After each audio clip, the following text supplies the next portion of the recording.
Good evening, ladies and gentlemen, and welcome to Pepsi North America Cup night here at Woodbine Mohawk Park in beautiful Campbellville, Ontario, where we are set for our huge night, playing host to our signature event, the 42nd renewal of the Pepsi North America Cup, as part of a monster 13 race card that is going to be contested under perfect conditions, not too cold, not too hot, just right. 17 degrees Celsius, sunny skies, a bit of a light breeze coming in from the east at 16 kilometers an hour, and a track condition that is absolutely perfect. Lightning fast for this 13 race program, and the fans are already starting to pour in through the doors, and we've got about 80 minutes until post time. So just under an hour and a half until post time for our first of 13. As I, Chad Rosema, welcome you inside the announcer's booth, ladies and gentlemen. Excited to be here and having the opportunity to call this fantastic card that we've got in store. Not only is it star-studded, it is jam-packed as far as wagering goes. A lot of opportunity for you to be able to cash in and just enjoy it. And where else would you rather be on this Father's Day weekend but right here at Mohawk Park under these perfect conditions? We have got so many great storylines to talk about, and in studio to do that, we've got an A1 team headlined by the Hall of Famer Randy Waples, Elisa Blows in town, and John Rallis, of course, will be giving us lots of coverage, both inside and outside of the paddock. Let's get you caught up first with the changes before we get into our busy pregame show. Race number 1. It's an open pace, and it is a early pick 5 kickoff here, and it's guaranteed at $100,000, $100,000 guaranteed in the early pick 5. There's also a $1,000 hit and split through HPI Bet, so play through there. If you're not a member, easy to sign up. Go to hpibet.com. The opening leg, however, has no changes. We are all clear. Tonight's second race, no changes. Race number 3. It's the final of the Grade 1. Roses are red for the pacing mares, and it's the start of the early pick 4. Note that there is no show wagering available. Just an equipment note on number 5, Blue Pacific, who's going to go from blinkers to blind. Blinkers to blind on the 5, Blue Pacific, in the Grade 1 Roses are red final. This evening's fourth race, number 6, Smiling Dancer. Up front shoe change, steel to aluminum. Steel to aluminum up front on number 6, Smiling Dancer. This evening's fifth race is all clear, no changes. Race 6, thrilled open pace. It's the start of the pick 6, and do note that tonight the pick 6 is a mandatory payout. So the pick 6 is going to pay out regardless of whether it's 6 of 6, correct? In tonight's 6th race is where that begins. We do have 4 Tip of Time, who's going to change the shoes up front from steel to aluminum. Steel to aluminum up front on 4 Tip of Time. The 5, Stonebridge Wizard, will now be driven by Tim Tetrick. Tim Tetrick picking up the drive behind number 5, Stonebridge Wizard. And the 10, Pants on Fire, scratched sick. Take out number 10, Pants on Fire, scratched sick out of the 6th race.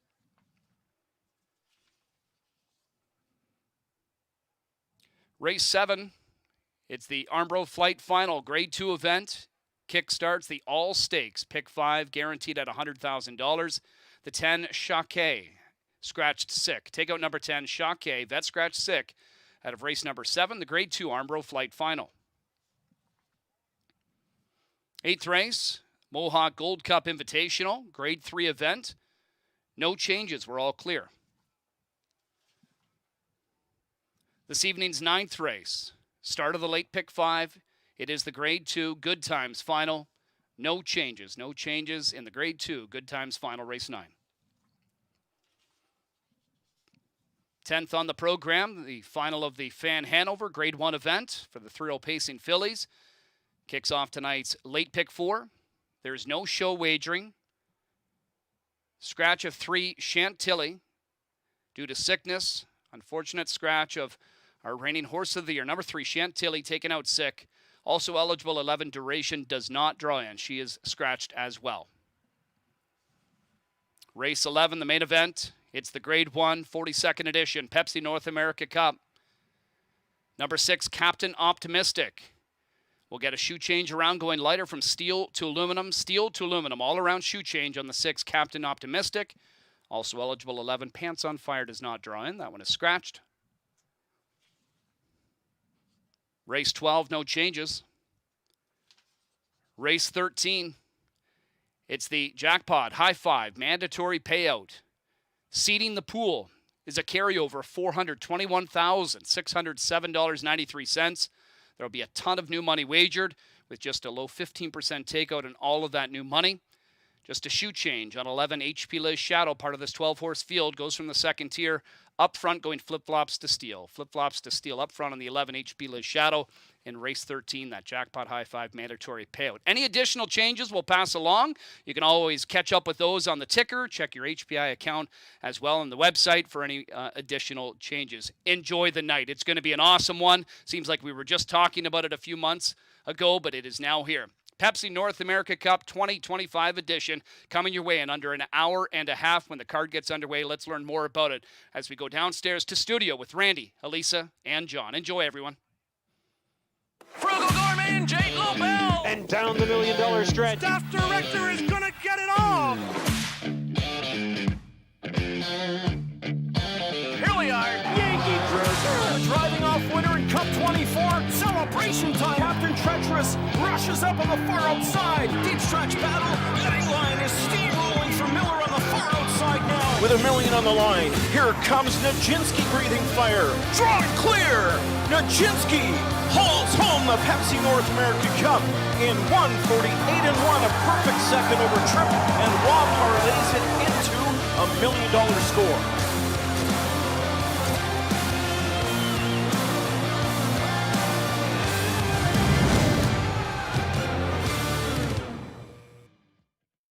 Campbell still the best, 19 in a row. Campbell. Down to the wire. Anthony Chef wins the Simcoe Stakes. He's big, he's strong, and he has got it going on. Cup 25, Canada's horse. Some reach somewhere. Yeah, motivated on focus. They're up and pacing. This is the moment. Gotta one on my opponent. McWicked on the outside. Gotta get it the mindset. Gotta put it in motion. You gotta be kidding me. TCI wins the million. Game time, they don't come in clutch. No hang time, and they can't keep up. The game's on the line. Seconds. Lean back. Get your picture taken. Crowning moment on Canadian soil for Bulldog Hanover. Motivated on focus. A late push from Confederate. It's my show. Wins the big show. This is the moment. Well, the moment is here, and the time is now as we get set for one of the biggest races on Canadian soil. It's the Pepsi North America Cup, $1 million on the line. We have assembled a fantastic group of 3-year-olds to compete in this year's event, and it all started at Greenwood back in 1984. This is a race that is now steeped in history, and we look forward to celebrating it here tonight on a beautiful night for horse racing here in the province of Ontario. My name is Elisa Blow, and my co-host is the always wonderful Hall of Famer, Randy Waples. Randy, tonight is basically Christmas for all of us in horse racing. We wait for this all year round. It's one of the biggest nights of the year, and you and I are certainly pumped about it. Yeah! Finally, it's here. Okay, now we can go. Now you're good? Carry on. You're good? Had See, to get I was it out. kind of for a minute, I was like, are you tearing up? Yeah. Are you getting emotional about this? I think What's his going eyes on? are going crossed. Are you suggesting something with Dave Miller with the purple shirt? See, people are going to be thinking about that. Purple, I got the Don Cherry Buckeye. on There you tonight. go. Yeah, Absolutely. Yeah. Big night. So what I'm do we so do? pumped. Yeah. I mean, Lisa, we say this every year, right? Mm-hmm. You know, all the time, oh my God, the North American Cup, it's just around the corner. It's just around the corner. And finally it gets here, and it always seems to me like, we have the NA Cup and then all of a sudden, we go through a bit of a lull. It doesn't seem like it's ever going to be here. And then boom, here it is again. And I'm going to tell you something. I've seen a lot of NA Cups in my life. I've never seen one this stacked. I'm not saying that, we haven't had great NA Cups in the past. We haven't had some really great horses. But this one, to me, top to bottom, 10-1, 1-10, evenly matched. See, this one feels to me like one of the most wide open Yes. cups we've had in a while, because normally there's horses that are really under the radar. You know, last year we were talking about both of Casey Coleman's horses, and Nijinsky, of course, ended up getting the win. But, you know, this year just feels so wide open that maybe a horse at a big price could upset tonight. That would be kind of interesting to see if that happens. How many stakes tonight? Gee, 6 major stakes races on tonight's program. We are blessed with equine athletes and humans that are a part of the team as well tonight. You were lucky enough to sit behind a winner in the NA Cup not so long ago, 2012. But you know what? When you won the race and you did it with thinking out loud, even today, you know, you get a little emotional because it's obviously the one of the biggest races you can win as a driver, and of course as a Canadian driver too. But it's our first year without Bob McIntosh, and he was just so important to Canadian racing. And his only NA Cup. My Amazing. only NA Wow. Cup, his only Wow. NA Cup, Meant to you be. know? Yeah, it was meant to be. Great trainer, going to be missed.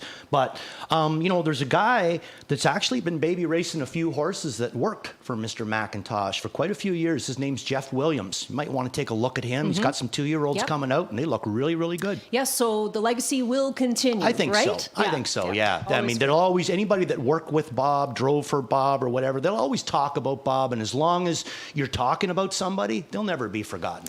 Well, you know, people like you and me, well, you more than me, have been around for quite some time, right? We've been players in the yes. game for a long time, and we often say, who's the next generation? Who's going to look after this after we've retired? And one of those guys started here with us a couple years ago. He's turned into a rock star, hasn't he? And that's John Rallis. John Rallis is a part of the team tonight. He's outside, standing by, all dressed up in a suit, looking incredibly dapper.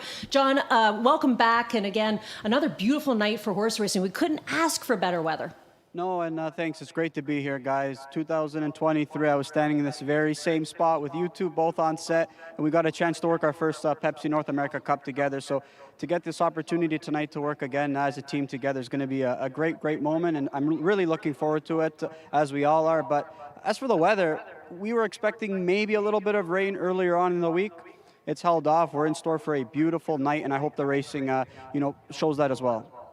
Yeah, absolutely. I mean, we have some of the best, and I think obviously we got to talk about the elephant in the room just for one quick second, and that's the absence of Chantilly tonight. Yeah, I mean, that's really, really unfortunate. Boy, talk about a punch in the stomach yesterday when that came across the news. You know, I mean, because, we're all about racing. We're Canadians, and I mean, she was our Canadian, reigning horse of the year. We're all big fans of hers and big fans of the connection. So I think that a lot of Canadians were going to be cheering for Chantilly, even though up till last week, Elisa, if anybody had said to me that there's a mare down in the filly down in the States that can beat Chantilly, I'd have said, no way. No way. I mean, this one can almost beat the Colts. There's no way. And then I got a chance to see Mickey and Minnie race last week, and I'm telling you, boy, was this ever going to set up for a throwdown. I hope we do see a showdown between those two at some point in time, though, this year. It would be amazing. Yeah. And I mean, and that's kind of what I like about it. It was disheartening, but they did the best thing for Chantilly. Yes. And that means that at some point this year, maybe the Breeders' Crown, they can hook up again, or maybe we're going to have to wait till they're 4-year-olds. But at some point, they're going to have a rivalry going, these two, and it is going to be absolutely killer for the industry, because this is what we look for. That's exactly right. And, my heart goes out to George Millar, Yes. right, for tonight, and all the connections of Chantilly. But I agree. They did the right thing by the horse, and they will be rewarded for that in the end. If you do the right thing by the horse will do the right thing by you. That's absolutely right. Now, tonight, we have a whole bunch of wagers that you can play, so many different ones, and they start off for you in race number 3 on the program tonight, where we kick off the early pick 4, but we have an early pick 5 for you as well. Now, we have 2 pick 5s on tonight's card. Both of them have a $100,000 guarantee, so that's exciting. So we have those.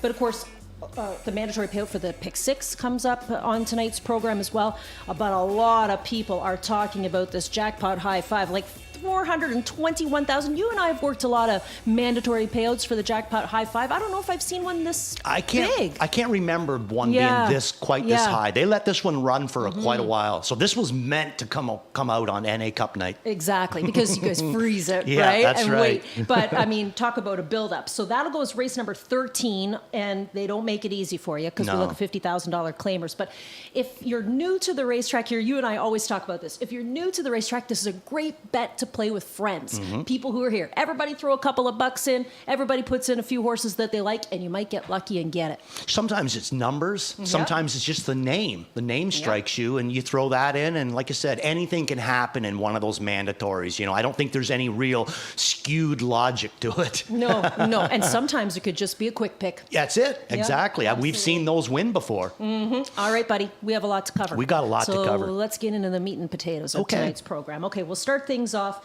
with our first stakes event on this evening's program. That's the Roses Are Red final. Now, what I find interesting is this is the first year, Randy, that we're grading these stakes events. That's something you normally see in the thoroughbred world, but this is a grade 1, so it doesn't get any better than this. For the Roses Are Red, and the purse being offered is well over $287,000. You got a field of 8 who will line up.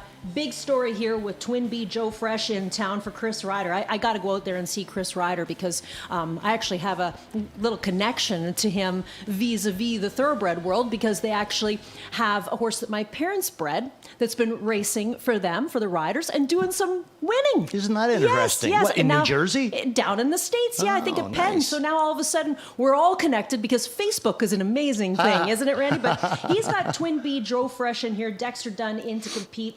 Very, of course, lightly raced, just one start this season.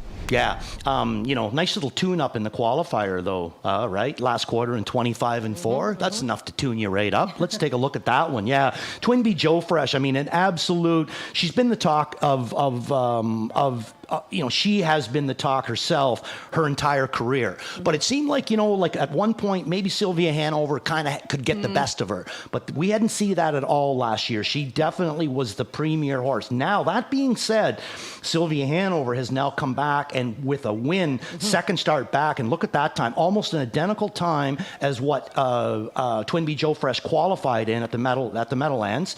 But just the difference of the quarter. But I'll take a 26-2 over Mohawk any day over 25-4 over the Meadowlands. So I went 4 and 7. I think that these are the two that you really have to concentrate the heaviest on. Well, before we get into picks, I mean, we're going to take you on the time machine back to October 26th of 2024 with the Breeders' Crown Open Mares final, where Twin B Joe Fresh was able to win, and it was just so easy for her that day. Sylvia Hanover was in that race. Here she comes. And she's coming.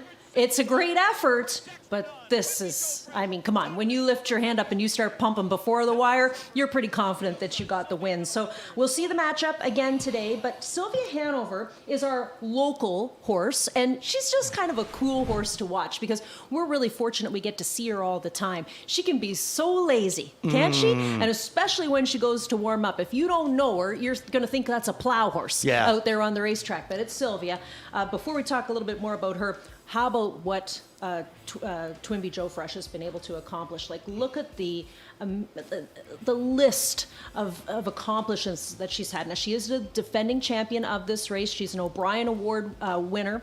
She's a 2024 Dan Patch Horse of the Year. She's a Breeders' Crown champion. I mean, the list goes on and on and on. And look at the bottom, $2.7 million in career earnings. What a machine she is. She could probably potentially go down as one of the greatest pacing mares that we've ever had, come around. And that's the big thing with her is that, he's got so many different ways to race her. I always thought it was when they were 3-year-olds that maybe Sylvia could outpower her. Like she could come first over on her and beat her. Like she didn't really need the trips, but I honestly do think now that the only way that Sylvia Hanover is going to be able to beat Twin B Joe Fresh right now is she's going to have to stay close to her.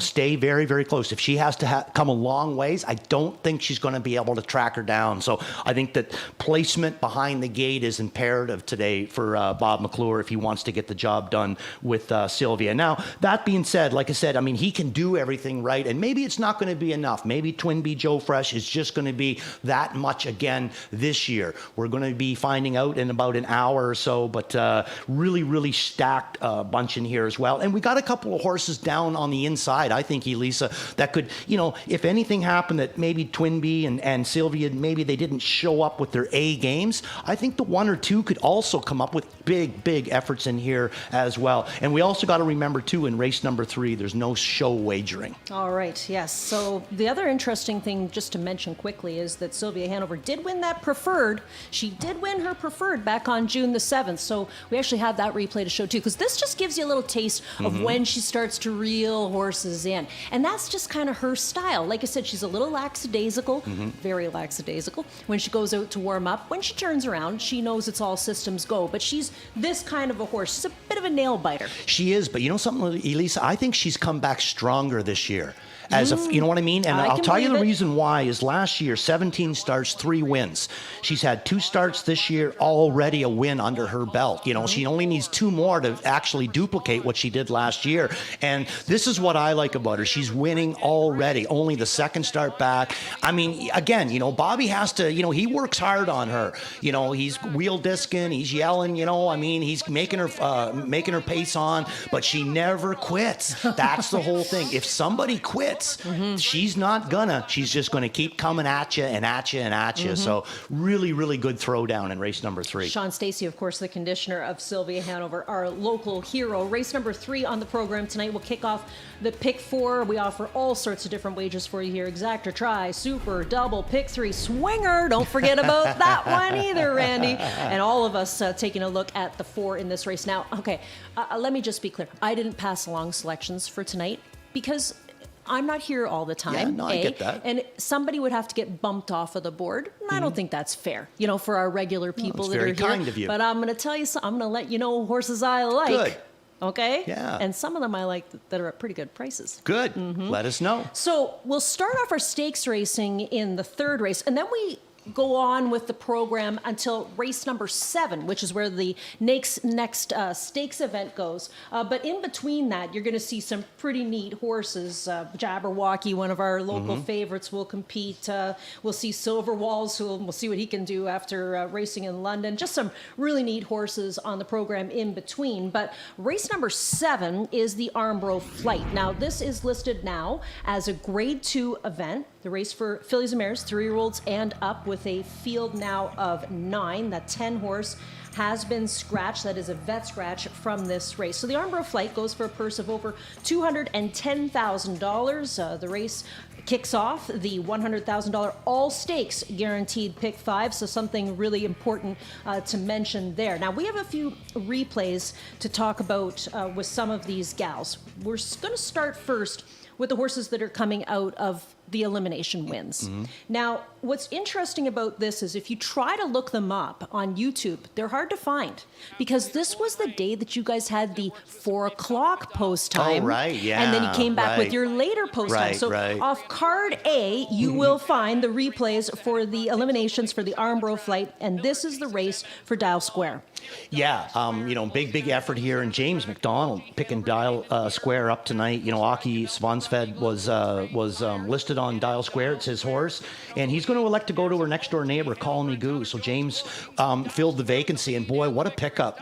Win her elimination, looked very, very powerful. Looks like you can race her different ways. If he wants to get her out of there, and a middle of the gate draw. Plus, you're racing for one of the greatest trotting trainers that's ever come around, Åke Svanstedt. So very, very interesting pickup for James, and I got her in for 2nd. All right, now here's Willie's Home Run, who's the other elimination win, another local horse that we know extremely well, trained, of course, by Rob Fellows. We'll get Tim Tetrick to do the driving tonight. James McDonald, of course, drove the horse last start out, and he opts to go elsewhere. He'll go to Dial Square, but Willie's Home Run, certainly a contender. She is. It's interesting here is I think that maybe Louis kind of thought he had the race won. He was only really paying attention, I think, to Oak, and then he looks over right here, sees Willie's Home Run. He didn't expect this, and her momentum was going. I think he had the other ones measured. measured. He just didn't pick up James until it was, maybe James's momentum was a little bit more than what his momentum was at that time.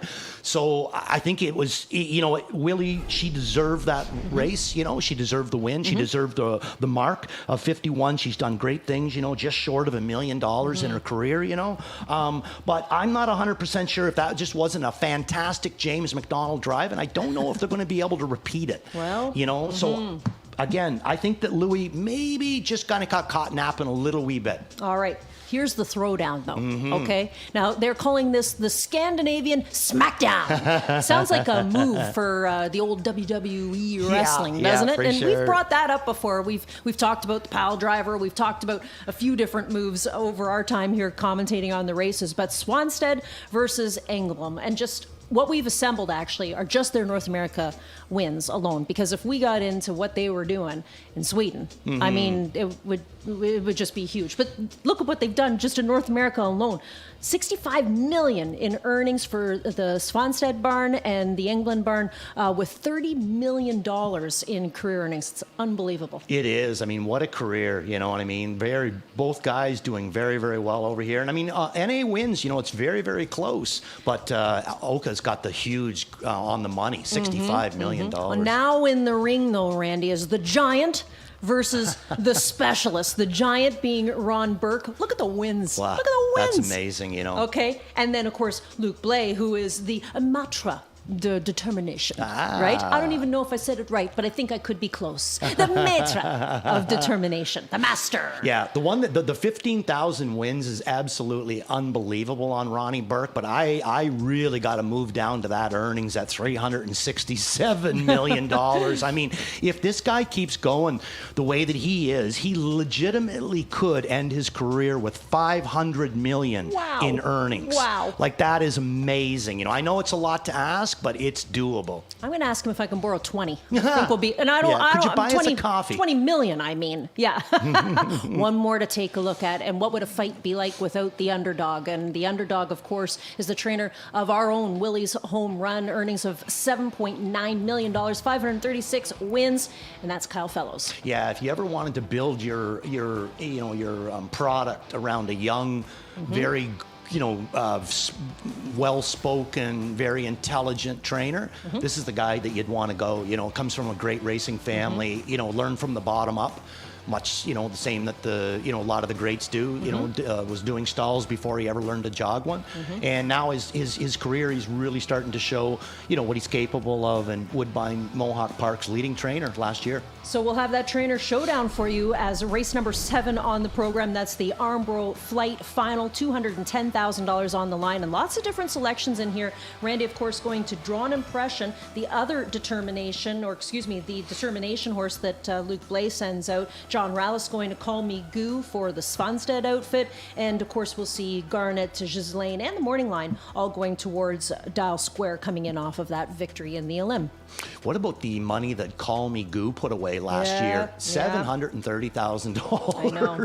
These are all pretty nice horses that you'd like to have in your outfit, huh? Oh, what a bunch, eh? What a bunch. Top to bottom. All right, let's flip the page and go to race number 8, the Mohawk Gold Cup. It is a Grade 3 event. It's an invitational race, too, for the Pacers, $100,000 on the line here in a field of 10. Now, we see last year's NA Cup winner in this event, that being Nijinsky. I mean, what I find so cool about Nijinsky is the fact that I think we were all along for the ride, starting with this horse's very first victory as a 2-year-old, because we had Casey Coleman on the show via satellite from Florida one random day in the winter. Jeff Bratt and I were actually doing the show together, and we did a call in with her, and she said, I have this little horse named Nijinsky. And we said, well, that's a very famous thoroughbred. She said, yeah, somebody told me that. Well, the horse with the famous thoroughbred name became a pretty famous standardbred too. Nijinsky won last year's North America Cup and comes in off of a win in the Graduate. I like the way that he raced. I mean, some people are going to say, he wasn't running away from them at the end. But I mean, this is the first time that he's raced him. He qualified him easy, and I think that he's going to be huge improvement from here. And I think that it could have been 1.25 miles, and I don't think that they were still going to beat them. There was horses coming fast on him, but I think at some point he was going to rebuff them as well. The one that I'm very interested in here, I got Brew Hanover in for second and a Buckabed in for third, but this Coach Stefanos, James McDonald has driven this horse a couple of times for Irv Miller. If I'm not mistaken, he might have won the Breeders' Crown with this guy last year. Producer Luke at the Meadowlands. I think James was down there and maybe got the job done with this guy. I know he won a big race with this guy, and he came right from dead last at the Meadowlands. Swooped the entire field. Well, this has been an interesting addition here to Mohawk as well. Brew Hanover. I remember the first time he raced, actually, and he was getting out really bad coming down the stretch. Remember that, Randy? Yeah. And he still kind of did that. But looks like he's certainly maturing, and the Maneri trainee will get the services tonight of Yannick Gingras as his regular driver James McDonald goes to the 7, Coach Stefanos, and then there's one more replay to show you. And we're going to take you back to this one. Oh, this one still kind of stings a little bit when you watch Irvin Hanover get the win in the Camluck over at Western Fair. Yeah, he tried to find a spot or make a lane when there really wasn't much of a lane to be made. And Randy, you talk about it from a driver's perspective. Well, I think the lane was there. Well, I do. You don't think the pylons got... I think at one point, I was sent the film, and I slowed it right down. Yeah. And I think the room was there. That's just my opinion. I'm not a judge, but I got to go with the fact that I think the room at one point was there. And if at one point it's there, then it's got to stay there. Oh, it's just so hard. Like, you have a horse with all this momentum, and where else were you really going to go? One thing we learned is he can jump. He can jump. Say a steeplechase. Huh? Right at the end of the mile, too. Absolutely. Yeah, he'd be the only steeplechaser pacing in a race. But Mohawk Gold Cup will show you some of the stats for all of the horses that are going to be competing in tonight's event. And Clever Cody is a horse that I know you've been following for quite some time from the Ian Moore barn.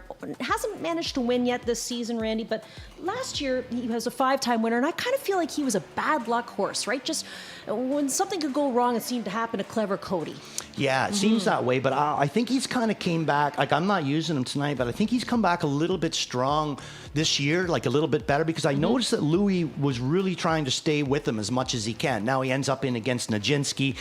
Louis kind of has to go with Nijinsky in a way, you know what I mean? I mean, not only did the horse win him the NA Cup last year, but he's come back strong again this year, obviously, so he's going to keep this ride going, and that's going to leave an opening spot for Clever Cody. And Doc Moore always reaches into what I would consider to be his old reliable, and that's Dave Miller. Yeah. These two have combined to win so many big races over their career. Now, as we take a look at the selections for race number 8, I just want to ask you, I know you had Casey in the studio yesterday. Did she give you any inside scoop that maybe you want to pass along? No, she just said that she's really, really happy with the way Nijinsky is right now, and she's really happy with the way that her 2-year-olds that she's managing are coming out. So yeah, she's it's always nice to have Casey in town because she really gives you a different kind of perspective about things, and I was asking her how she brought her NA Cups in, like what kind of a week did they have? How fast did you train them? You know what I mean? Did you change things up? Did you train them harder, slower?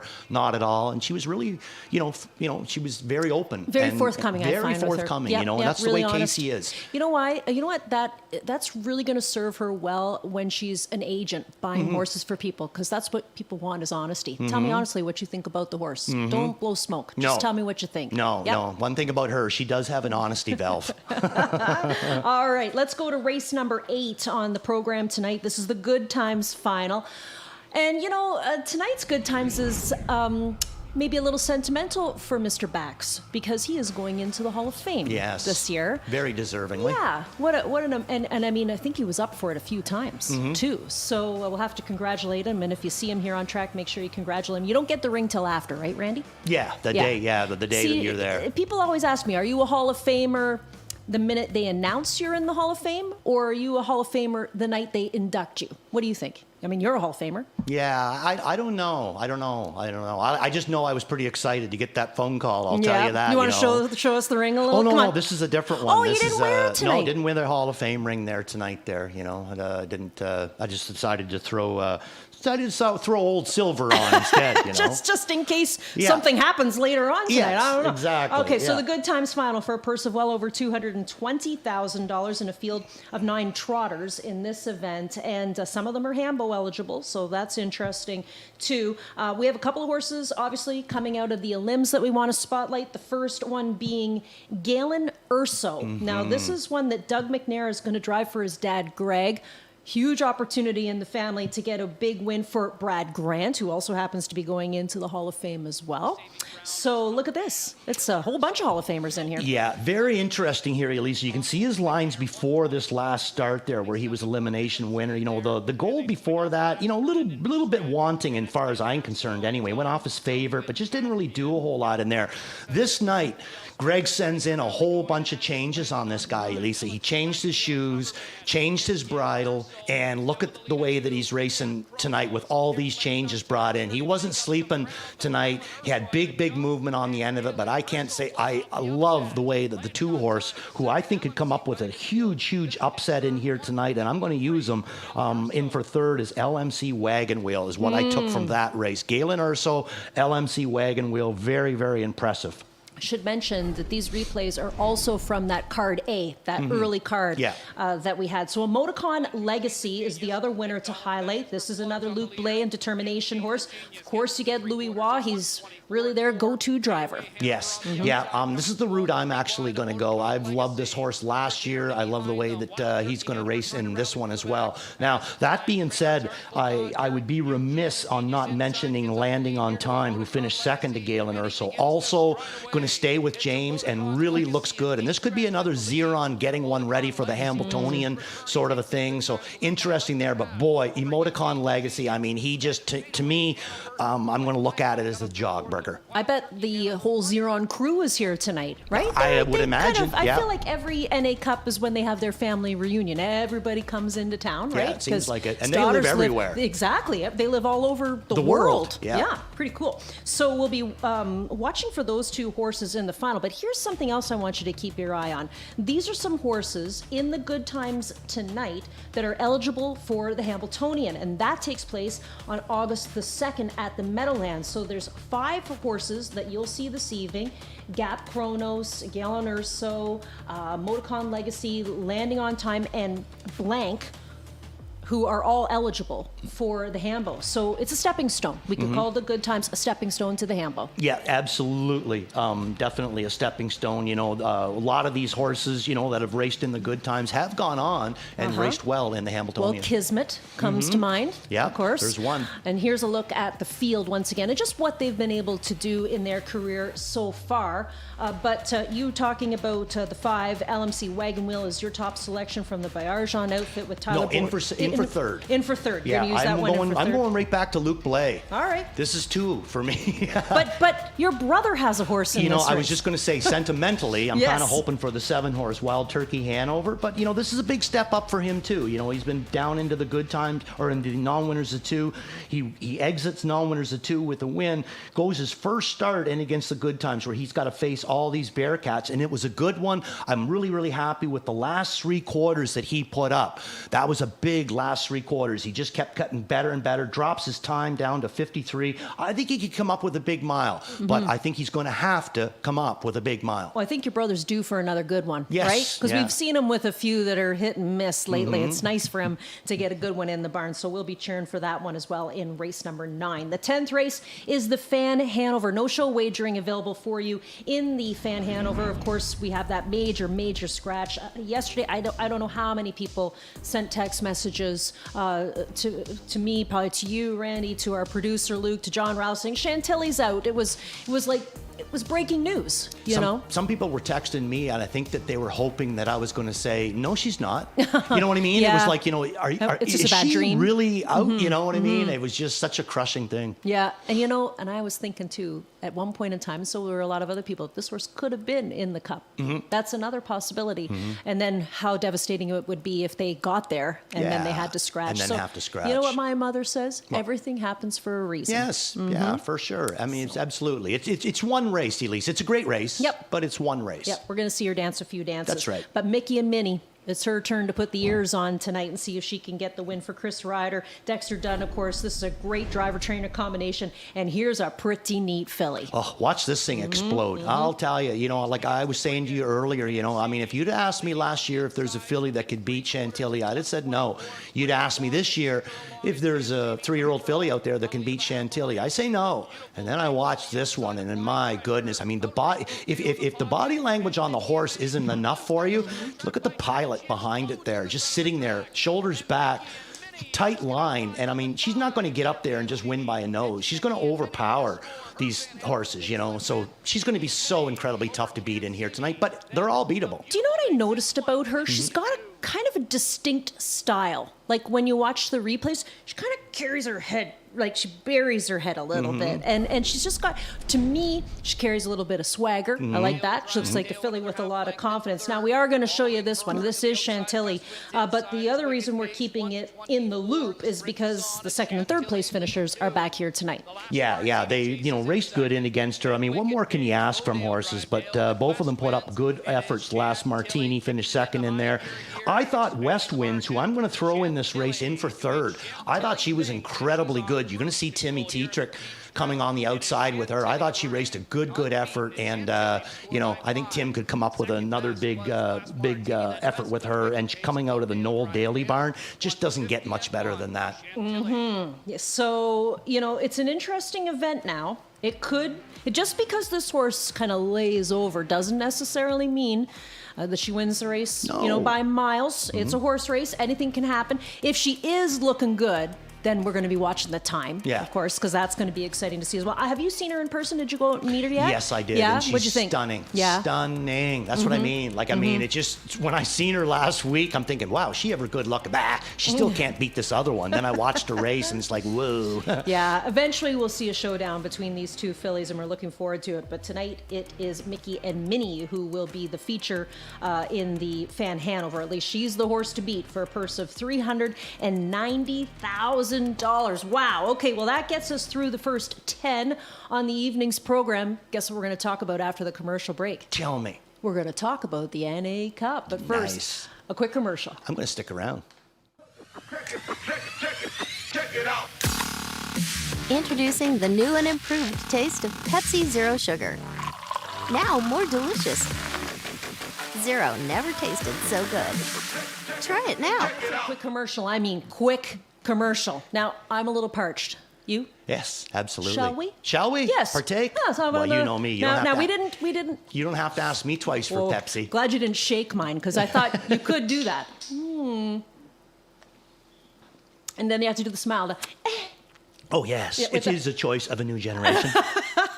You know, last year you were talking about where did the word Pepsi originate from, and then everybody was Googling it to find out.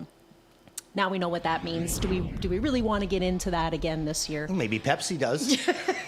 But we already have a Hall of Famer taking a sip of Pepsi, and his, you know, what would you call me? His long-suffering co-host. All right, so the North American Cup. This is the reason we're all here. Yeah, isn't it? This is the reason we're all here tonight for this $1 million race. It's certainly one of the highlights here at Mohawk. We've been having this event since 1984. And we've had it at various tracks, from Greenwood to Woodbine. Remember, we used to run the Queen's Plate, and then right after that, we'd run the North America Cup at Woodbine, and then now it is hosted here. And we're going to show you all of the limbs from last week. First one we're going to take a look at is Captain Optimistic. Big effort here by Dexter Dunn and Nancy Tactor. And Nancy sending in a shoeing change on this guy. She's going to go from steel to aluminum all around, not just in front, but all around. That's a huge, dramatic shoeing change.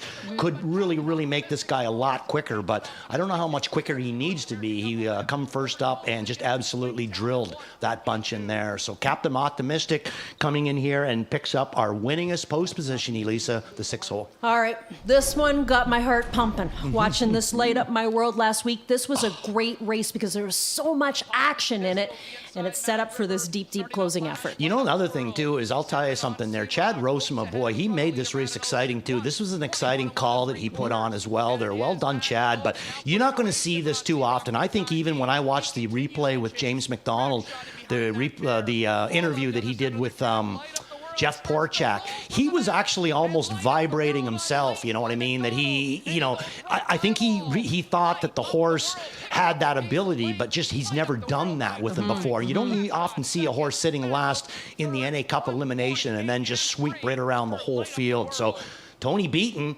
our trainer of Nijinsky last year, looking to double up Yeah, in and this the would NA be Cup. pretty amazing for our top driver here in the room, James McDonald. Lou Print is the last elimination to take a look at. Now, he was in post position number 6, basically went to the front and kept on going. Yeah. Could we stop this just for 1 second, producer Luke? There you go. Okay, now here's what I want you to see this, Elisa. Okay, so right now, Ronnie Wren, to me, he's playing possum with the one on the outside. He's got him beat, and he knows it. So every once in a while, when this one on the outside gets a little bit closer, he'll tap this one and he'll move away.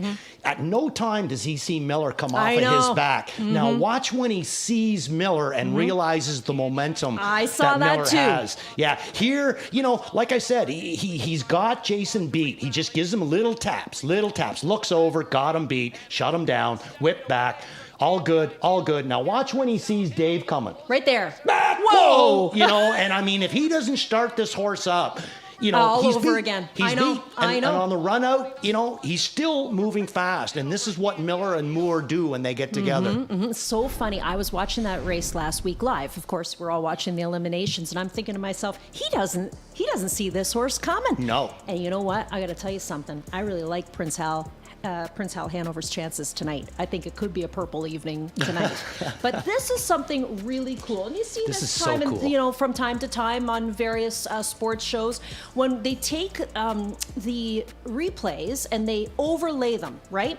So this is basically how those 3 eliminations line up if you Go by time. yeah, and you lay them over top of each other. So just based on that, Light Up the World is really appearing to be the horse to beat. But I'm going to tell you, there are so many other things that obviously could happen. But it's just an interesting way to take a look at those eliminations. I love this. I think that is such a cool shot. All right, we got a lot of drivers that we want to meet who are going to be competing in tonight's big race. And, you know, Randy, you've been there, done that. It's got to be an amazing feeling. And it was pretty cool to see Scott Zeron win back in 2004 with It's My Show in a track record time, by the way, of 148-1. Scotty Money, I'll tell you, what an amazing career this guy is fashioning forward, and I think all Canada should be proud of him. This will be the first Cup appearance for driver Jason Bartlett from New York. Yonkers best, right there. One of the best catch drivers in the United States, right there, going to be up here tonight.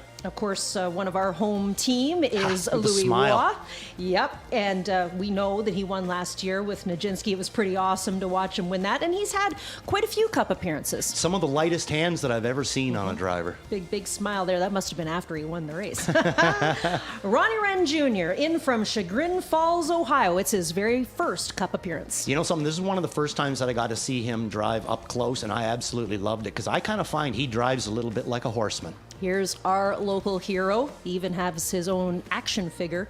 And this is James McDonald representing the hometown, too, Guelph. I mean, the kid's right from here. Now, that's via PEI, and I'm sure our PEI family is cheering him on tonight as well. I would say so, too. Again, you know, one of Canada's most proudest moments, you know, with James McDonald, the show that he's been putting on the last few years.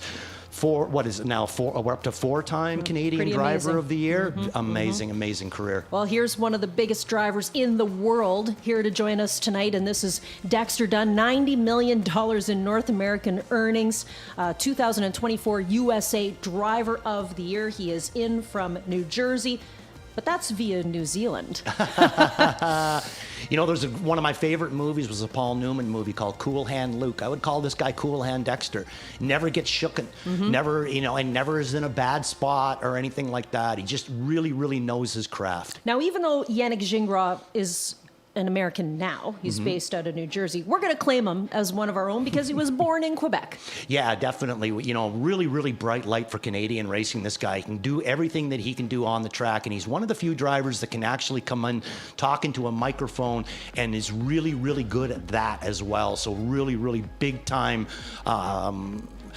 It's one that we should be proud of to have in the industry, this guy. Here's one that you're probably pretty proud of. This affectionately known by Randy Waples as Beaker. It's Doug McNair's huge opportunity tonight. He's had 5 cup drives. Can you believe that at his young age? Yeah, amazing. And, you know, he's going in here with the opportunity to win this race for his father, you know what I mean? So, I mean, just amazing, the pair of them, what they do. And I'll stack you know, Dougie up against anybody there. He's got intangibles. I find that a lot of his driving is just pure genius. Speaking of genius, how about Mr. Purple? Oh, come on now. I think he is a significant player in tonight's race. He drives Prince Al Hanover for Dr. Ian Moore. You saw that replay. I think they got a big one up their sleeve tonight. One of the greatest drivers ever in the sport of harness racing, and has been carrying this huge, like this very, very high plateau that he keeps his craft at. He's been carrying it there for about 30 years. You know, just an amazing, amazing driver, the Buckeye. So we go from a guy who's been around for a long time to one of the newest faces in harness racing, that being Braxton Boyd from Michigan. Mid-20s, it's his very first Cup appearance. I bet he's keyed up tonight. You know something, I think that, you know, he's got a bit of an advantage, Braxton Boyd, because he's young and he's probably not, he's one of the few that probably isn't feeling a whole lot of pressure at this moment. You know what I mean? Because he's got his whole career ahead of him, you know what I mean? He's got the 10 hole. So, I mean, I think he's going to go off as a little bit of an underdog.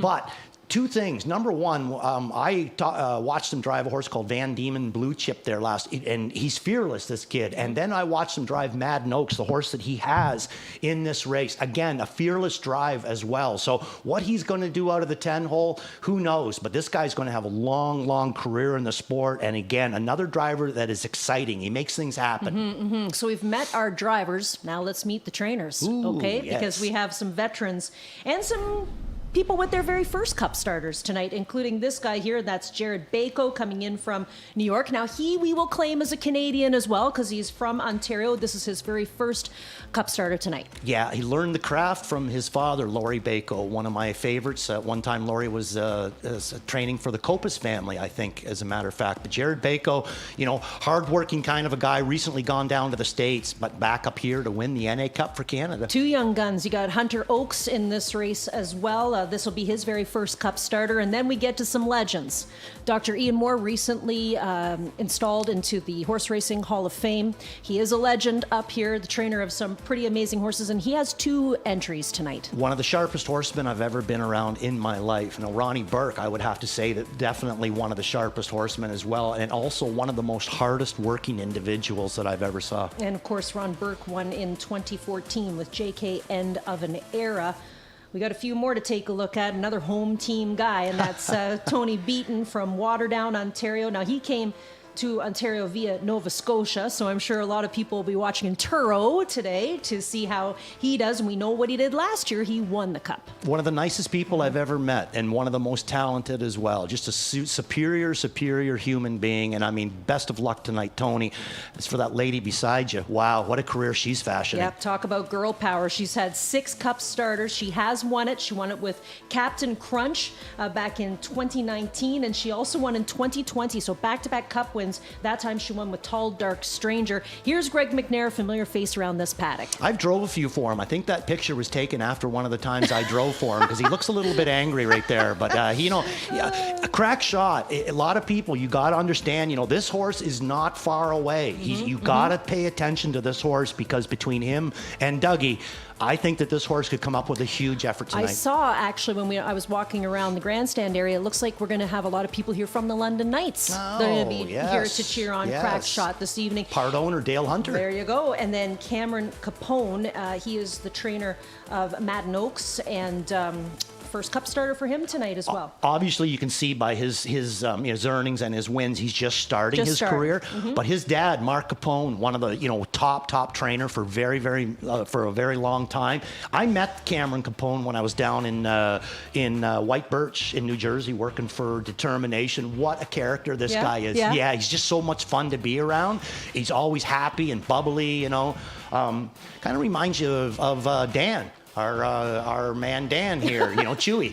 Yeah, kind of reminds Always you of that. in a good mood. You know what it does show you though is that the sport of harness racing is in good hands. I mean, we have some young up and comers, and of course our veterans as well. But lots of youngsters. They're in their 20s, like we're old people. Well, you certainly aren't First of all, I'm Benjamin Button. I'm aging backwards. But the other thing is tonight we're going to have to stay up really late, which can be tricky for some of us. So if you're watching on YouTube, you can always hit the pause button and watch it tomorrow morning if you can't stay up for race number 13. But you want to, because let me tell you why. I'll give you 421,000 reasons why you want to stay up for race number 13 on the program, where we have the mandatory payout for the jackpot high five.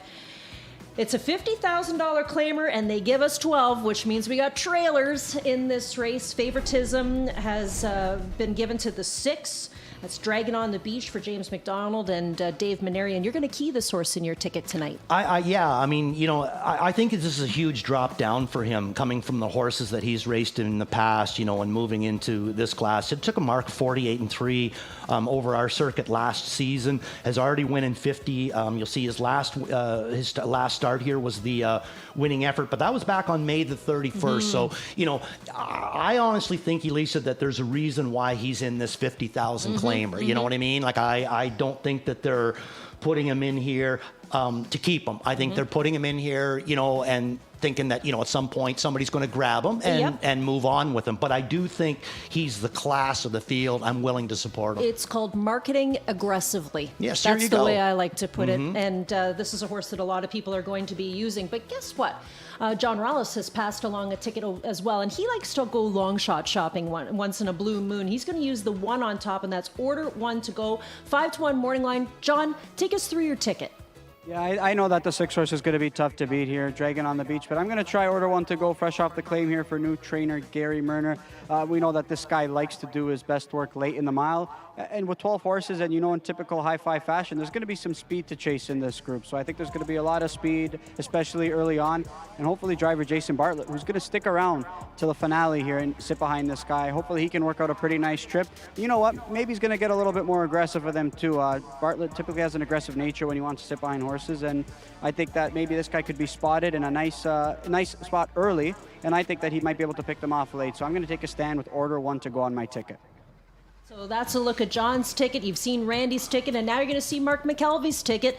Mark's going to be doing a lot of work on tonight's program as well. We'll see him doing a number of different roles, but Dragon on the Beach is what he's going to do as well. He'll key that horse in his jackpot high five ticket. Then he'll go 3 deep, 4 deep. He'll basically start to get closer to hitting the all button for the 4th and 5th spots. So his ticket costs $72 for a 20-cent wager. $57.60 is the price if you want to play along with Garnet Barnsdale, and his ticket, no single for him. So unlike some of the others, he's going to use a number of different horses. He'll use the 1, 3, 6, and 9 in the top spot twice, so that's what he'll have, and then go a little bit deeper in the other legs. I think that's going to cover all of the jackpot high five tickets, and here's the selections for the 13th and final race on the program as well. We'll get Ghislaine Paquette added into the mix there as he uses the 6 horse as well. Okay, guys, that's what we got. Are you ready to get this party started? Well, yeah, I guess so. The moment is here. The time is now. We are on the verge of one of the biggest races here on Canadian soil and looking forward to it. Enjoy your night here at Woodbine Mohawk Park.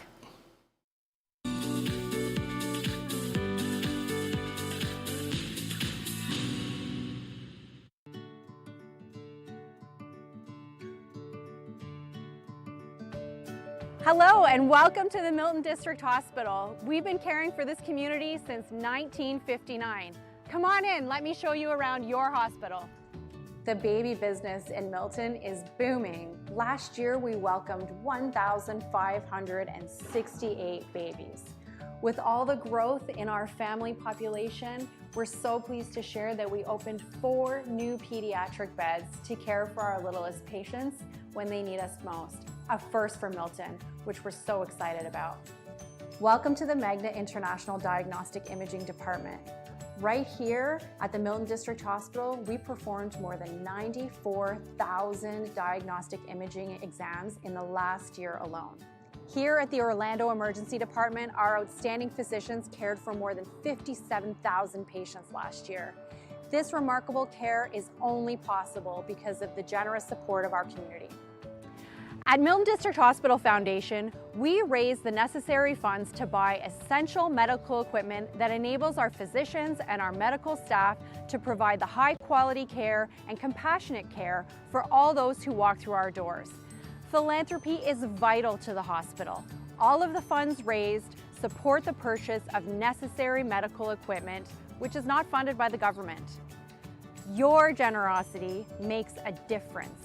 Let's get better together, Milton. Thanks for standing with us. Your home, your hospital. Woodbine Farm of Ontario is home to outstanding sires, including a 3-time millionaire pacer tattoo artist who is new in 2025, the last great son of the legendary Sub Beach Somewhere and multiple stakes champion Beach Glass, Meadowlands Pace and Ontario Sire Stakes champion Lawless Shadow, and the richest pacing stallion in all of harness racing history, the great Hall of Famer Mick Wicked. Also standing at Woodbine Farm, Archangel, Better Than Cheddar, Betting Line, My MVP, and Trixton. For more information, visit winbackfarm.com.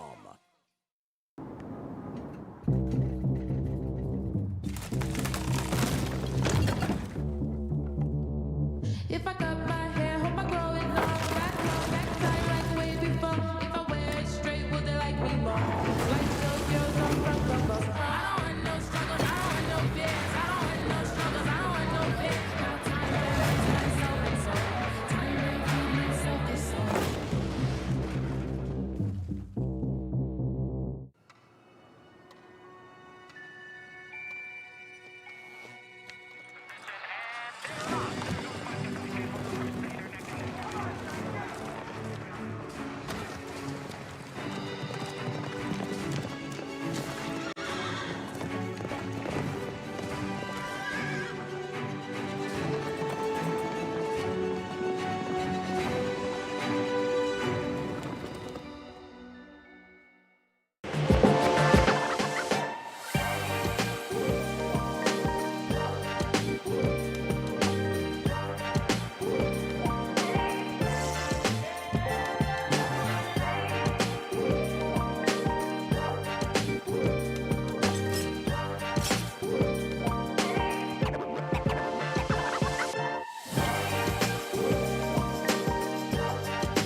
Good evening, everybody, and welcome to Woodbine Mohawk Park for the 42nd Pepsi North America Cup. My name is Mark McKelvey. It's my distinct pleasure to welcome you here tonight to our Campbellville Oval for what will be a historic night of harness racing. Tonight, it's the ultimate $1 million showdown with the Pepsi North America Cup. 10 of the finest 3-year-old pacers in North America are going to clash $1 million on the line. At this time, I'd like to direct everybody's attention to the winner's circle, as I'm pleased to be joined by many special guests. Right off the hop, though, I do want to welcome a couple of special guests in particular. First to my right, the Mayor of Milton, Mr. Gord Krantz. In attendance as well, we have MPP for Sarnia-Lambton, Bob Bailey. And to my left here is the CEO of Woodbine Entertainment, Mr. Michael Copeland. And at this time, I'm going to hand the mic over to Mike to offer some opening remarks. Thank you very much. Just want to say a very quick thank you to everybody involved in racing in Ontario. This is such a special industry we have. It's such a special sport we have. You can see it with all the fans here and all the fans watching at home. Horse racing means a lot in Ontario, and we're proud to have such a special place as Woodbine Mohawk Park to bring it to all of the fans that love it. So thank you to the owners, to the trainers, to the breeders, to the drivers, to all the connections that make this sport happen. Tonight is going to be a fabulous night. We all look forward to it when it gets down to these level of races, with everything on the line. Thank you for being here. Thank you for your support. And thank you certainly to everybody that puts their effort into making this what it is. So thank you, and look forward to the great night of racing tonight. Thank you very much, Michael. Behind me, and just over everybody's shoulders here in the winner's circle, we have several of the drivers that will be competing in tonight's Pepsi North America Cup. We'd like to go down the row and introduce each one of them. We will start here, looking to my left on the end, Doug McNair.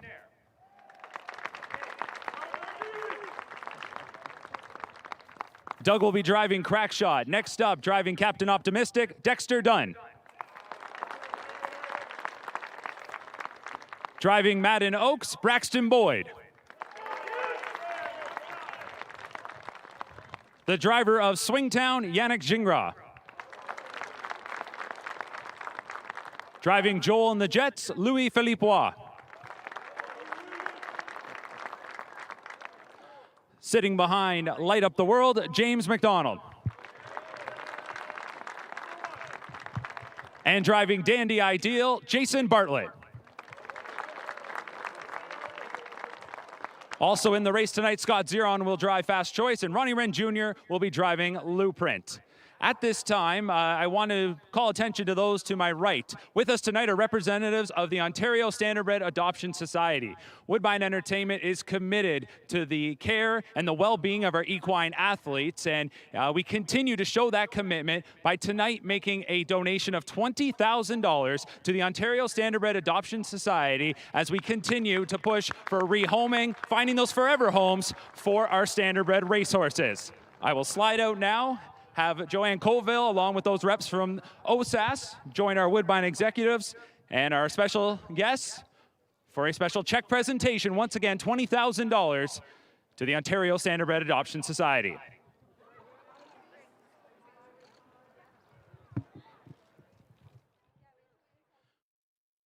Get the opportunity to check out the OSAS representatives that'll be on site here tonight. OSAS does just wonderful work coming up on multiple decades in finding those homes for our racehorses when they step off the racetrack. At this time, I would like to ask everybody to stand if you are able. And with us here tonight to perform the national anthems is Lucas Kallichstein. Lucas is a professional singer and full-time vocal performance student at the University of Toronto. He has been performing professionally since the age of 10 and has appeared in productions and concerts at Ottawa's National Arts Centre, the Seagull Centre in Montreal, the Meridian Arts Centre, and the Randolph Theatre. At this time, please join us as Lucas performs the U.S. and Canadian national anthems. Oh, say, can you see by the dawn's early light what so proudly we hailed at the twilight's last gleaming, whose broad stripes and bright stars through the perilous fight o'er the ramparts we watched were so gallantly streaming, and the rocket's red glare, the bombs bursting in air, gave proof through the night that our flag was still there. Oh, say, does that star-spangled banner yet wave o'er the land of the free and the home of the brave?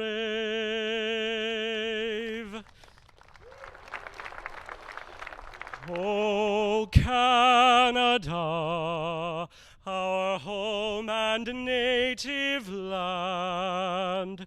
True patriot love in all of us command. With glowing hearts we see thee rise, the true North strong and free. From far and wide, O Canada, we stand on guard for thee. God keep our land glorious and free. O Canada, we stand on guard for thee. O Canada, we stand on guard for thee.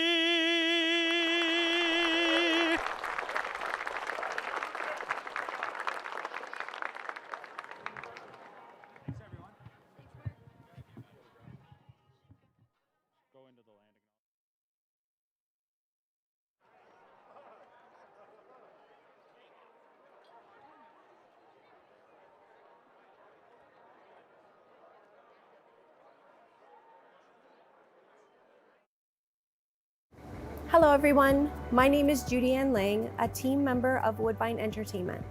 I am honored to be here today at Woodbine Mohawk Park to deliver today's land acknowledgement. I am a fourth generation Canadian of German descent. My ancestors came to Canada and landed in Grey County, a rural area situated on the traditional territory of the Saugeen Ojibwe Nation. My family lived off the land cultivating crops such as wheat and corn and raising livestock while acknowledging and respecting our Indigenous neighbors. My commitment is to continue to teach and invite others to acknowledge the past and learn more about reconciliation. Woodbine Entertainment and its employees are honored to engage in the sport of horse racing and entertainment activities in the meeting place of Campbellville. The Woodbine Mohawk Park Racetrack is located within the traditional lands of the Mississauga of the Credit, of the Anishinaabeg peoples, and the Haudenosaunee, on whose traditional territory we're meeting. The territory is covered by the Dish with One Spoon Wampum Belt Covenant, an agreement between the Anishinaabe and Haudenosaunee to peacefully take care of the land and resources around the Great Lakes. Mohawk, our namesake, is one of the Haudenosaunee nations. Kenyan Kihaka, Mohawk, meaning the people of the Flint. Woodbine Mohawk Park is honored to take care for this land, our human and equine athletes, and provide a place to race responsibly that offers a meaningful way for life for thousands of Ontario families. Miigwech, Niwen, merci, thank you.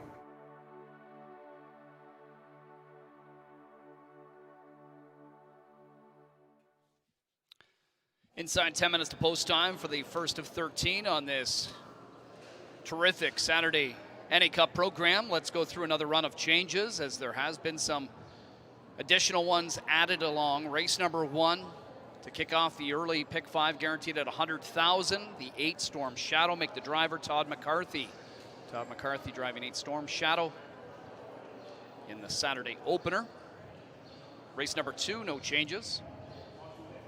Third race, Grade 1 Roses are Red final. The start of the early pick 4, no show wagering. 5 Blue Pacific, blinkers to blind. Race 4, number 6 Smiling Dancer, steel to aluminum, up front shoe change. Fifth race is clear, no changes. Race number 6, start of the mandatory pick 6. Before tip of time, steel to aluminum up front. Tim Tetrick now drives 5 Stonebridge Wizard and scratch the 10 Pants on Fire, Vet Sick. Race 7, Grade 2 Armbro Flight final. Scratch the 10 Shock A due to sickness. Kicks off the all-stakes pick 5, guaranteed at $100,000. Race number 8, the Grade 3 Mohawk Gold Cup Invitational, no changes. Tonight's 9th race, Grade 2 Good Times final in the start of the late pick 5. Number 2 Gap Chronos will go open to blind and also removes all shoes. Races barefoot tonight is 2 Gap Chronos. The 7 Wild Turkey Hanover Shoe change behind from steel to aluminum. Race number 10, the Grade 1 Fan Hanover final, starting the late pick 4, has no show wagering. 3 Chantilly has been scratched due to sickness. The 11 Duration does not draw in from the also eligible list. Race 11, the Grade 1 $1 million Pepsi North America Cup final. Number 6, Captain Optimistic, steel to aluminum all-around shoe change. The 11 Pants on Fire does not draw in from the also eligible list. Race 12 is clear of changes. Race 13, featuring the mandatory payout and the jackpot high 5, more than $421,000, is going to seed that pool. The 11 HP Liz Shadow changes the shoes up front from flip-flops to steel. Now you're up to date on the changes as we get closer to the start of our Saturday evening program.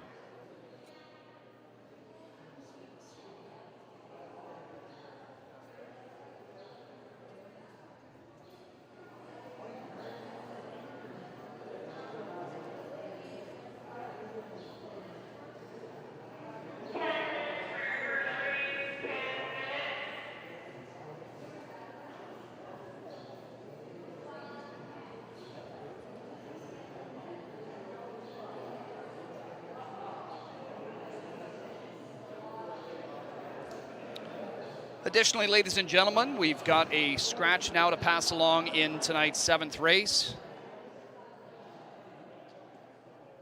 The Armbro Flight Final, Grade 2.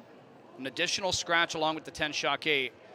Take out number 9, Nelson Bright Eagle. Scratch vet lame is 9, Nelson Bright Eagle, out of the Grade 2 Armbro Flight Final, Race 7.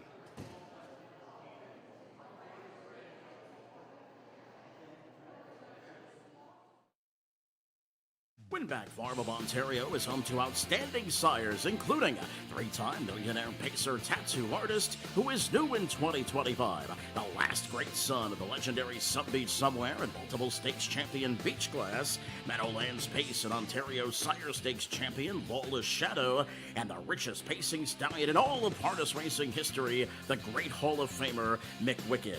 Also standing at Winback Farm, Archangel, Better Than Cheddar, Betting Line by MVP and Trixton. For more information, visit winbackfarm.com. Welcome back inside the studio as we get set for race number 1 on tonight's program. And I just stepped outside for a minute. I know you did too.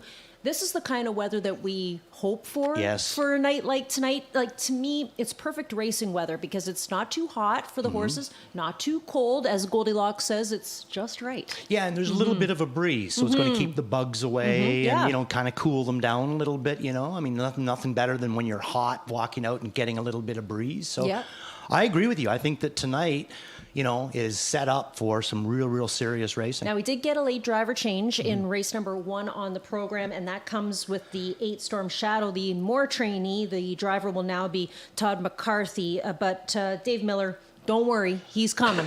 He's just not able to get here for the first race on the program. First race is where we kick off the $100,000 guaranteed pick 5. We'll have 2 of those $100,000 guaranteed pick 5s for you on tonight's card. And starting here in the opener, we have an open pace with a field of 9. And favoritism currently belonging to the 3, that being 7 Colors from the Andrew Harris barn. So a horse that ships in from racing down south of the border. Hasn't found the winner's circle yet this season, but is very lightly raced. This will only be the 4th start this year. Randy, you've gone towards the 1 in here, and that's Hungry Man. 10-1 the morning line price, 9-1. Kind of cold on the board right now. Yeah, he is. You know, he was Dougie's choice in here. He was down on Century Komodo, and he was down on Storm Shadow, and he likes to go with Hungry Man. I find that anytime that Dougie goes with this horse, and you can see it especially on his last 6, you know, he's drove him 1, 2, 3 times. He's had 2 wins and a second with him.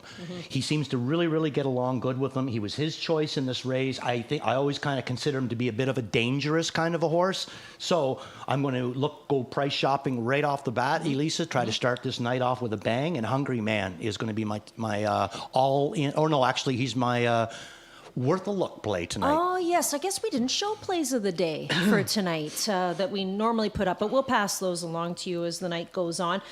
7 colors, once again, the horse taking the majority of the support. You caught me taking the blinkers off. Well, you know, it's getting a little harder to read the fine print. He has to wear them too. He just doesn't have them on camera.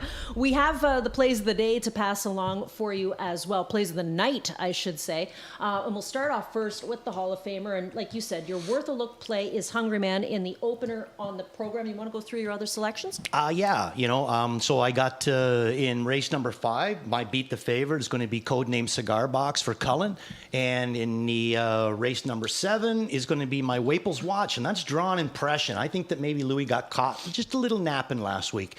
All in Nijinsky. Of course, yes. Of course. Who else passed along plays in the night? Did John Rallis happen to pass along any of those? Did. Of course he did. He's got Century Kimono as his spot play in the opener. That's the Maneri trainee who is currently at 5-1, leaving from post position number 2 in the first race. Angostura Hanover, name that we're very familiar with around these parts. That's his best bet in the second race. Ready to rock. He's got this Pappas Pistol in race 6 and value play, and this will be a good value, I'm sure, in race number 8.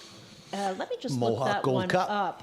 Yeah, 5-1. The Robert Cleary trainee, that being Oakwood Air Dan, and you know, something we don't see too often, an Irish horse. It's just kind of fun to have them around here as well. Plays of the night from our resident handicappers as well. Garnet Barnsdale's got II Captain Deo at 3-1 as his spot play. Okay, light up the world. That's a pretty game effort that we saw from this horse in his NA Cup elimination, and Ghislaine thinks that this will be J-Mac's very first NA Cup tonight. Dragon on the Beach, a top selection from Mark McKelvey. He's using that as a high 5 single, but a lot of people using that as a high 5 single on tonight's program as well. So race number 1 is where we kick off this program tonight. We have a number of sponsors on tonight's card as well. The first race sponsored, of course, by Winback Farms. We see that ad a lot. They have some tremendous sires that stand at Winback, and we're very grateful for the sponsorship. Yeah, they do a really, really good job and support the business. You know, I mean, not only just by having putting the good babies out there and that way, but they support it in other ways as well. So Winback, a great partner for Woodbine Mohawk Park on NA Cup night. And make sure that you go onto their website if you want any more information, winbackfarms.com. Am I wrong, or is the Winback also do they not sponsor our winner circle? They do. They do? They sure they do. never stop sponsoring us. And Thank I got to you, be Winback. clear about that. It's winbackfarm.com. Okay. Don't put the S there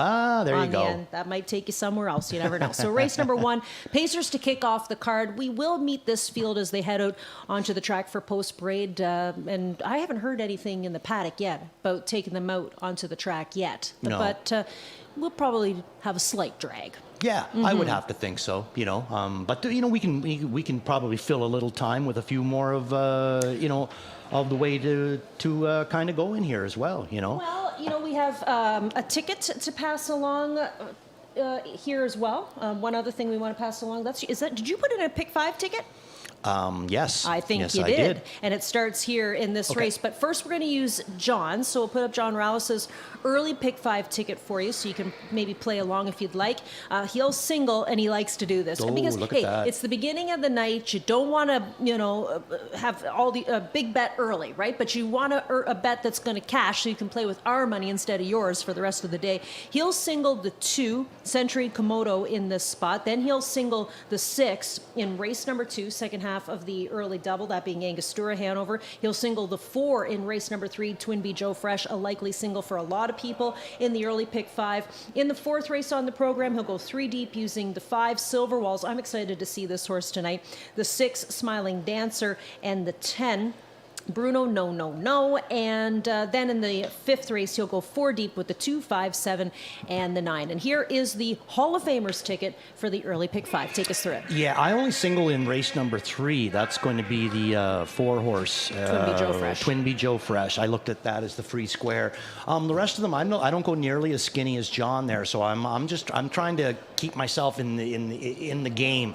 I guess is the way that you'd look at it, because sometimes I find when I go too skinny too early, I'm out out too early, and then I don't get to really enjoy it as much, you know. So I went a little bit deep in the first couple of legs, singling in race number 3, and then starting to temper it down a little bit, maybe getting a better read on some of these. In race 4, I'm going to go the 1, the 2, the 10, SOS Sports Bet Out of Ice, and Bruno No on the outside. And in race number 5, bringing it down to 2, and that's going to be codename Cigar Box, who's also one of my spot plays tonight, I think, and Jabberwocky, always dangerous. Jabberwocky. The horse with the sense of humor, as Rick Zeron has pointed out to us time and time again. And actually, Jabberwocky gives me one of my greatest NA Cup memories. Yours too, I think, because the night that Scotty Zeron won the NA Cup, he drove... Was it the next race for his dad? Was Jabberwocky? So. Yeah. I feel like it was. And Rick came in here to kind of, boast about what Scotty had done. And he had his back turned to the TV. And we said, but Rick, you're on top. Don't worry about it. But Rick, you're on top. Don't worry about it. And then what happened? Yeah. Then he found out that he won. And then what did he say? What did he say He again? said, get him home in 27, That's right? Or it. something like that, right? Show me 48. It was great. Yeah. It was absolutely wonderful. I think the whole family was here to cheer him on that night, too. I don't think there's any better experience there than, being able to sit and watch a harness race with Rick Zeron when he's winning it. When he's winning it. I mean, it's just unbelievable. When he's losing it, maybe not so much. I know your phone's blowing up. You probably got a whole bunch of people. It's probably Rick, actually, trying to tell you how the story really went. But Mike Probosi passing along an early pick 5 ticket for you for tonight as well. You can get a look at his ticket there. Looks like we're getting ready to rock. Horses making their way out onto the track for race number 1 as we get a good look at a nice horse, Hungry Man, from the McNair outfit that'll kick off a big night for the McNair family. Race number 1 on the program is where we start the $100,000 guaranteed pick 5. Good luck with how you see it.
First race field are on track leading off parade. Here's number 1, Hungry Man. Doug McNair drives. Greg McNair training for owner Brad Grant. 2 in the field, Century Komodo, driven by Tim Tetrick, is trained by Dave Minario by Pollock Racing. Number 3, 7 Colors. In the bike, Jason Bartlett, Andrew Harris trains and owns with William Pollock and Bruce Ehrman. Here's Fortify, the 4 with Tyler Borth at the lines. Rene Barassa trains for Daniel Gaudreau and Acre McGuire Incorporated. Lose World, the 5, Bob McClure between the wheels. Gary Murner trains for owner Gino Toscani. Number 6, Soaring Now, driven by Louis Waugh. Vic Putty trains for Halmack Farms Limited, Gordon McDonald, Christopher Boland, and Limco Incorporated. Number 7, Redwood Hanover. The driver, James McDonald. Tony Beaton trains and owns with Mac Nickel, McKinley and Fielding, and David Mercer. Here's 8, Storm Shadow. Todd McCarthy in the bike. Dr. Ian Moore trains for RG McGroup Limited, Surge Savar, Mac Nickel, and Bolton Farms. And number 9, Blue Hunt, is driven by Travis Cullen. Jody Cullen trains for owners Don McRae, Stephen Klinowski, and Daggett Racing. That is your first race field. Kicking off the $100,000 guaranteed early pick 5. First race open pace presented by Winback Farms of Ontario. 5 minutes until post time.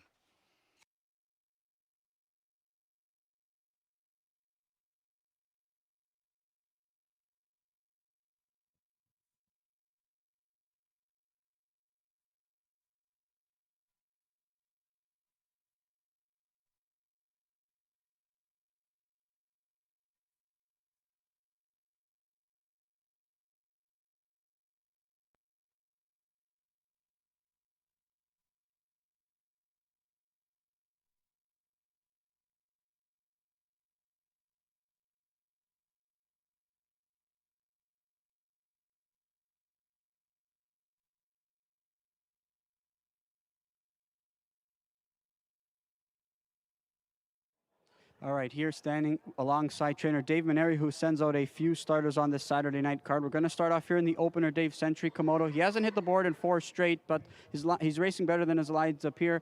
What are you expecting from him tonight, and do you think the inside draw is going to be a benefit to him? Well, I hope so. Timmy really liked the horse last week. I kind of lost track of him a little bit watching Brew Hanover in the front. But when I watched the replay, I think he paced through the wire harder than anybody last week. And Timmy said if he got away, third or fourth, that he'd probably be legit. And I don't think we can get him to come home more than 52-1. But if he's in the right spot, he's always trying. And in the Gold Cup, you do have a couple of starters in to go. We're going to start off with the rail horse, Irvin Hanover. Now, Dougie cited that he has difficulties maybe getting behind the car. Is that something that can get rectified? And do you think that's going to affect him starting from the rail position tonight? He's sometimes just here, when he's right behind the starting gate, and he's not tonight from the rail. We've barbecued him down to 3/4 pretty fast, and fast first quarter over Flamborough. He's got no problem on the gate. They're all going to be leaving out of there, from the rail. Hopefully he can get away in a decent spot, and I'm pretty confident. And just to follow that up, you did mention it was a kind of a tough journey there over at London. Do you think that he's going to, how's his week been since that race, and how do you think he's coming into tonight? I trained him a day early on Tuesday, trained him pretty stiff, couldn't be happier with him. And you also have another starter, Brew Hanover, who's been razor sharp since entering your barn. He's got a good draw to work with. He was also in that race in the Kamloops Classic. How did he come out of that race, and how do you think he stacks up against this company? Because this is a pretty salty group. I can't say enough good about Brew. He just, any kind of trip, he hasn't got beat yet in Canada. And, last year, the Canada's Horse of the Year was second, and United States Horse of the Year was third. So the field's a little bit tougher, but, he's done everything we've asked of him so far. And in the last race of the night, the high five mandatory payout, you do have the one that everybody's going to be focusing on, Dragon on the Beach. He's coming off a win. It seems like a softer spot for him in that group. What are you expecting from him tonight, having not raced in 2 weeks? Well, I think he lands in a good spot. He got James, he got the right post. He's a bit of a trip horse, but hopefully he gets a trip like he did last week, and the same result would be nice. All right, appreciate your time, Dave. Best of luck this evening. Thanks, John. Have a great night. All right, Randy, Elisa, back to you guys.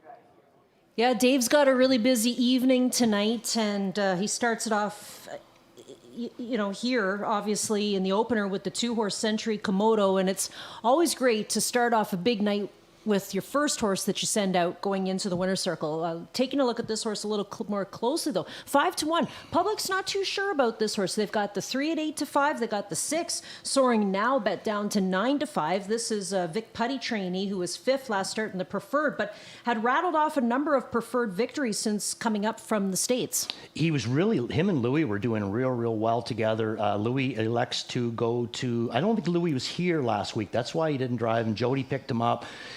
A rail ride more or less, but just didn't really quite show the same kind of a pizzazz that Louis was racing with earlier, with the cutting the miles and making removes and that. But to the same effect, I still think he's dangerous in here, especially the fact that he's going back to Louis. So I threw him in for 3rd.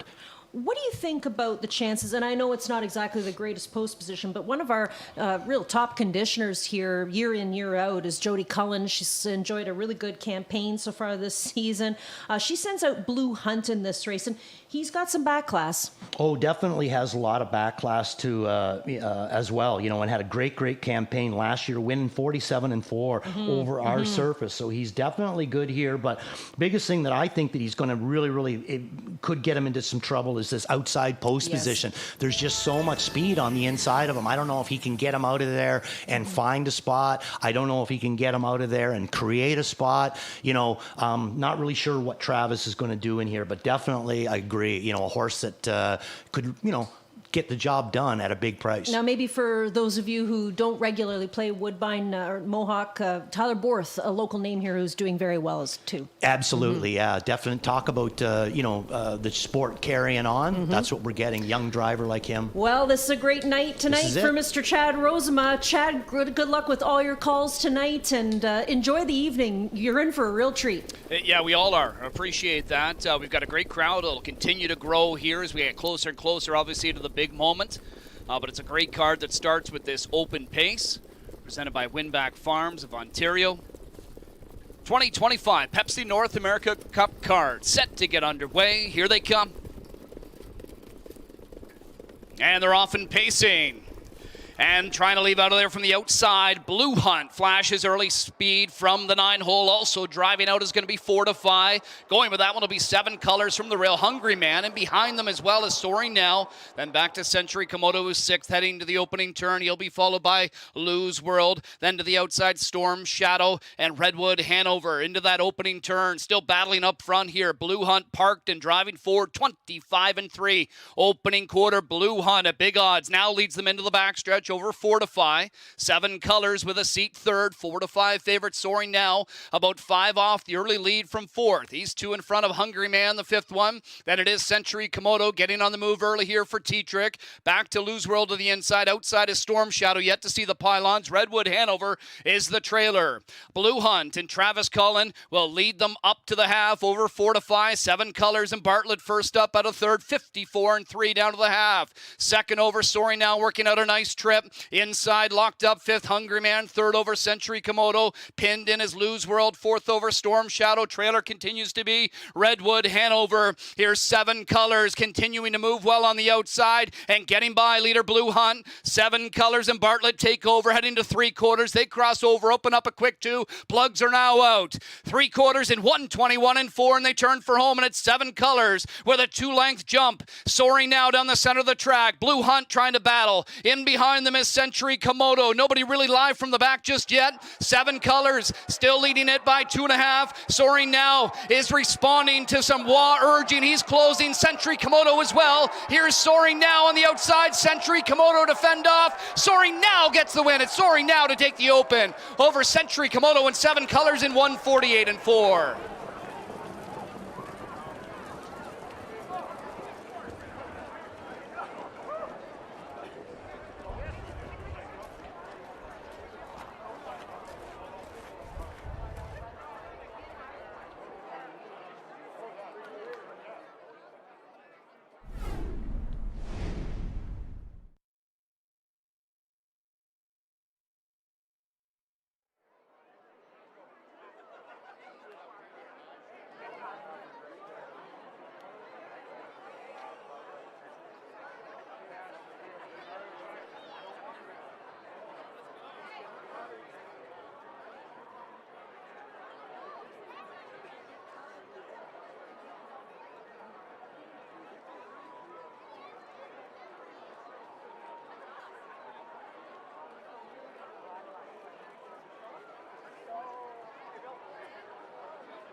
Unofficial top 4 on the board, 6-2-3-9.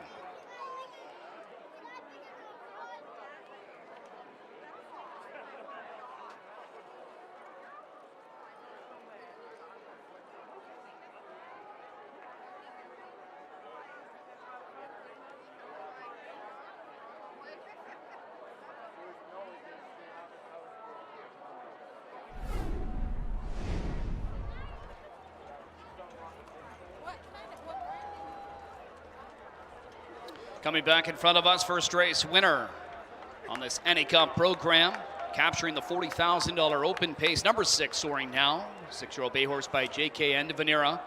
Out of the Mach 3 Dam Sunflower, is owned by Hammock Farms Limited, Gordon McDonald, Christopher Bolin, and Limco Incorporated. Vic Putty trains, Louis Watt drives. 6th win of the year in 14 tries for the now 25-time winner, who scores in 1:48-4. Race 1 brought to you by Winback Farms of Ontario. Pat Woods, Ontario Farm Manager, making the presentation trackside to the winning connections of 6, Soaring Now.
Race number 1 is official. Your winner, 6, Soaring Now, returns $370, $270, $210. Second, number 2, Century Komodo, $573. Third, 3-7 Colors, $210.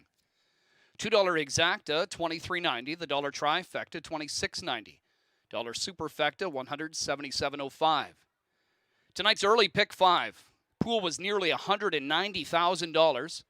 $71,490.58 in live money. Moves on to leg number 2.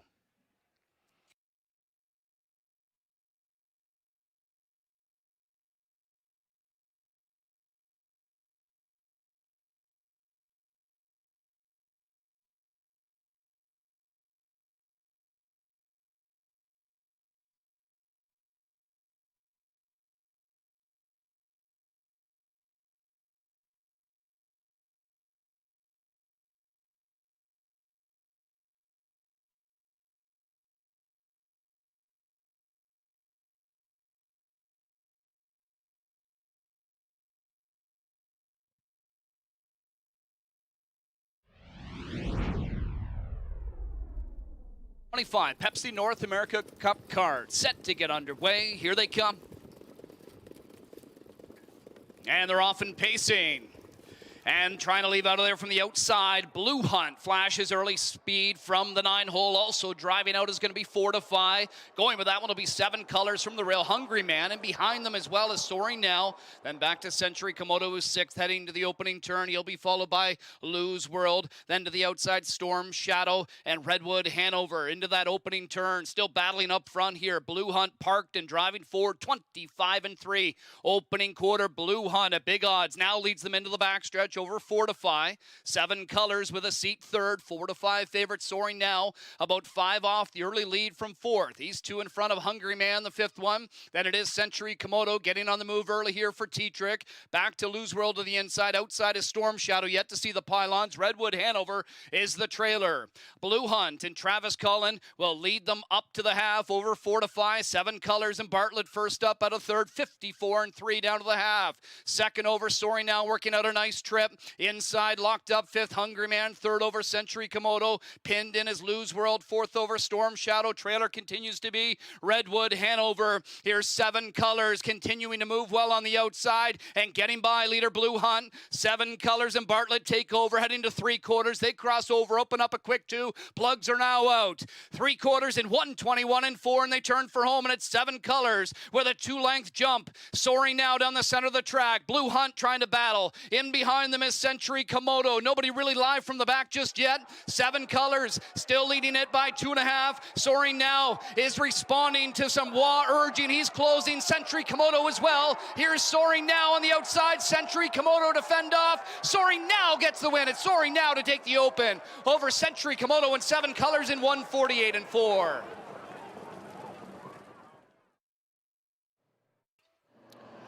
First race, finish order from the top down. 5-2-3, 8-6-1, 9-7-4 on the bottom. Race number 2, presented by Diamond Creek Farms, coming up next. No changes. Post times in 12 minutes.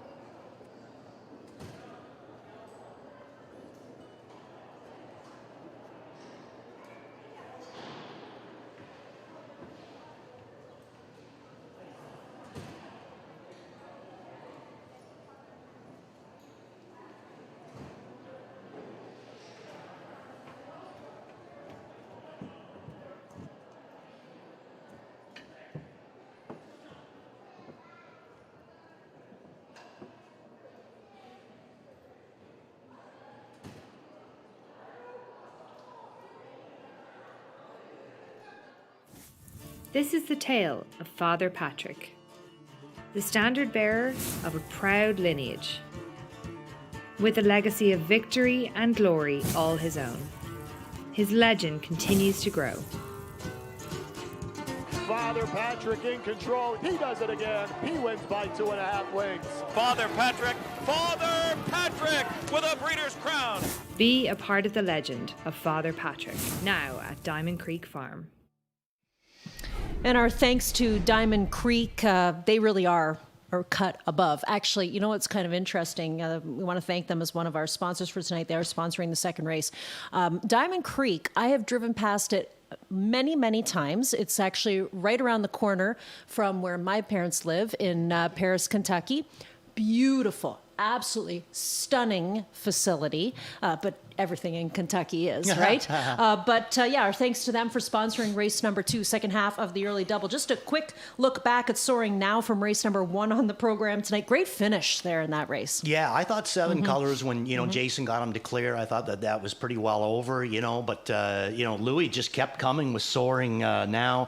And what an amazingly great job that Victor Putty has done with this horse, too, because, when he got him, the horse was racing good, but he's kept him on that form. Strange horse, but he's kept him right on that form. So definitely Soaring Now looking good. 7 Colors and Century Komodo, Rollis's pick. Big rally to finish second Hey, there. don't forget about the Cullen horse, Blue Hunt, rounding out the Superfecta at a big, big price as well. I wasn't sure if he was going to be able to get him out of there, but you kind of thought he might be able to hustle him out. It's a good barn, right? Yeah. One of our local barns. Very, very good effort by him as well. Well, one of our local barns is in this race, and our queen of Canadian racing competes in here, and that is So Much More, known affectionately as Sophie around these parts. Second race, second half of the early double. Fillies and Mares non-winners of $15,000 in their last 5. And I know they were pointing Sophie to the Forest City because she's won it on numerous occasions, and she made a good go of it, I thought, because we hadn't seen her really at the races showing up the way she used to. Right? She had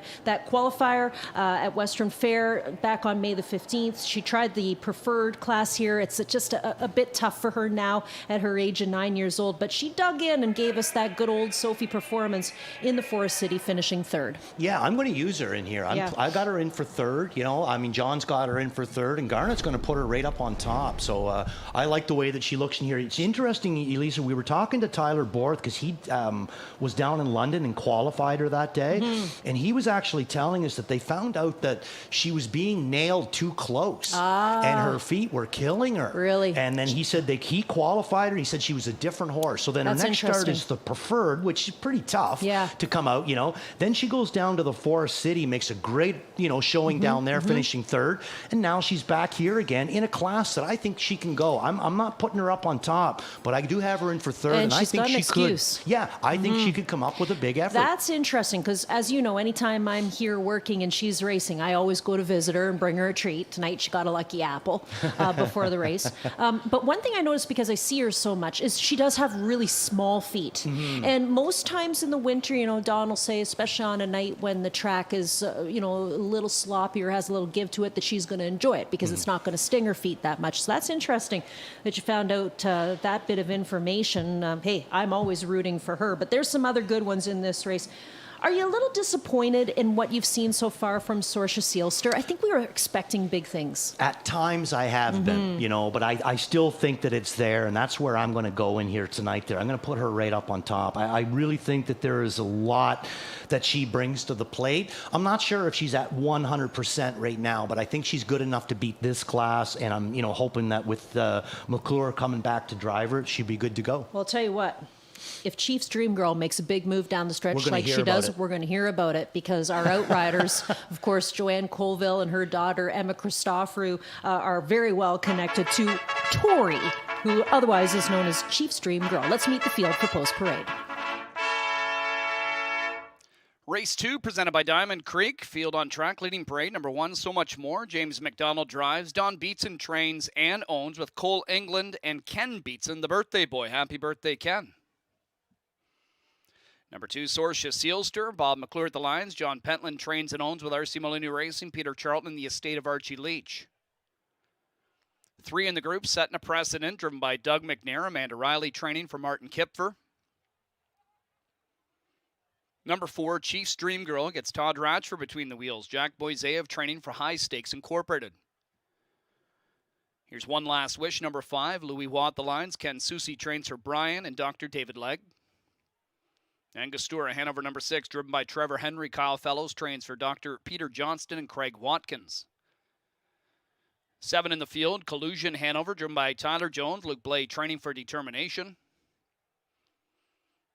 8 on parade, Tells on a Roll. Travis Cullen drives. Jody Cullen trains for the ownership of Paul Sanders A1 Stable and Ron Cullen. And number 9, Glenboro.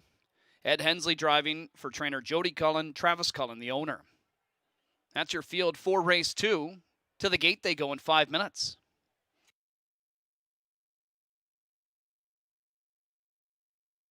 Randy and I had a chance to peek outside the studio earlier on. Great crowd on tap, and it's only going to get bigger, like you said, as the night goes on. But one thing I really like is these class mares that are in this event, they enjoy, I think, seeing the people. And I know I go on and on about Sophie, but did you see her looking at the crowd tonight? It's like she thinks they're all here to see her.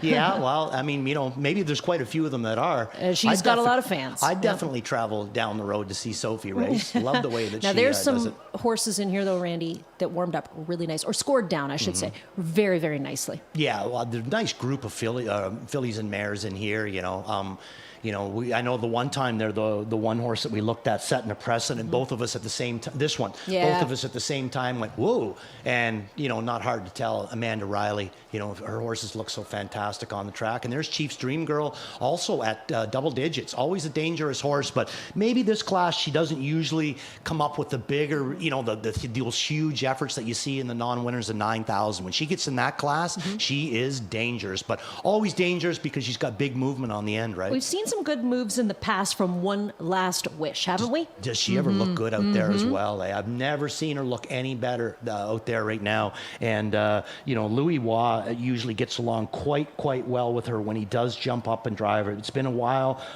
for him to sit behind her. This is going to be the first time, but I could see her coming up with a big one, 5-1. I kind of remember, too, at least with her, sometimes we'll find that they'll put the Nikes on. Remember that they'll switch from steel to aluminum, and that's the time to play her. No shoe change for her tonight. Angostura Hanover is the 6th. This is the favorite at 8-5. I think she's, she deserves to be favored. She's coming in here with a really good date, and her last start, in the fillies and mares preferred, it was a good 5th.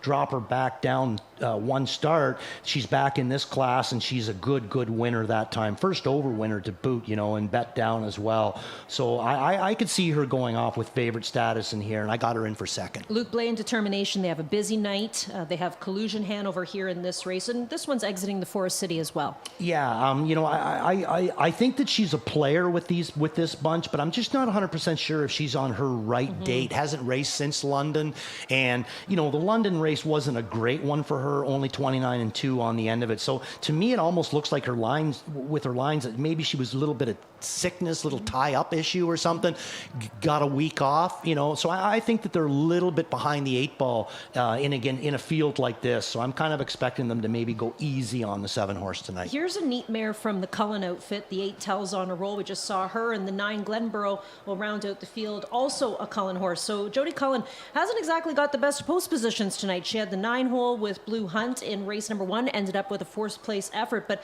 Tells on a Roll is a horse that we were really following last season. 10-time winner. And Glenboro, she's no slouch either, a 9-time winner last year. Yeah, both dangerous horses. Both of them got great gate speed if they choose to apply it. A lot of it's going to be down to do they do behind the gate. The first couple of steps out of there, we're going to know what's under their plans. If they just go to the back, then there's probably a pretty good chance that they're not going to do a whole lot.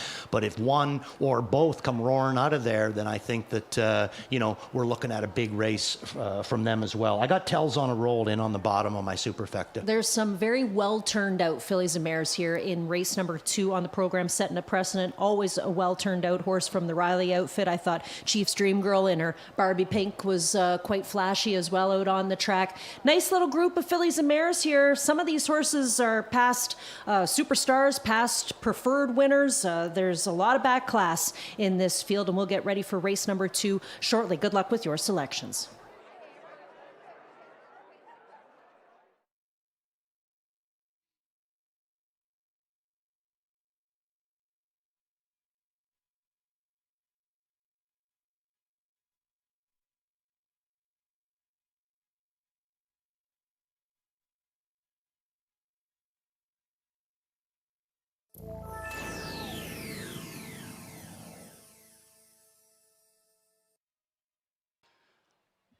Under a minute to post time for race 2 as the starter has called for the horses and drivers to begin lining up.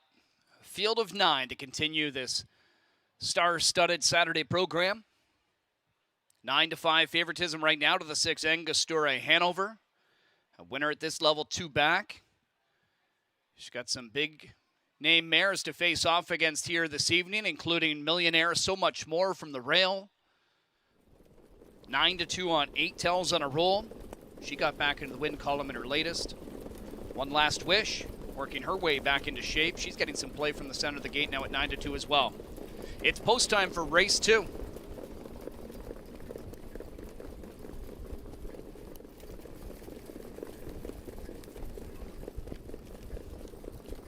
Field of 9 lined up behind the gates. Gathering speed, here they come.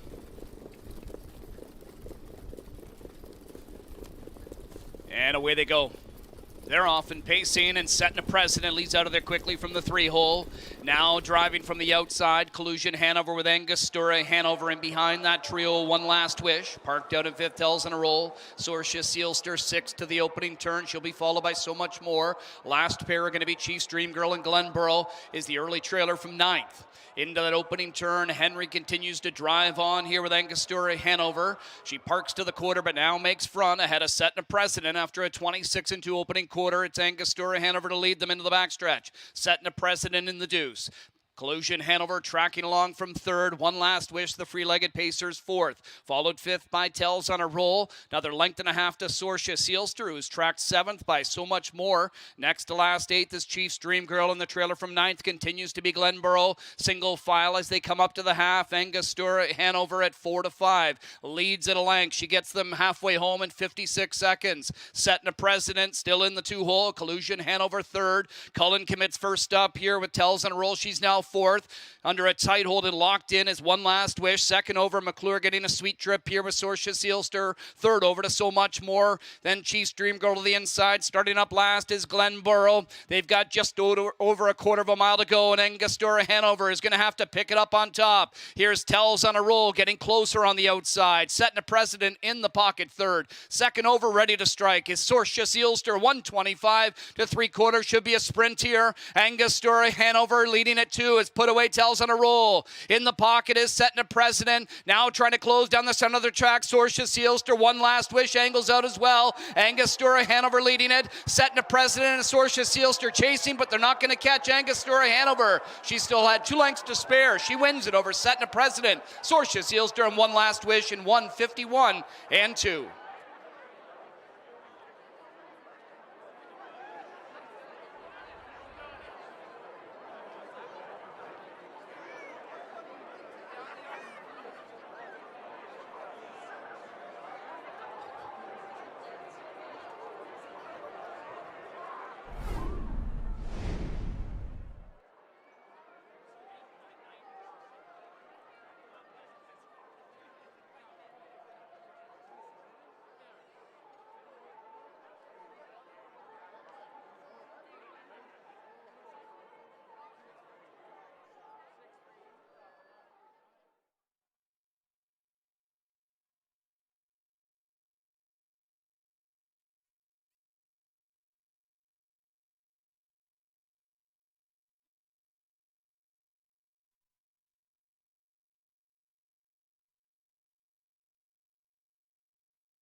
Unofficial on the board, 6-3, 2-5.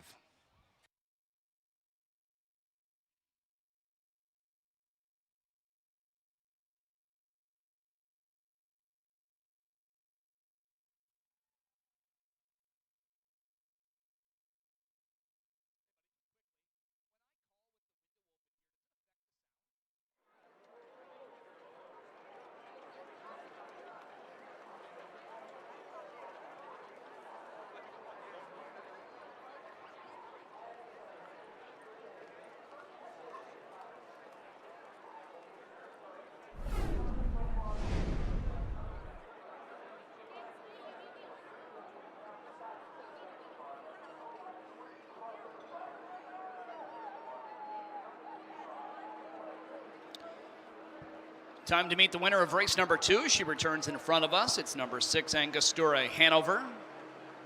Bay mare, 5 years of age by betting line, is out of the Arts Place Dam, Armborough Amaretto. Dr. Peter Johnston and Craig Watkins, the winning owners. Kyle Fellows, the winning trainer. Trevor Henry guides Angostura Hanover to her 4th win of the year in 20 tries. That's her 15th lifetime score, 151-2 as she outsprints them home. Angostura Hanover winning the 2nd race. Brought to you by Diamond Creek. Out there to make the presentation on behalf of Diamond Creek, we welcome Andrew Kramer, Bloodstock Coordinator, and Caroline Vasquez, Director of Marketing for Diamond Creek. Thanks for being with us here at Mohawk Park as they congratulate the connections of 6. Angostura Hanover, the winner of race 2.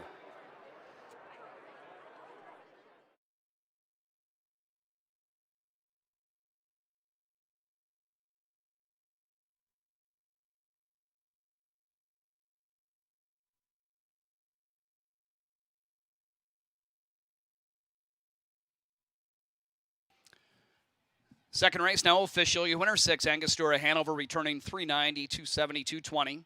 Second was 3, setting a precedent, $28.70 and $13. Third, number 2, Sorcia Sealster, $4.70. $2 Exacta, $86.50. Dollar Try, $167.35.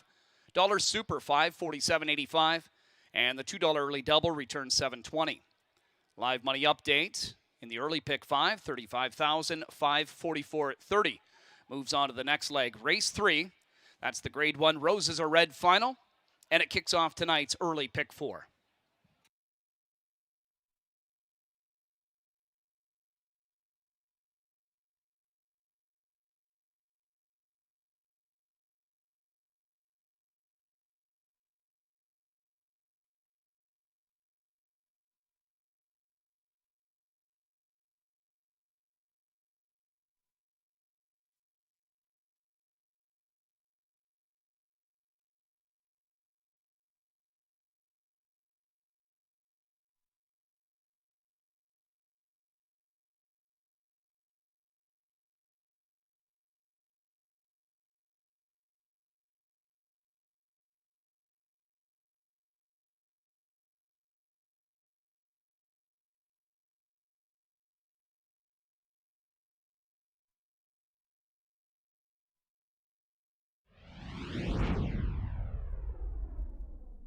Field of 9 lined up behind the gates. Gathering speed, here they come.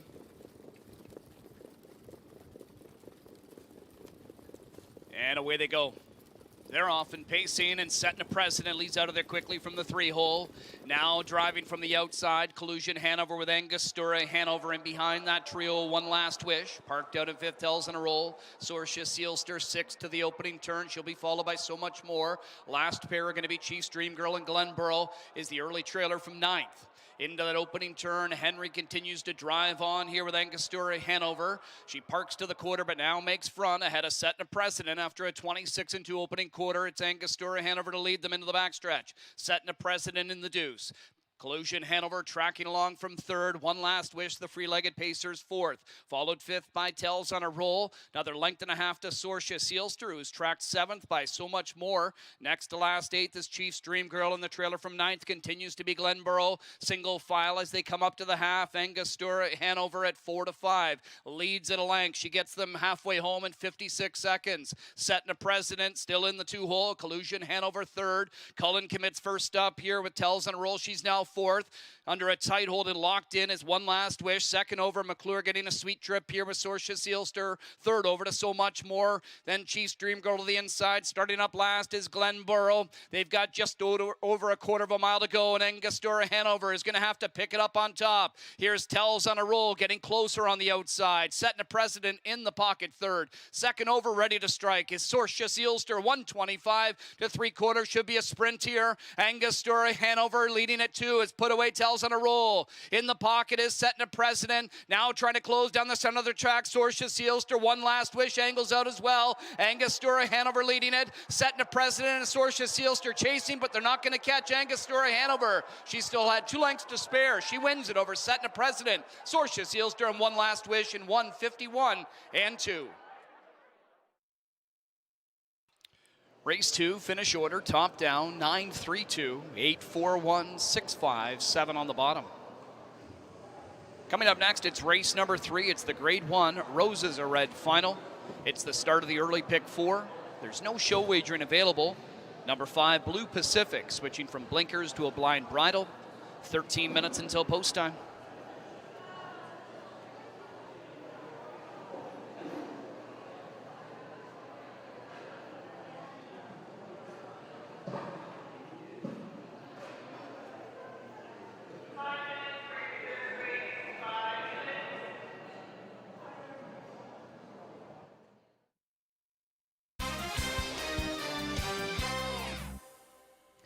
The first stakes race of the night gets ready to go here in race number 3 on the program. This is the Roses Are Red final. It's actually listed as a grade 1. This is the first time in history here, at least that I can recall, that we graded standardbred stakes events. It's something that normally happens in the thoroughbred world, but a grade 1 is as good as it gets, and that's what they think of the Roses Are Red, a purse offered of close to $300,000. So big money on the line here in race number 3. A field of 8 pacers getting set to go, and the favorite at 1-5 is Twin B Joe Fresh. We'll bring Randy Waples in as we discuss this one here. Now, Chris Ryder has a number of very nice horses that are competing on tonight's program. This has to be his barn superstar, or one of them at least. Yeah, and then and then you get even luckier because arguably the best driver in the world owns part of her. Yes. So he's got to stick with you too. Really good combination here. She's just done everything absolutely perfect right from the very start of the racing her. And, she didn't really have any answers for Sylvia as a 3-year-old. I think she beat her once, but that was it. And then as a 4-year-old, the tables turned. All of a sudden, Twin B Joe Fresh was the one to beat, and Sylvia, just could not seem to get her number. Now, this is going to be her, Joe Fresh's first start this season. Sylvia Hanover, this is going to be her 3rd start this season and already had a win. So I do think that right now, I think that they're more or less going to come into this on more or less equal terms. Yes. Now we're actually taking you back in the time machine. We're going to go back to the Breeders' Crown from last season in the final for the Open Mares Pace. Of course, an exciting event as Twin B Joe Fresh did win the race, and really Dexter Dunn couldn't be any more confident, I think, crossing the wire, because he basically stopped driving her a couple of jumps before, started to shake his fist. But our girl, Sylvia Hanover, comes with a really good late kick. Yeah. Always, she's dangerous with her, but for whatever reason, she just can't turn the tables on her as a 4-year-old, So let's see what happens as a 5-year-old. Maybe things will take another turn, I mean, say Sylvia looked like she was the tough one as a 3-year-old. Twin B Joe Fresh as a 4-year-old. Now they're both, again, seem to me like they're on equal terms right now. Let's see who's going to try to wrestle the crown away from the Queen of Racing. Well, take a look at her resume. It's pretty unbelievable. She is the defending champion of the Roses Are Red. She's an O'Brien Award winner. She's a Dan Patch Award winner, a Breeders' Crown champion, and then the list goes on and on. The big highlight, of course, being the fact that she's made $2.7 million for her connections. And as you pointed out, Chris Ryder, a co-owner of this horse, along with Dexter Dunn and some other partners who are in on this mare as well. But our local horse is Sylvia Hanover, and around these parts, she can be quite fun to watch, especially when she goes out to warm up, because she can be a real lazy lump out there. You've seen her before coming in from the paddock, right? And I mean from the paddock at the farm, and they're dragging her back into the barn, right? Yeah, for sure. And it's not because it's that she wants to stay in the field. It's just that she wants to go to the barn at her speed. That's the thing. She does bring a little bit of diva, this young lady. And at one time, Canada's Horse of the Year, not that long ago. I think she won that as a 3-year-old. So, huge credentials on her. And like I said, I'm really happy with the way that she came back this year. It seemed like last year it took her quite a few starts to get into that winning kind of a mode. This is more reminds me of what she was like as a younger horse, so maybe we got big things to look at this year.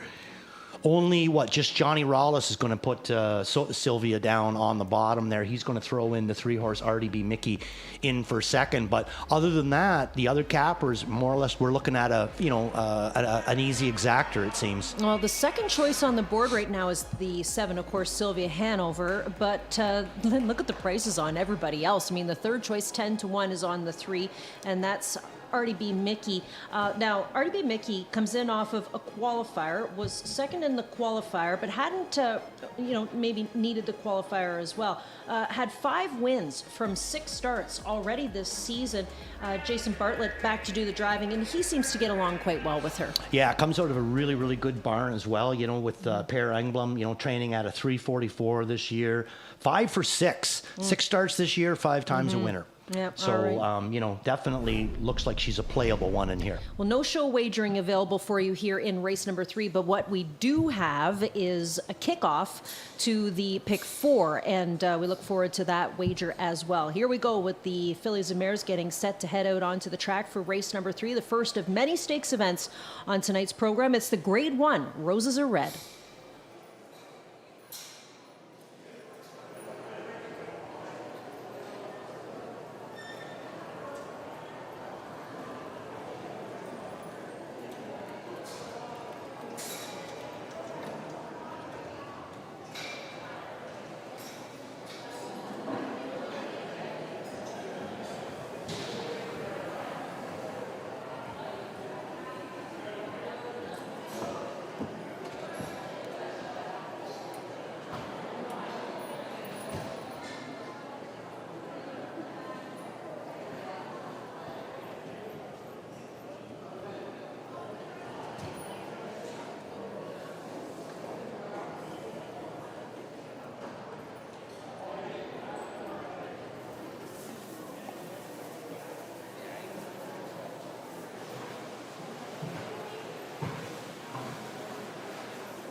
Introducing the field for the final of the Grade 1, Roses Are Red. Number 1, My Girl EJ. Todd McCarthy drives. Andrew Harris trains and owns with William Pollock and Bruce Arman. Burke Racing Stable, Weaver Buscemi, Elizabeth Novak, the breeders. Kayla Hendry, the caretaker. Number 2 is Odds On Platinum. Louis Waugh drives. Dr. Ian Moore training for Let It Ride Stables Incorporated, Odds On Racing. Hanover Shoe Farms Incorporated, the breeder. Giselle Loader, the caretaker. 3 in the field, RDB Mickey as Jason Bartlett and the sulky pair. Engblom trains for MT Stables Ontario Incorporated. Mike Tanev, the breeder. Nick Wilson, the caretaker. Here's the defending champion. It's the 4, Twinbee Joe Fresh. Dexter Dunn drives and owns. Chris Ryder trains and owns. Shares ownership with Peter Trebotica and Barry Spack. Brittany Farms is the breeder. Barbara Trebotica, the caretaker of 4, Twinbee Joe Fresh. Number 5, Blue Pacific, has Doug McNair in the bike. Dave Maneri training for Sealster Farms Incorporated. Fairwinds Farm Incorporated, the breeder. Emily Vino, the caretaker of 5, Blue Pacific. Number 6, Soft Shot, is driven by Dave Miller. Jessica Rogner, the trainer and caretaker. Paul O'Neill owns. Breeder is Shannon Philankaloo. Here's 7. It's Sylvia Hanover with Bob McClure in the sulky. Sean Stacy trains for Hudson Standardbred Stable Incorporated. Hanover Shoe Farms Incorporated, the breeder. Natasha Stacy, the caretaker of 7, Sylvia Hanover. And to complete the field, number 8, Villar de Harris, driven by Yannick Gingras, trained by Oka Svanstedt, owned by Knutson Trotting Incorporated. LST Stables, William Devan, the breeders. Chris Monroe, the caretaker of 8, Villar de Harris. That's your field for the Grade 1 Roses Are Red final. $287,000 the purse. Kicks off tonight's early pick 4, post time in 5 minutes.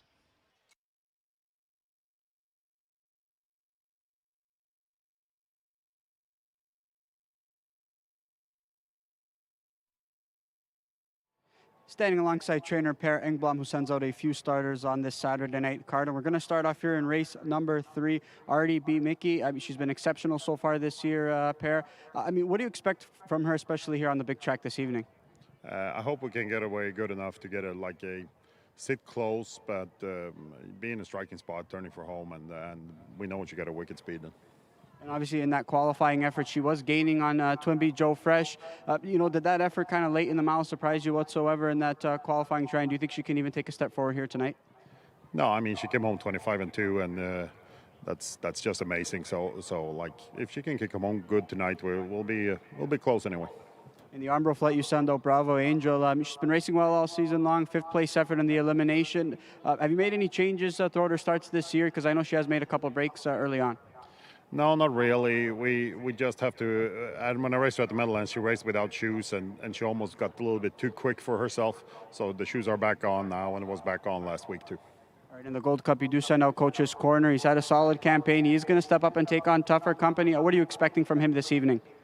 I hope he races well. I mean, it's a tough race, but he's always doing his best. And, if we can sit close, he can get a decent piece of it. Appreciate your time, Pierre. Best of luck tonight. Thank you. All right, Randy, Lisa, back to you guys.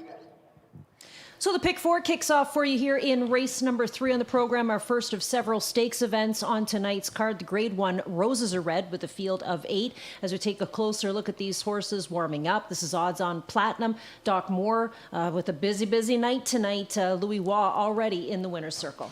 Yeah, the Moore barn is on full go tonight. I think they got something like 6 or 7 horses or something that they're racing tonight. That's a busy night. Yeah, he'll be sleeping in tomorrow there, Mr. Moore. The 5 horse on your camera right now, Blue Pacific. A couple changes sending in on by Dave Maneri. Blinkers to a blind for this girl. She really stoked it up big time when Maneri first brought her up here, and then she kind of went through a little bit of a lull.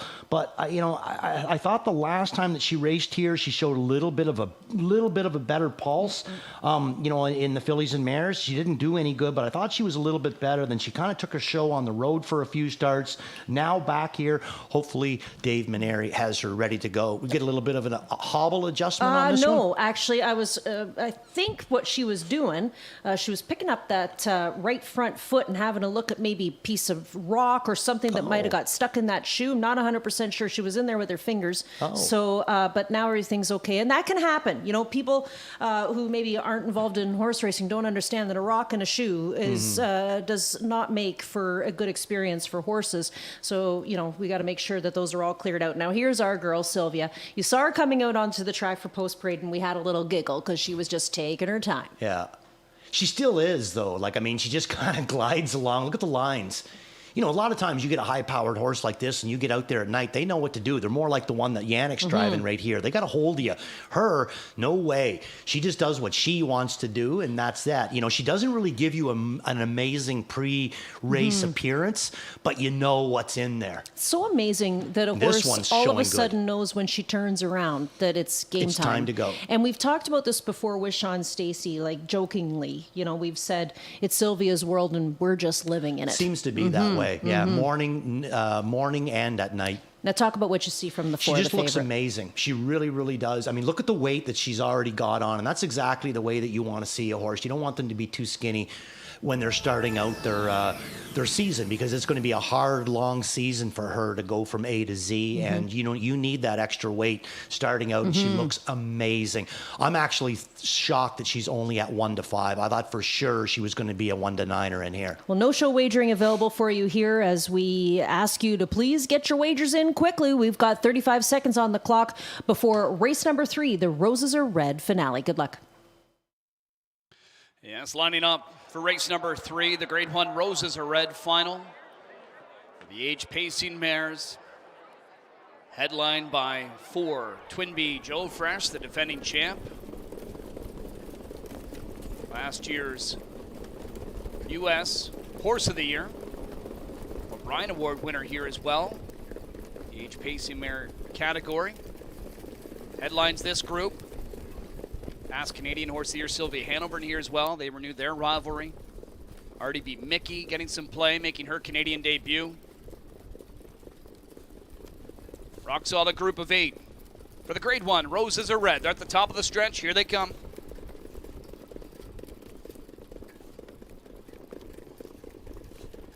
Away they go. They're off and pacing, blasting away. Valar de Hyras on the outside as Gingras chases her out of there. My Girl EJ from the inside. Sylvia Hanover showing speed. Here's McClure. Amps her up early on. RDB Mickey into the top 3. Then Twinbee Joe Fresh. Odds on Platinum. Valar de Hyras backpedals now after originally trying to leave. She's in fact going to backpedal all the way to last. We see Blue Pacific and Soft Shot ahead of Valar de Hyras, who goes back to 8th. On the outside, Sylvia Hanover Hanover makes her way to the lead ahead of My Girl EJ after a 26-2 opening quarter. McClure and Sylvia Hanover into the backstretch over My Girl EJ. Here's RDB Mickey out of the 3-hole and on the move for Bartlett. It's RDB Mickey on the outside, ranging up and hot on her heels, Twinbee Joe Fresh. RDB Mickey takes over. Twinbee Joe Fresh first up and moving. She just glides up on the outside, now matching strides with RDB Mickey as they come to the half in 55-1. Twinbee Joe Fresh clears to the lead for Dunn. RDB Mickey now in second.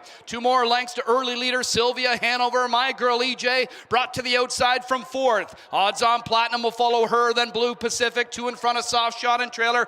Vallard to High-Rest 3/8 of a mile to go, and it's Twinbee Joe Fresh in a comfortable stride, leading it just over a length to RDB Mickey and an improving My Girl EJ. Sylvia Hanover locked up fourth, second over fifth is Odds on Platinum. 1:22 and 1 3/4. They turn for home in the Rosa Red, and Twinbee Joe Fresh leading it by 2. Dunn looks over his shoulder, doesn't see anybody that's a threat, and she just steps away. It's Twinbee Joe Fresh pouring it on late, and Twinbee Joe Fresh, there's no touching this mare. Twinbee Joe Fresh with the Roses Are Red repeat, dominant in victory. Twinbee Joe Fresh wrapped up at the end to win by 4 over Sylvia Hanover and RDB Mickey. It's Twinbee Joe Fresh in 1:48-4.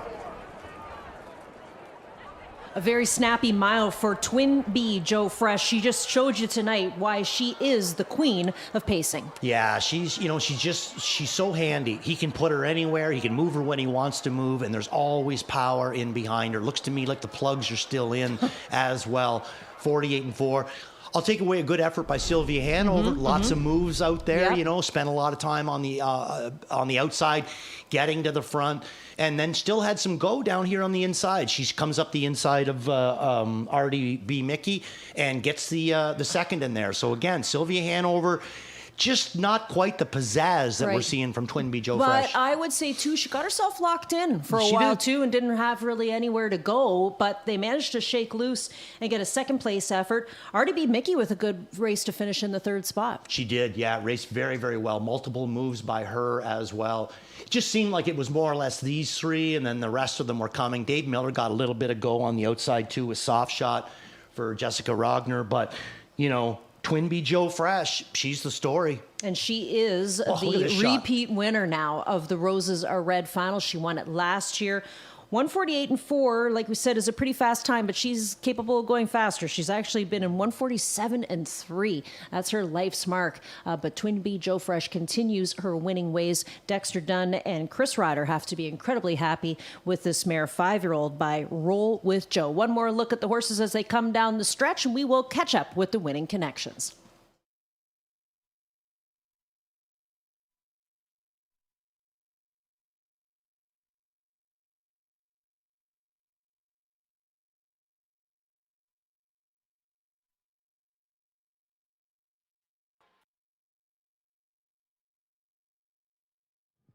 Twinbee Joe Fresh defends her title here in the Roses Are Red. I'm here with winning driver and co-owner Dexter Dunn. Dex, how did you feel out there tonight?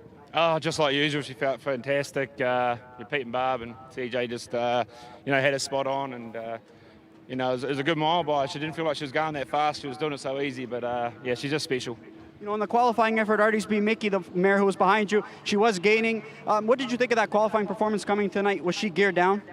Yeah, she was doing it easy. She had the plugs in still, and she was just floating along there. So, RDB Mickey was breathing down my neck pretty good on turning for home, and I thought we might have a battle. But, this girl can quicken as good as any of them, and when she let down, she put separation on them. And, my daughter Mila's at home on the couch sick, so I hope this makes her feel better.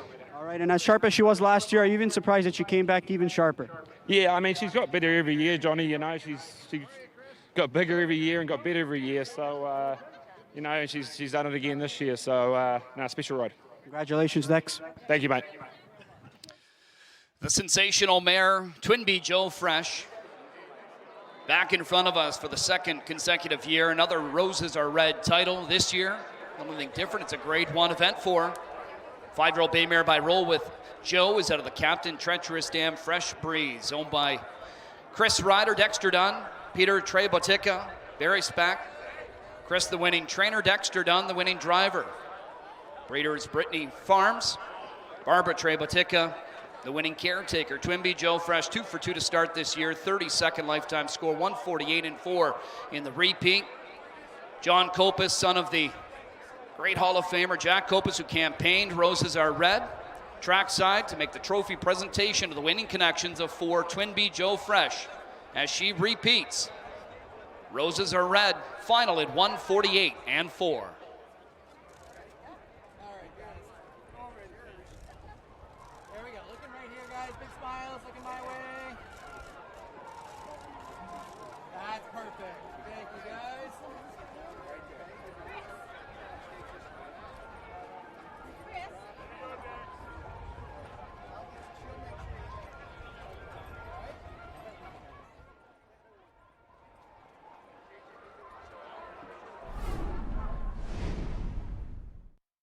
Race number 3 is official. Your winner 4, Twinbee Joe Fresh, returning 230 to win, 210 to place. Again, there was no show wagering available. Second was 7, Sylvia Hanover, 390 to place. Third, number 3, RDB Mickey. Fourth, 6, Soft Shot, $2 Exacta, $670. Try $950, Super, $58.70. $2 Double, $370. First pick 3 of the night, dollar return, $410. Early pick 4, attracted a pool just over 49,000, 41,000, 698.14 moving on. Pick 5 still live, 31,172.22. Both of those wagers continue next in race 4.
Twinbee Joe Fresh captures the Roses Are Red to defend her title from last year. I'm here with winning trainer and co-owner Chris Ryder. Chris, just her second start of the year, and she's had a few tighteners so far with qualifying efforts, this season.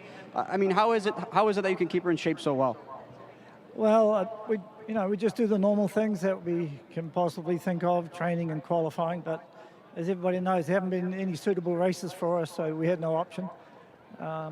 But she is what she is. She's not hard to get ready. She's such a beautiful mare, and push a button and she's away. So we're very blessed, yeah. You know, there's a few movements on the outside. There are a couple of mares leaving that maybe we didn't expect. Is there ever a sense of nervousness from you when you're watching this mare do her thing? Yeah, a little bit of nervousness. Not too bad. I try not to be too nervous. It doesn't help. But a little bit. You got to race. It was a pretty hard race tonight. She had to do a bit of work, and she just keeps coming through, so it's just a great experience, yeah. I know it's early on in the season, but you kind of hinted that there was a possibility last year. Given what she did last season, given what she's off to so far this year, is there a chance maybe sometime down the road we could see her take on the boys? Well, everybody keeps asking me, so obviously have it in the back of our minds.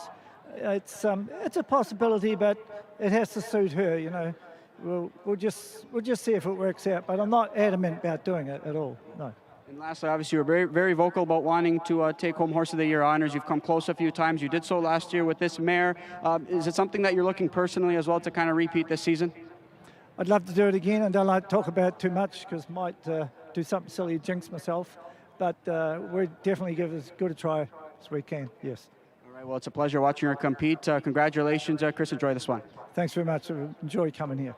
All right, there's Chris Ryder. Dexter Dunn, Twinbee Joe Fresh, repeating as the Roses Are Red champion.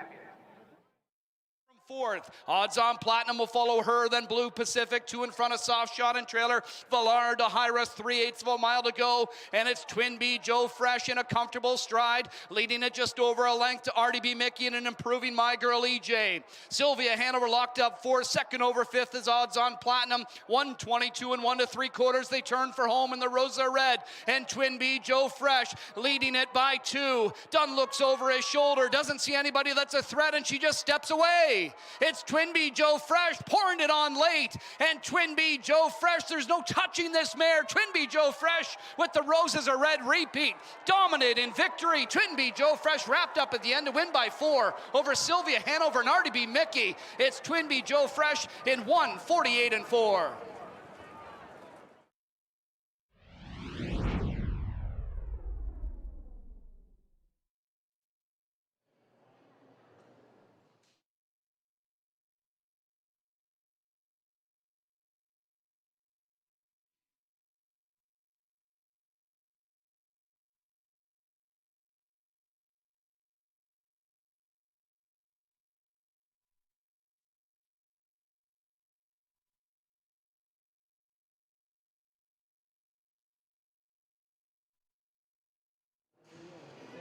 Race 3, finish order from the top down, 7, 6, 3, 1, 5, 4, 2, and 8 on the bottom.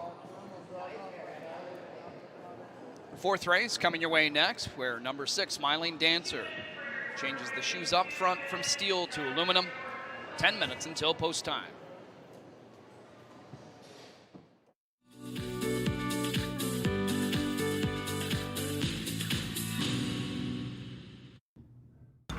Give me a hot pink Cosmopolitan and some drama. Give me a Kettle One soda with a twist. Give me a party, an espresso martini, and a room full of strangers. Give me a cocktail with Kettle One vodka. When I think New Holland, the first word that would come to my mind, I would think success. I think without it, for me, the success isn't there. Whenever you deal with somebody so long and they take care of you, you remember that.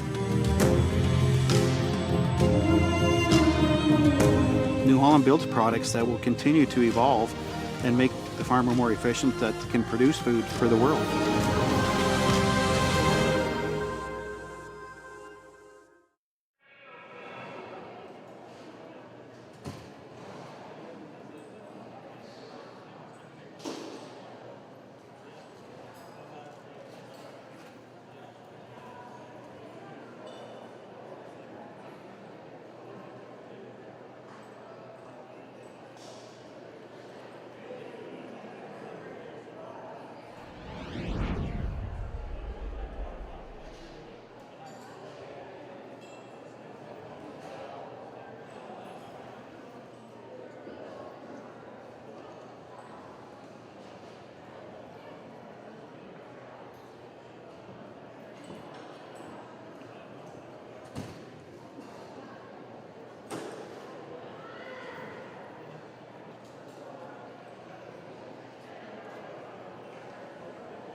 Introducing the field for tonight's fourth race. Here's one SOS Sports Bet to lead parade. Doug McNair driving. Greg McNair trains for owner Ryan McDonald.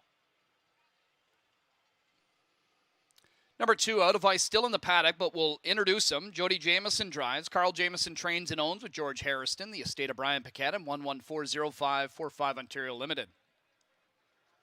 Here's 3, Tito and Cheddar. Murray Brother trains for Hut Racing Stable. Tyler Jones in the sulky. Wicked Express, number 4, driven by Tim Tetrick. Kyle Fellows trains for Hut Racing Stable. The 5, Silver Walls, has Tyler Borth in the bike. Dennis Morrissey trains for owner Dale Hunter. Number 6, Smiling Dancer, has James McDonald in tow. Paul Ritchie trains and owns with Nick Ritchie.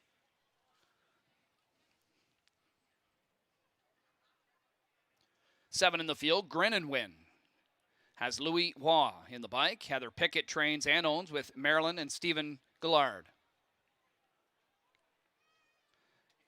Better Deal Me in the 8. Travis Cullen driving. Jody Cullen trains for Wayne McCrae and Daniel Ross. Number 9, Xander, driven by Yannick Gingras. Gary Murner trains for Joseph Rico Jr.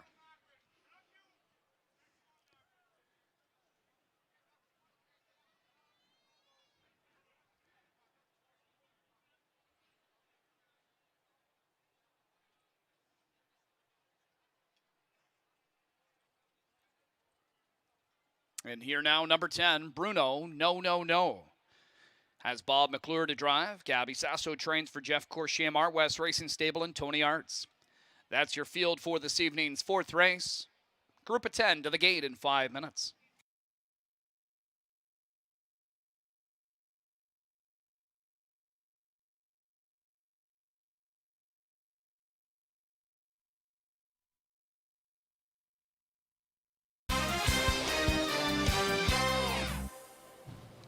Five-year-olds and younger non-winners of 2 or $30,000 on the pace here for race number 4 on the program, and a purse of $19,000. It's a nice little story with this Silver Walls horse. We don't have a lot of grays that compete, and Silver Walls has certainly enjoyed a fantastic season. They have to be pretty excited about just being on this big card here tonight.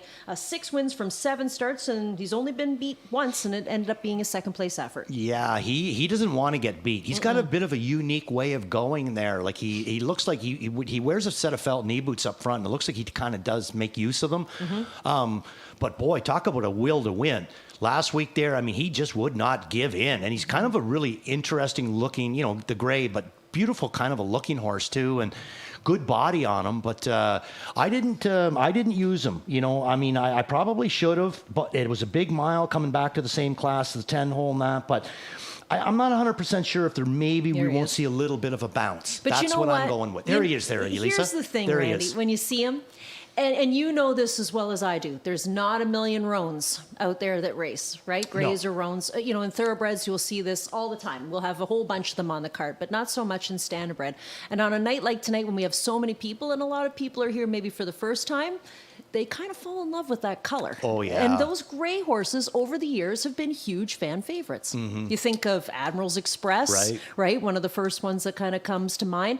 But certainly people just kind of gravitate towards them. Yeah, years ago, my father had a strawberry roan there. I think I qualified, or I actually got my my time for my license, had to do a rated mile, and I think I went with him. His name was Roan Barron. Roan Barron. He was in my dad's barn for a very, very long time. Really, really nice, open kind of horse. I'll tell you what, my dad wasn't exactly the caliber of yours, but he had a Roan as well. And even today, people will come up to me and say, your dad was the one that had Peter Puck Herbert, right? And he was an absolute, he was always, I think my mother called him Peter the Third. He loved to finish third all the time, but he was Roan, and everybody liked him. Yeah. So let's get a look at some of the others in this race, because this gray horse is getting a lot of attention. 7-2, the price on the 6. That's Smiling Dancer. Smiling Dancer making a shoe change tonight, going from steel to aluminum up front. Yeah, been kind of knocking on the doors, shows big speed at times, but really, really light on the win record so far this year. It was good last year, 4 for 8. Love the barn that he comes out of too. A lot of going for him, and getting away from the golds into these types, could be a better spot, middle of the gate. James McDonald, I threw him in on the bottom. I threw him in for 4th with right now, but he's taking good support though, 3-1 right now. Your top selection? My top selection is going to be the 2-horse Out of Ice for Carl and Jody Jameson. He is coming in off of a scratch, but was a winner at London. I don't put this guy as myself as a gold colt, but I do put him as being very, very close to a gold colt. So I would say that he's a superior grassrooter. And I think that in this bunch, you know what I mean, he's a good fit in here. So I'm going to throw him in as my top pick. But the one, Bruno No, I got him in for second, way from the outside. Not really sure how he's going to do his thing, but I do like the way that he's been racing. He also raced in a gold 2 starts down, but finished 6th in there. SOS Sports Bet. I find this one extremely interesting. I've used him at different times. He really, to me, seems like he's a horse that is right now flying major league under the radar. I think there's a ton of, there he is there. I think there's a ton of talent with this guy, and I think at times he has showed us that talent, but he right now, it just always seems to me that he's always kind of flying under the radar. Doesn't this look like a boy and a man side by side? I mean, the 1 horse still growing, obviously, and the 10, I mean, he's quite a developed colt, isn't he? Who's going to say no to Bruno No that size, eh? No kidding. 4th race features a lot of horses coming in from Western Fair, which is interesting because it's one of our B tracks here, and a lot of horses, obviously, from the Bs aim to be horses that come here to Mohawk. And what I did notice tonight is we have a lot of people here from the London Knights, so they will likely be rooting for a lot of these Western Fair horses. Well, they'll definitely be rooting for this 5-horse because he's owned by the owner of the London Knights, and that's Dale Hunter. So well, he's also going to be here tonight because he's also owner of Crackshot in the NA Cup. Could be a big night tonight for those guys. We've got 30 seconds on the clock before race number 4. Good luck. It's been a huge few weeks for Dale Hunter. He's looking to add to that, of course. All he does is win, and he's got a good shot here with Silver Walls, who was a winner last week in his Mohawk Park debut. He's 5-2, as we've got a field of 10 lining up for the 4th race. It's a nominators of 2 for the 5-year-olds and younger. This just so happens to be a full group of 10 Ontario-sired 3-year-old pacers, many of them preparing and staying in shape for their next provincial tilt, whether it be at the grassroots or gold level. It's post time for the 4th race here on Pepsi North America Cup night at Mohawk Park. Starting to get his reach to the top of the stretch. Here they come.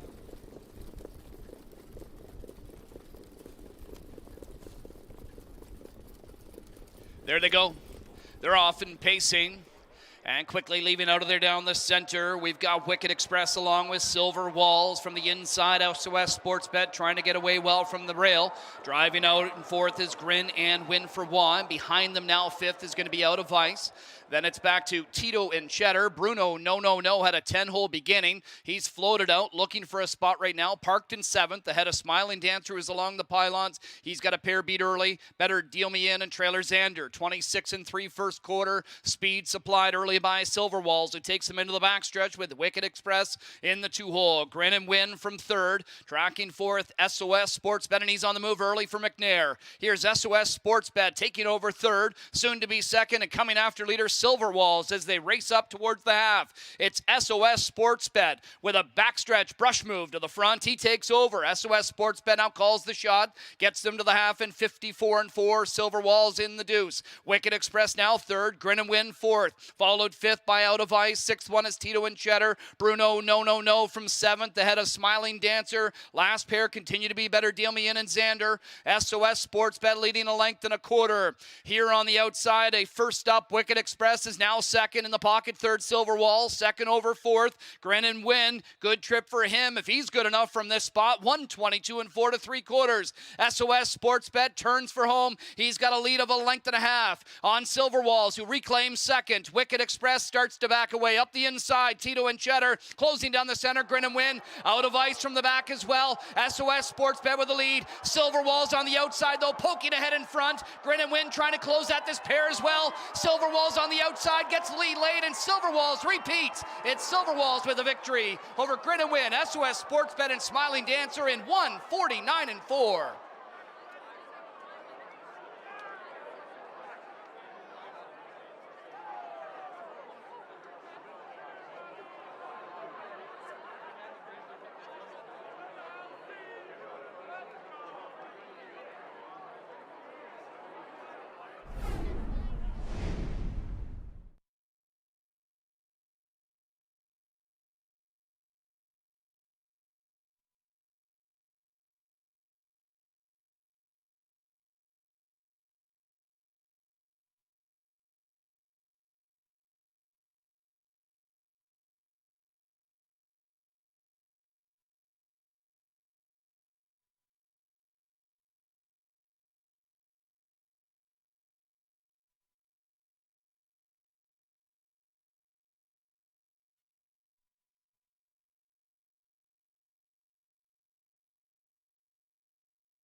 Unofficial on the board, 5-7, 1-6.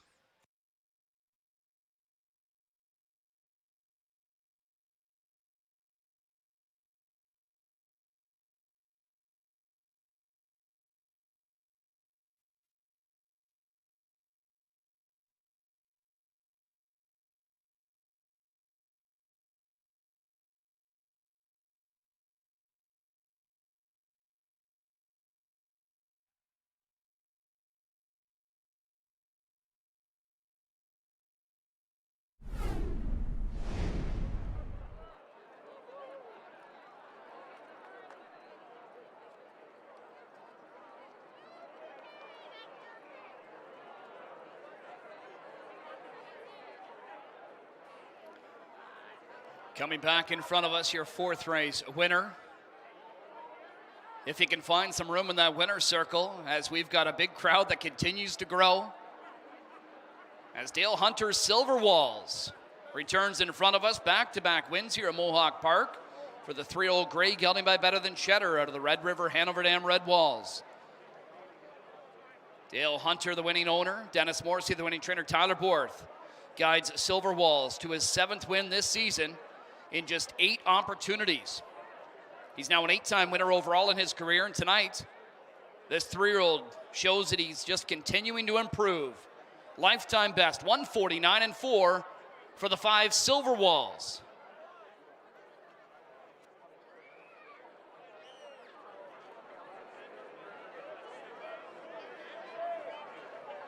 As we know, Dale Hunter on hand, not only to see this great horse, but another top 3-year-old in the $1 million Pepsi North America Cup. He's got a big shot with the lone Ontario sired Star. Crack shot. He'll have post position 8 in race 11. What everybody's come here for. Looking forward to that event. Already off to a great start here on this Saturday program.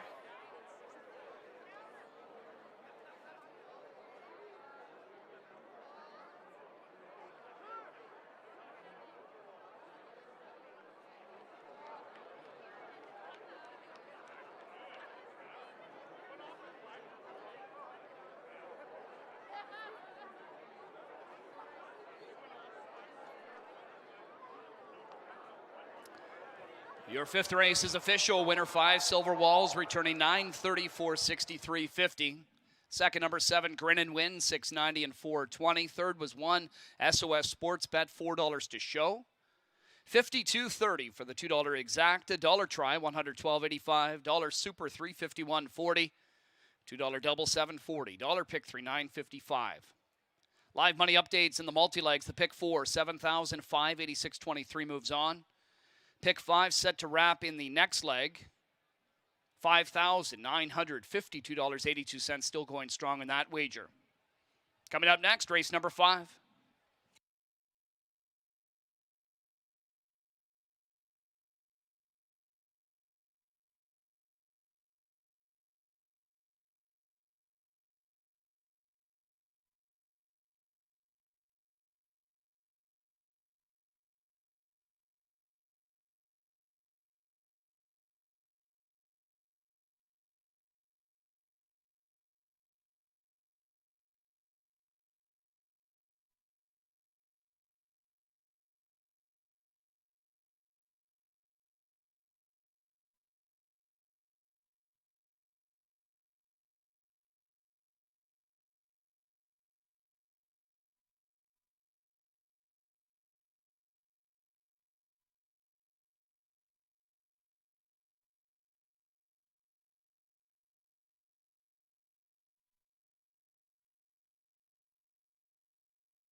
There they go. They're off and pacing. And quickly leaving out of there down the center, we've got Wicked Express along with Silver Walls from the inside. SOS Sportsbet trying to get away well from the rail. Driving out and fourth is Grin and Win for One. Behind them now, fifth is going to be Out of Ice. Then it's back to Tito and Cheddar. Bruno, no, had a 10-hole beginning. He's floated out, looking for a spot right now. Parked in seventh, ahead of Smiling Dancer, who's along the pylons. He's got a pair beat early. Better Deal Me In and Trailer Xander. 26-3 first quarter. Speed supplied early by Silver Walls, who takes him into the backstretch with Wicked Express in the 2-hole. Grin and Win from third. Tracking fourth, SOS Sportsbet, and he's on the move early for McNair. Here's SOS Sportsbet taking over third, soon to be second, and coming after leader Silver Walls as they race up towards the half. It's SOS Sportsbet with a backstretch brush move to the front. He takes over. SOS Sportsbet now calls the shot, gets them to the half in 54-4. Silver Walls in the deuce. Wicked Express now third. Grin and Win fourth. Followed fifth by Out of Ice. Sixth one is Tito and Cheddar. Bruno, no from seventh, ahead of Smiling Dancer. Last pair continue to be Better Deal Me In and Xander. SOS Sportsbet leading a length and a quarter. Here on the outside, a first up Wicked Express is now second in the pocket. Third, Silver Wall. Second over fourth, Grin and Win. Good trip for him if he's good enough from this spot. 122-4 to 3/4. SOS Sportsbet turns for home. He's got a lead of a length and a half on Silver Walls, who reclaims second. Wicked Express starts to back away up the inside. Tito and Cheddar closing down the center. Grin and Win Out of Ice from the back as well. SOS Sportsbet with the lead. Silver Walls on the outside though, poking ahead in front. Grin and Win trying to close out this pair as well. Silver Walls on the outside gets lead late, and Silver Walls repeats. It's Silver Walls with a victory over Grin and Win. SOS Sportsbet and Smiling Dancer in 149-4.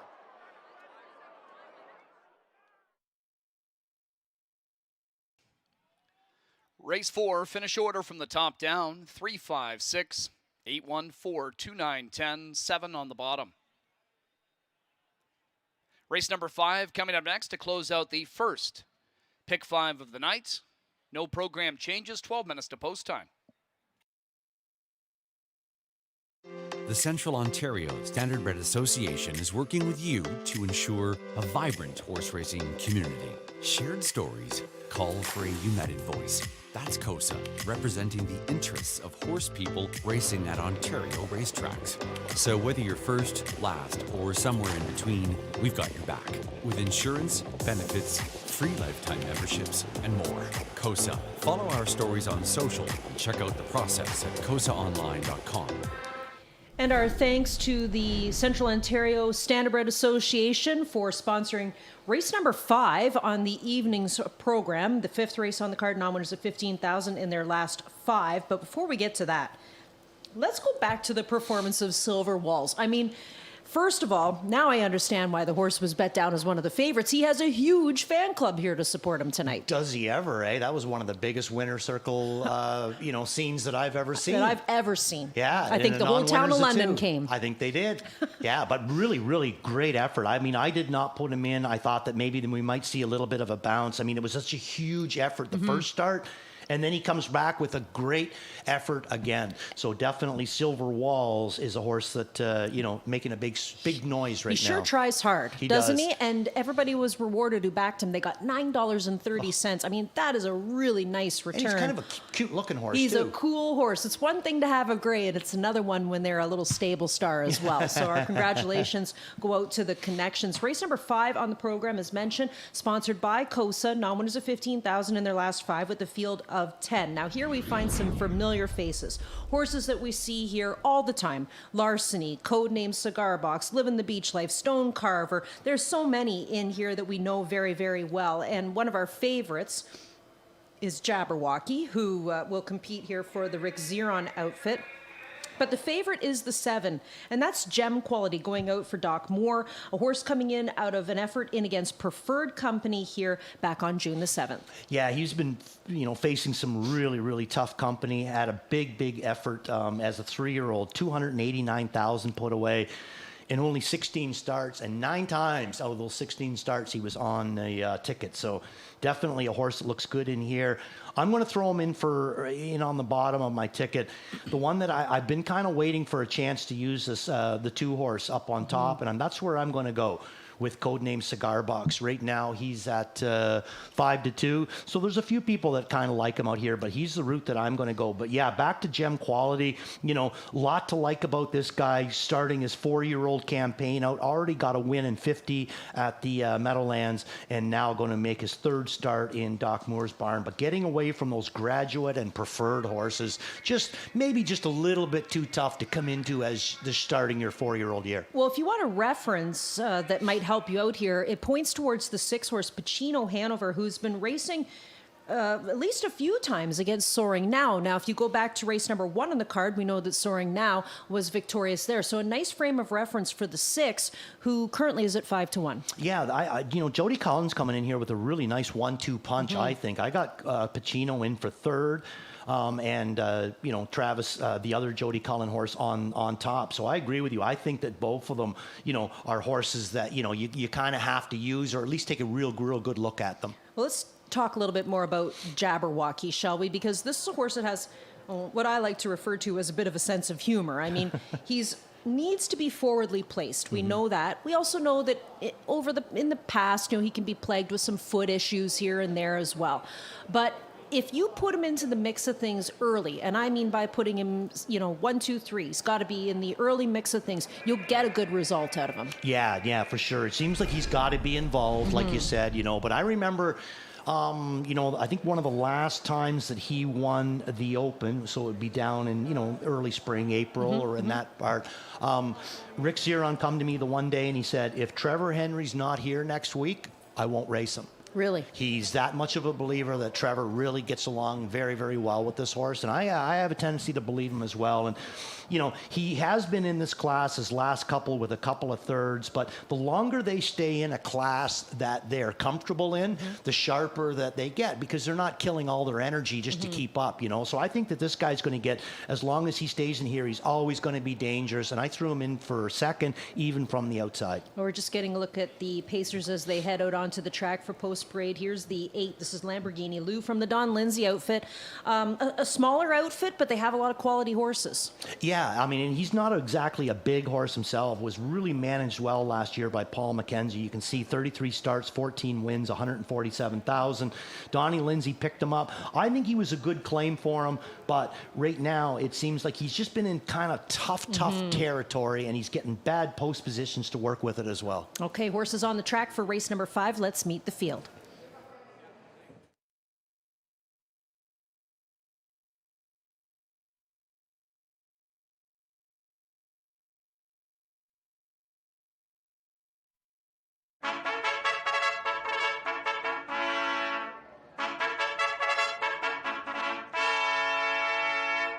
Race 5 Pacers on track. Leading parade, here's 1 Larceny. Billy Davis driving. Carmen Osiello trains for owner Stephen Klanowski. Number 2, codename Cigar Box. Travis Cullen drives. Jody Cullen trains for Paul Sanders, the A1 stable, and Ron Cullen. Living the Beach Life 3, driven by Tyler Borth. Vic Putty trains for Gordon McDonald, Christopher Bolin, Limco Incorporated. Stone Carver 4 has James McDonald at the lines. Tony Beaton trains for owner Robert Bridges. Number 5, P.L. Ozzie gets Tim Tetrick in the sulky. Kyle Fellows training for Jody Sanderson, Darren Smith, Michael McKenna, and Max Sand Stables. Here's Pacino Hanover number 6. Ed Hensley drives. Jody Cullen trains for Paul Sanders, Ron, and Travis Cullen. 7 is Gem Quality with Louis Waugh driving. Dr. Ian Moore trains for Let It Ride Stables Incorporated. Odds on Racing, Brad Grant, and Enviro Stables Limited. Bob McClure, the driver of 8 Lamborghini Lou. Don Lindsay trains and owns with Paul Kleinpace, Will Alampievich, and Garth Bechtel. 9 is Jabberwocky, driven by Trevor Henry. Rick Ziron trains for Rick Ziron Stables, James Walker. Johnny Marveno earned it to Burnett Stable. 10 in the group, Jack Panic, driven by Jonathan Drury, trained by Carmen Osiello, and owned by Dan Serafian. That's your field for the 5th race, presented by the Central Ontario Standardbred Association, otherwise known as COSA. We're 5 minutes until post time.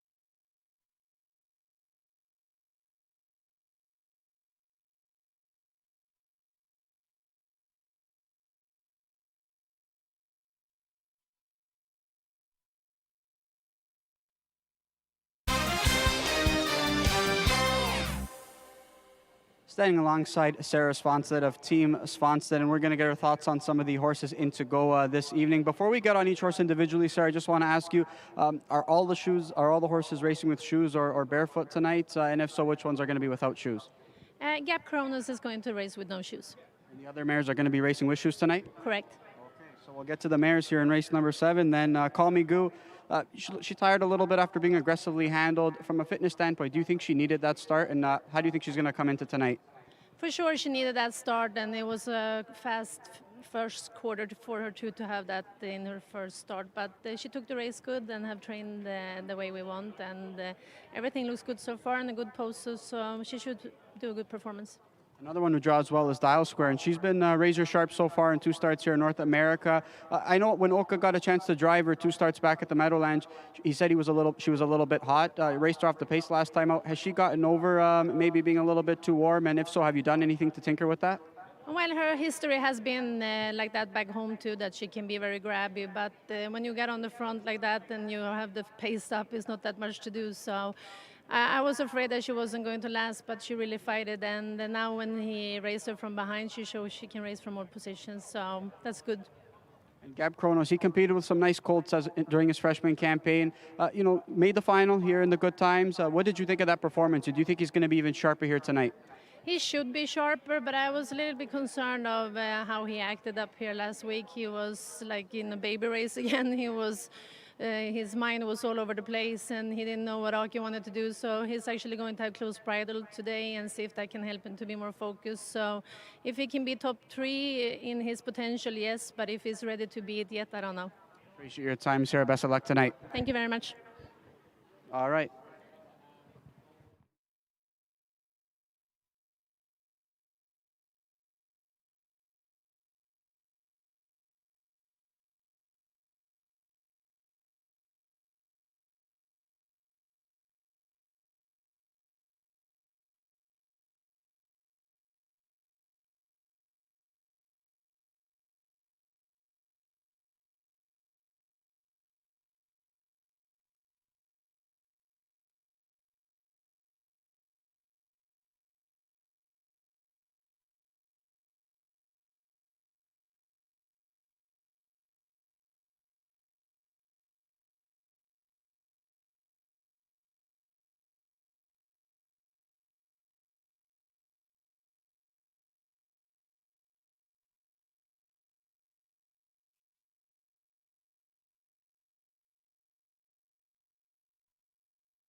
Getting set for tonight's 5th race as we close out our early pick 5. Starters called the Field of Pacers to begin lining up. Group of 10.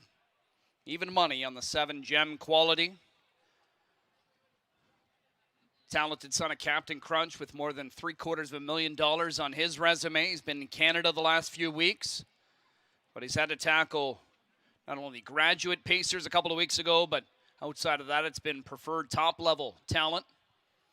Still a real good bunch he's got to face off against, but does get some class relief. Louis Waugh back aboard a live drive here with Gem Quality. If they line up for the 5th, it's post time.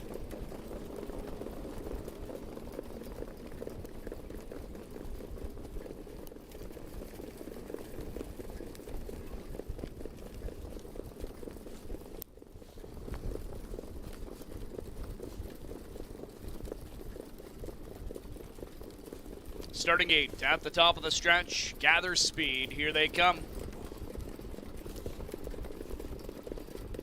Off and pacing. Outside, pair are trying to leave out of their Jabberwockies. Might be the quickest of the bunch, though. It's Jabberwocky to sprint forward here for Henry.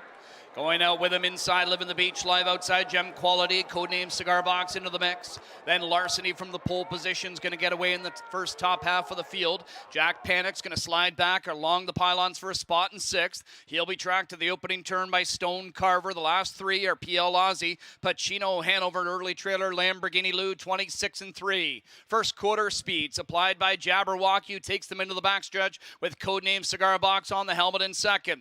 On the move early, 3-5 favorite. Gem Quality out of 4, 3rd, 2nd, coming after leader Jabberwocky. Here's Jabberwocky with company. He's not going to put up a fight right now. He'll let Gem Quality clear to the lead. So Gem Quality takes over. Jabberwocky now in the pocket. Codename Cigar Box 3rd. Living the Beach Life 4th. Larceny stays to the inside 5th. First up out of 6th, Jack Panic. Then it is Stone Carver. Continue to be tracked by PL Aussie, Pacino, Hanover, 3-motor Lamborghini Lou. They were down to the half in 55-1. They reach 5/8, and it's Gem Quality and Louis Waugh leading the way by a length and a quarter to Jabberwocky in 2nd. Jack Panic gets closer 3rd. Inside 4th, codename Cigar Box. Trying to catch up to some cover here on the outside is Larceny, as Billy Davis able to swing him to the outside. Now getting off of the pylons, Cullen with codename Cigar Box. 1:22 and 3 3/4, and Waugh starts to go to work on Gem Quality. Calls on him for a quarter mile of toughness. Gem Quality with a length and a half to Jack Panic, who chases in 2nd. Then Jabberwocky, codename Cigar Box, Larceny, and Pacino, Hanover. It's Gem Quality now leading by 4, and Gem Quality will not be caught on the drop down. It's Gem Quality to score the victory. Codename Cigar Box rallies for 2nd, Jack Panic 3rd, Pacino, Hanover 4th in 1:49-4.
Unofficial on the board, 7-2, 10-6.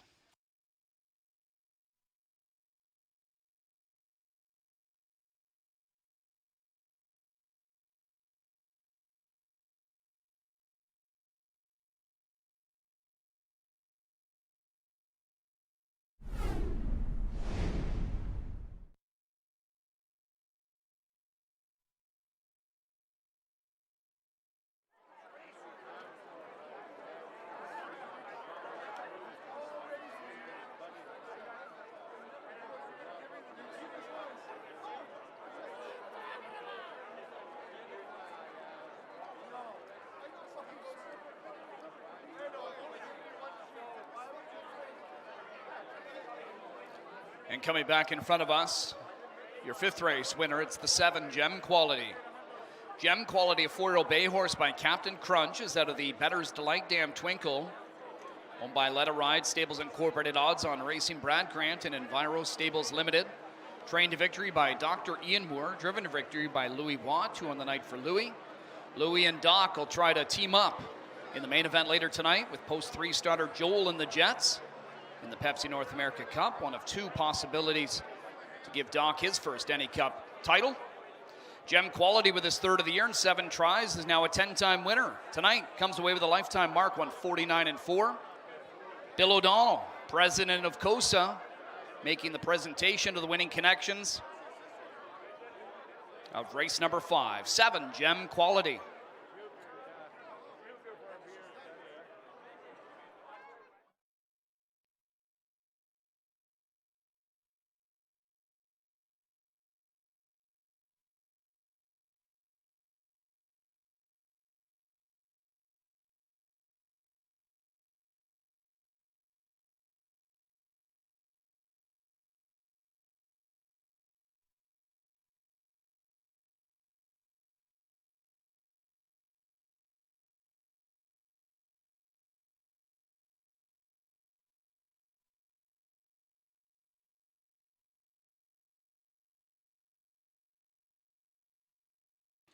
Race 5 now official. Your winner 7, Gem Quality, 320, 230, 210.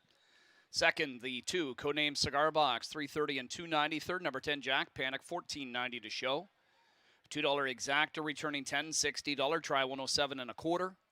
$410.30 for the dollar super. $2 double $19.80. Pick 3 $8.70. And the first pick 5 for the night, dollar return $54.85.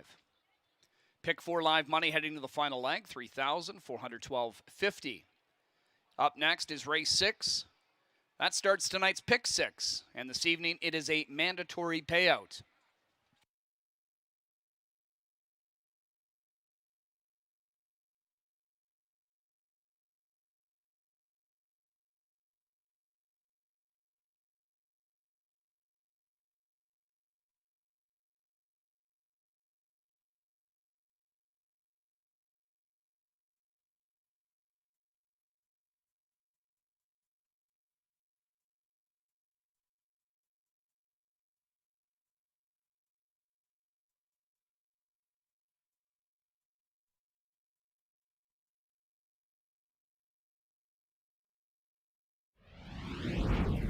Starting 8 at the top of the stretch, gathers speed. Here they come. Off and pacing. Outside, pair are trying to leave out of their Jabberwockies. Might be the quickest of the bunch, though. It's Jabberwocky to sprint forward here for Henry. Going out with him inside, Living the Beach Live outside, Gem Quality, codename Cigar Box into the mix. Then Larceny from the pole position is going to get away in the first top half of the field. Jack Panic's going to slide back along the pylons for a spot in 6th. He'll be tracked to the opening turn by Stone Carver. The last 3 are PL Aussie, Pacino, Hanover, an early trailer, Lamborghini Lou, 26 and 3. First quarter speeds applied by Jabberwocky, who takes them into the backstretch with codename Cigar Box on the helmet in 2nd. On the move early, 3 to 5 favorite Gem Quality out of 4, 3rd, 2nd, coming after leader Jabberwocky. Here's Jabberwocky with company. He's not going to put up a fight right now. He'll let Gem Quality clear to the lead. So Gem Quality takes over. Jabberwocky now in the pocket. Codename Cigar Box 3rd. Living the Beach Life 4th. Larceny stays to the inside 5th. First up out of 6th, Jack Panic. Then it is Stone Carver. Continue to be tracked by PL Aussie, Pacino, Hanover, 3-motor Lamborghini Lou. They were down to the half in 55 and 1. They reach 5/8, and it's Gem Quality and Louis Waugh leading the way by a length and a quarter to Jabberwocky in 2nd. Jack Panic gets closer 3rd. Inside 4th, codename Cigar Box. Trying to catch up to some cover here on the outside is Larceny. Is Billy Davis able to swing him to the outside? Now getting off of the pylons, Cullen with codename Cigar Box. 1:22 and 3 3/4, and Waugh starts to go to work on Gem Quality. Calls on him for a quarter mile of toughness. Gem Quality with a length and a half to Jack Panic, who chases in 2nd. Then Jabberwocky, codename Cigar Box, Larceny, and Pacino, Hanover. It's Gem Quality now leading by 4, and Gem Quality will not be caught on the drop down. It's Gem Quality to score the victory. Codename Cigar Box rallies for 2nd, Jack Panic 3rd, Pacino, Hanover 4th in 1:49 and 4.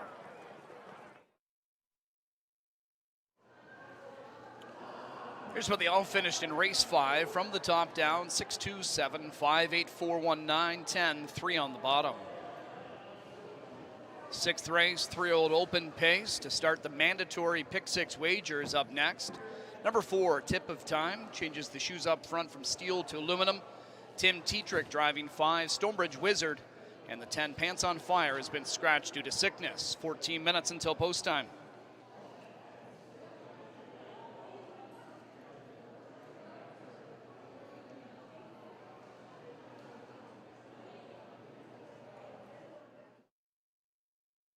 In harness racing, there are options when it comes to owning a standardbred racehorse.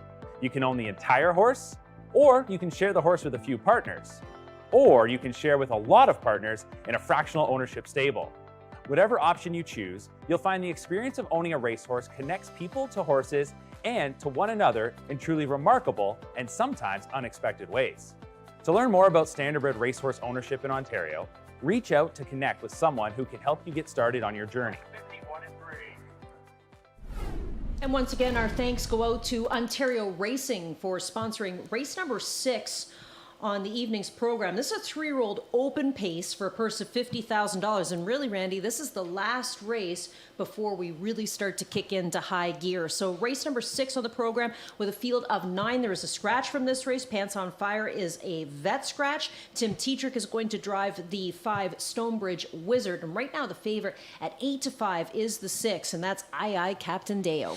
You know, he really looked like he was going to get the job done last week there. Boy, oh boy, that was quite a some beach somewhere a couple of weeks ago, I guess, you know. But him and Prince Hal Hanover, they threw down at the head of the lane, and they went nose to nose, right from the head of the lane all the way to the wire. Don't you love races like that? Neither one would give an inch. And Aye Captain Deo, unfortunately, could not get by Prince Hal Hanover, who's going to be racing in a little race called the NA Cup tonight, coming on a little bit later. I like him too. Yeah, I thought him in for second. I thought it was an incredible race, and without a doubt, he is the horse to beat in this race. And I'm going to take a chance, and the only reason why I didn't put him up was because when I came down to the page, I land on the 8 horse, Poppy's Pistol, a horse that I really, really like, and picking up McNair for the first time.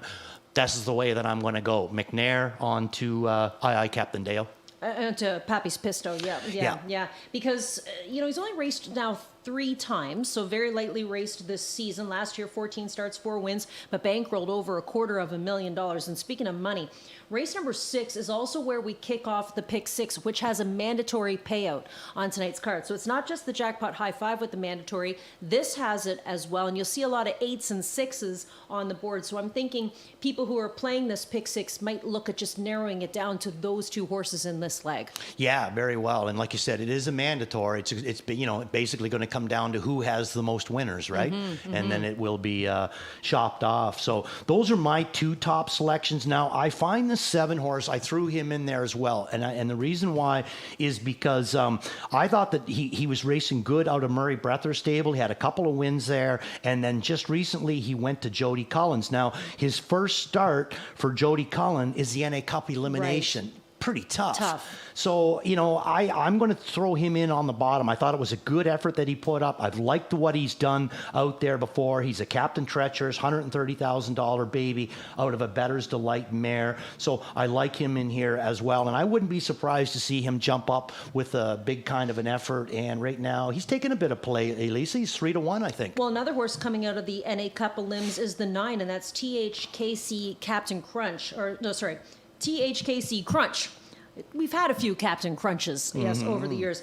This one from the Jameson outfit, raced in the event that Lou Print won. So, you know, I know it's not exactly the best of post positions from the outside here today, but still gets a little bit of relief coming out of the NA Cup. I would have to think this is a much going to be an easier spot for THKC Crunch. He was 6th place 5th in that last start. You know, he was okay in there, but more or less got placed up because, you know, there was a jam up going to the half, and, you know, a couple of horses made breaks. So, you know, in for 3rd, I got this 3-horse Fubar Bundy. Yeah. Now, there's another one, you know, coming in here from out west. Fraser Downs. Only had a couple of starts. The first one being a gold, where he ended up finishing 4th in there to Sterling Sheik and Set Shot, who's going to have to race again. So I thought that was a pretty good effort. First time coming here, hadn't raced in 23 days, so good effort. Then comes up last week with a 9-hole, big move out of there, takes a big park, gets to the front, and gets picked off right on the end of it as the favorite, but by Bruno No, who's a pretty nice little horse. Now he's picking up Yannick Gingras coming out of Beaton's Barn. I'm going to throw him in for a piece of that as well. We just saw Doc Moore in the winner's circle back in race number 5 with Gem Quality, who, by the way, put up a new life's mark of 149 and 4.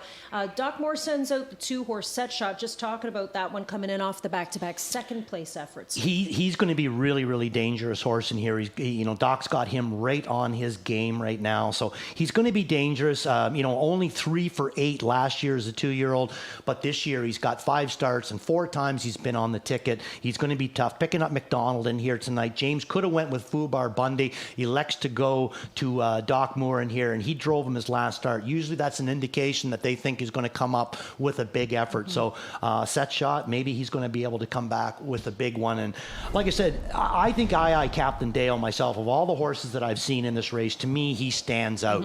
The 6-horse, but This 7 horse has gone some incredibly tough miles, and I've never seen Dougie McNair on him. And you know, when it comes to Dougie, Elisa, I'm a big fan of his driving. He can figure horses out really, really quickly and get a lot out of them. So he's going to be the way that I'm going to go. So 2-1 the price on Pappy's Pistol here in race number 6. Once again, this race kicks off the pick 6, which does have a mandatory payout for tonight, as it looks like Pacers are headed out onto the track for post parade. Good luck.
Sixth race, Thrilled Open Pace, brought to you by Ontario Racing. Pacers on parade. Here's number 1, Boxer Sealster, Trevor Henry driving. Scott McEnany trains and owns with Aristi Varsaka, Smart West Racing LP, and Kentucky Farm Incorporated. Set Shots the 2, James McDonald drives. Dr. Ian Moore trains for Mac and Carol Nickel. 3 in the field, Fubar Bundy, driven by Yannick Gingras. Tony Beaton trains for owners Rod and Ralph Therese and Ken Friesen.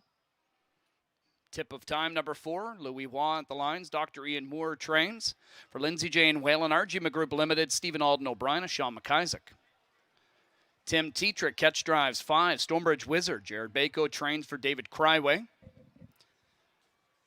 Aye, Captain Deo the 6, driven by Bob McClure. Gary Murner training for Gino Toscani. Number 7, Captain Hurley, has Travis Cullen in the sulky. Jody Cullen trains for owner Robert Jones. Here's 8, Pompey's Pistol, driven by Doug McNair. Sam DePinto training for Shannon DePinto, Chris Arvanitis, Anthony Peretti, and Brad Shackman. 9 in the field, TH, KC Crunch. Jody Jameson drives and owns with Carl Jameson, who trains. Anita McDonald and Jet Jameson share ownership. Scratch the 10. That's your field for the 6th race to start tonight's mandatory payout pick 6. Post time in 5 minutes.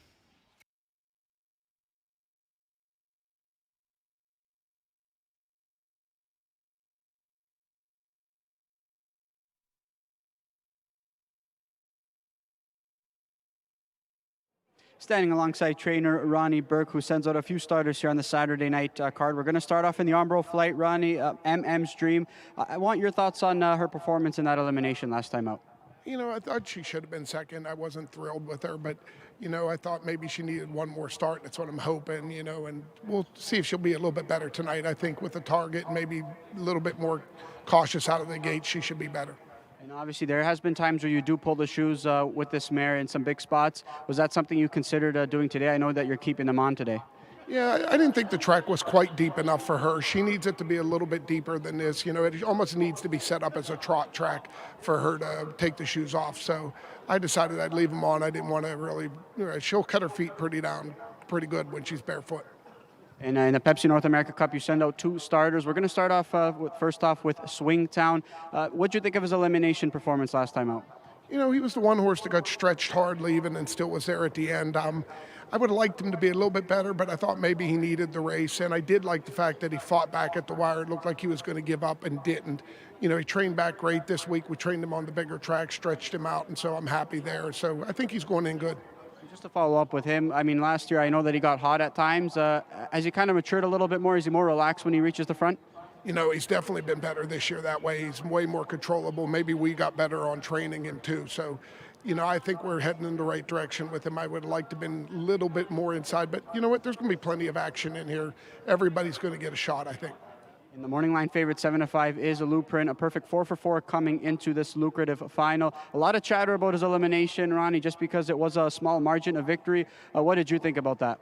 You know, I think, Ronnie and me were both surprised David could back out that and get that horse going so quick. But if you watch the pace out, they hooked up wheel to wheel from there on and paced right around the turn together. So I thought both those horses were real good. And actually, the horse that was first up was good. So, there's a lot of horses coming in here off positive trips. So I'm not worried. I still this is my favorite horse. I still ain't trading with anybody. I'll take my chances.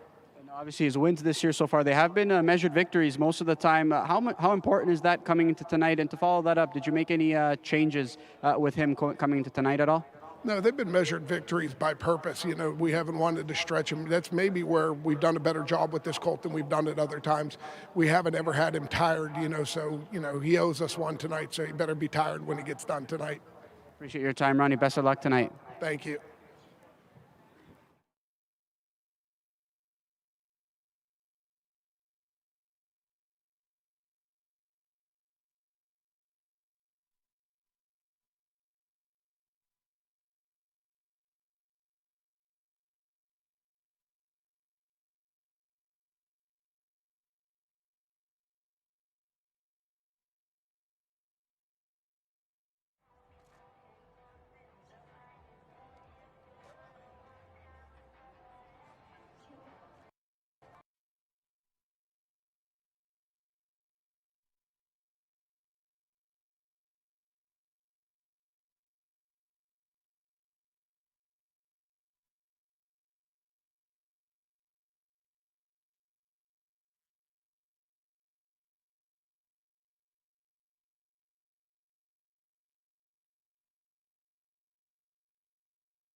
Less than a minute to post time for race number 6. Field of 9. 3-year-old Colton Gelding Pacers will begin lining up. $50,000 event brought to you by Ontario Racing.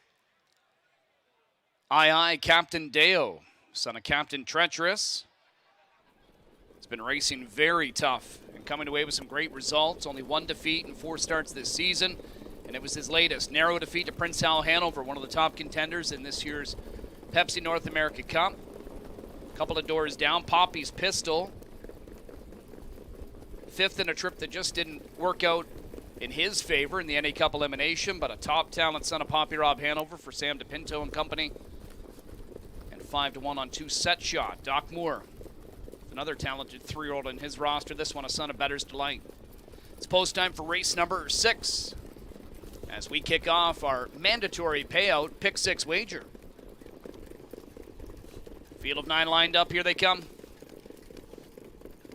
And they're off and pacing. And quickly leaving down the center is Stonebridge Wizard. Stonebridge Wizard, last year's 2-year-old champ, jets out here for Tetrick. Jamison pushes the pedal with THKC Crunch. He responds and drives forward into the opening turn. It's THKC Crunch to cross over and grab the early lead ahead of Stonebridge Wizard. Parked out as well, McNair with Poppy's Pistol. He's going to continue to drive forward. Set shots away 4th, followed 5th by II Captain Deo. Boxer Sealster, the 6th one, past the opening quarter in 27-1. Then it's Fubar Bundy ahead of Tip of Time and early trailer Captain Hurley. Everybody's settled now, single file, group of 9, leading the way. Poppy's Pistol opens up a quick 3.5 and 3/8 to THKC Crunch, who's 2 clear of Stonebridge Wizard. Then it's Set Shot in 4th as they begin to get strung out. II Captain Dale from 5th, continuing to be followed 6th by Boxer Sealster, 3 in front of Fubar Bundy, who's 2 clear of Tip of Time. Trailer Captain Hurley. It's Poppy's Pistol down to the half in 54 and 3, 27 and 2 split there. And Poppy's Pistol into this turn towards 5/8. Now leads a length to TH Casey Crunch, who has closed the gap. Stonebridge Wizard in 3rd. Then it is Set Shot 4th. On the move out of 3rd is Stonebridge Wizard and T-Trick. Set Shot will look to follow him. Then I Captain Dale, Boxer Sealster, Fubar Bundy, Tip of Time, and Trailer Captain Hurley. Poppy's Pistol to 3/4 in 1:21 and 3. And Poppy's Pistol turns for home. He's got 2 right now on TH Casey Crunch, who's trying to rally out of the pocket. Up the inside, Stonebridge Wizard. Captain Dale down the center of the track is pacing hard, but Poppy's Pistol still going strong up top here for McNair. And McNair and Poppy's Pistol on top by a length, and they hold on by a length. It's Poppy's Pistol to score the victory in 1:48 flat.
Eight, 9, 6-1 unofficial on the board.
And returning in front of us, winning tonight's 6th race, a 3-year-old open brought to you by Ontario Racing.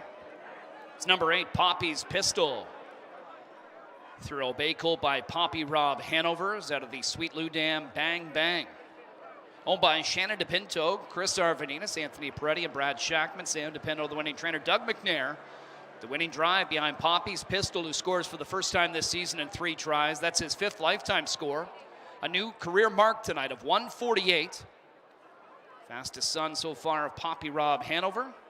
It's Poppy's Pistol. He's congratulated trackside, making the presentation on behalf of Ontario Racing, his executive director, Gordon Thane, as he congratulates the connections of 8, Poppy's Pistol.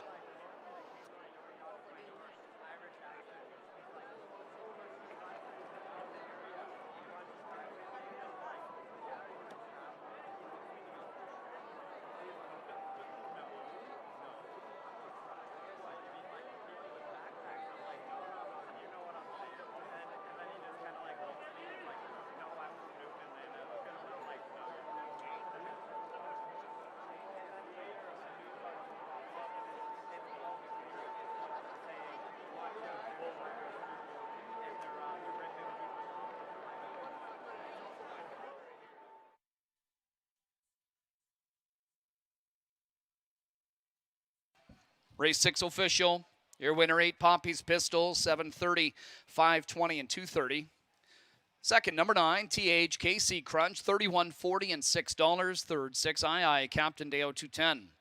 $2 Exacta, $2.06. $1 Try, $2.26.50. $1 Super, $2,737.90. $2 Double Pay, $17.10. $1 Pick, $335.60.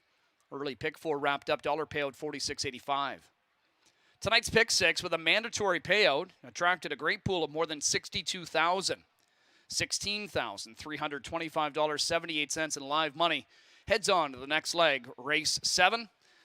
That is the final of the Grade 2 Armbro Flight.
As we kick off our mandatory payout Pick 6 wager.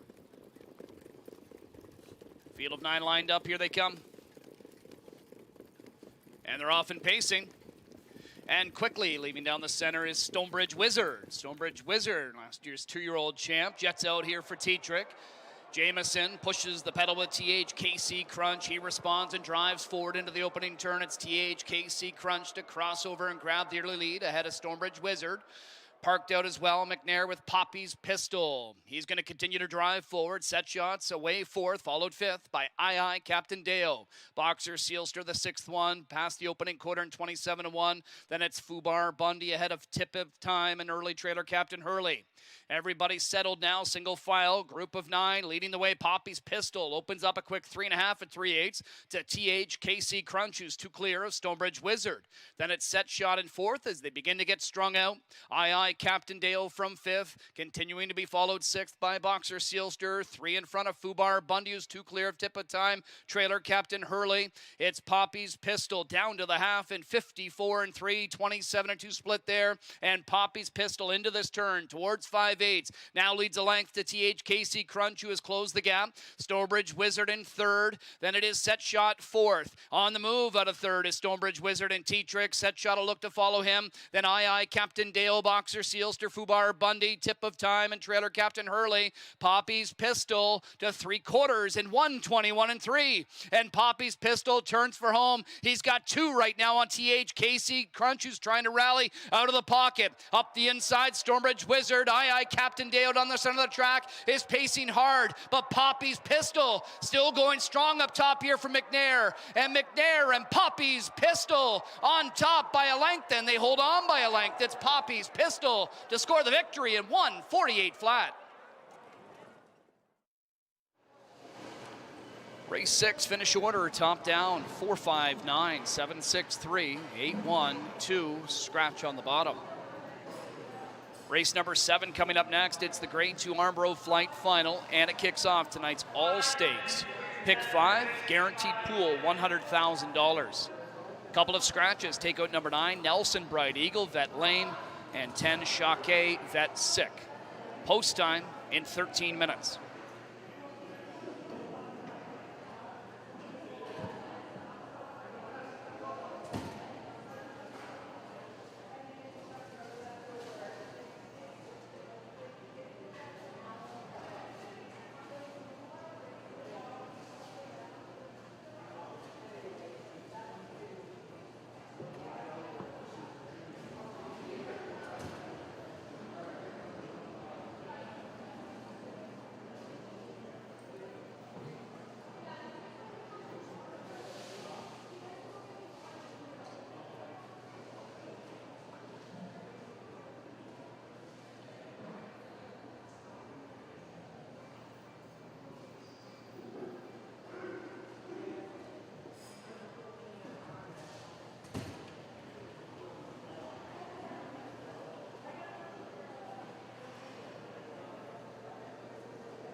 Well, with 3 minutes on the clock, we get set for a lot of the big racing action. And it all begins for you here in race number 7 on the program with the Armbro Flight Final. Now, this race is a Grade 2 event, a purse offered of $210,000 for these trotters.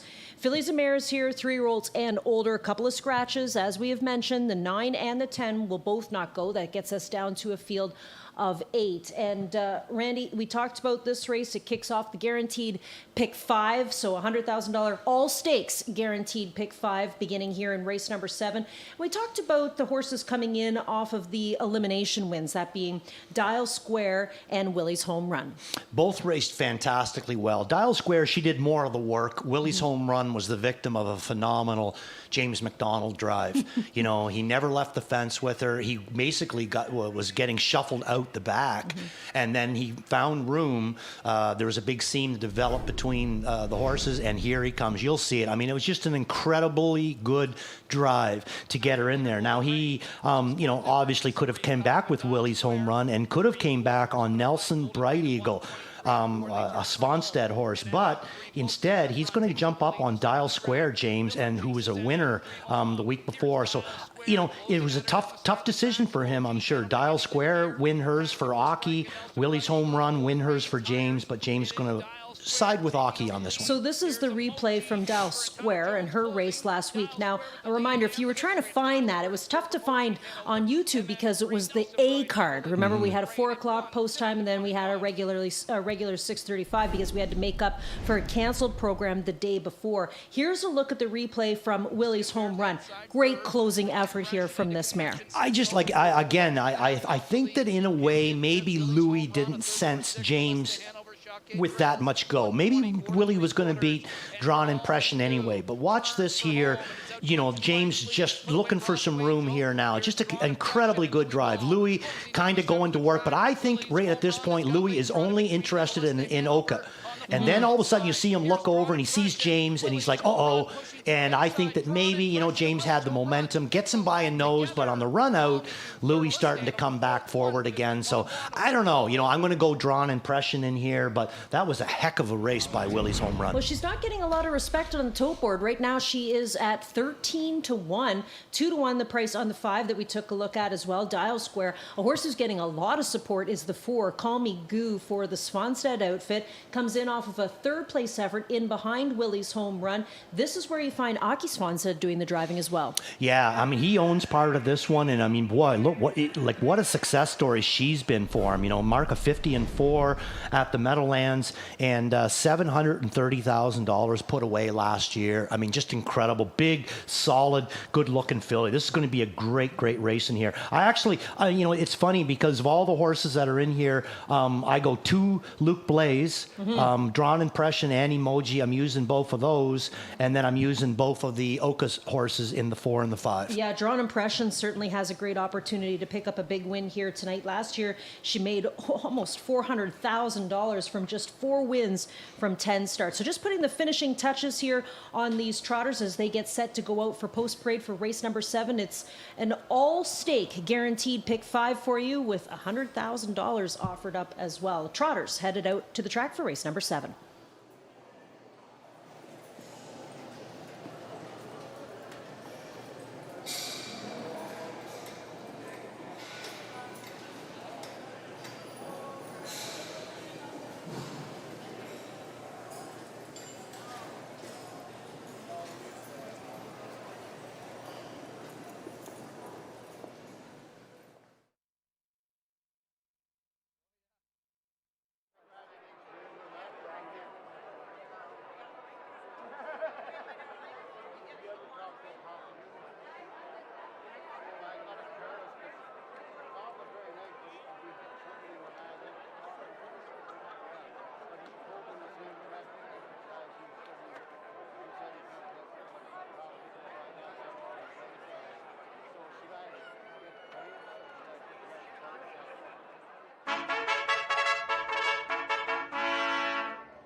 Trotting mares for the Grade 2 Armbro Flight Final. On track leading parade, here's number 1, MM's Dream. Yannick Gingras drives. Ron Burke trains for Hillside Stables. Frank Baldacchino, Mervyn Miller, the breeder. Shonda Henderson, the caretaker.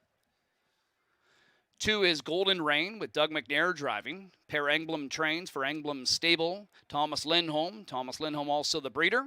Caretaker is Gregoire Jouret. 3, Bravo Angel has Bob McClure in the sulky. Pair Emblem trains for Consus Racing Stable Incorporated. Christina Liebman, the breeder. Caretaker is Laura Luerberg. Number 4, Call Me Goo. Oka Swanstedt trains and drives for Graham Grace Stables, William Roberts. Kiwi Stables, Oka Swanstedt Incorporated. William Roberts, the breeder. The caretaker is Stina Holm. Number 5, Dial Square, driven by James McDonald. Trained by Oka Swanstedt, owned by Stall Arsenal AB, Oka Swanstedt Incorporated. Theorema Scandinavia AB, the breeder. Caretaker is Anna Harsberg.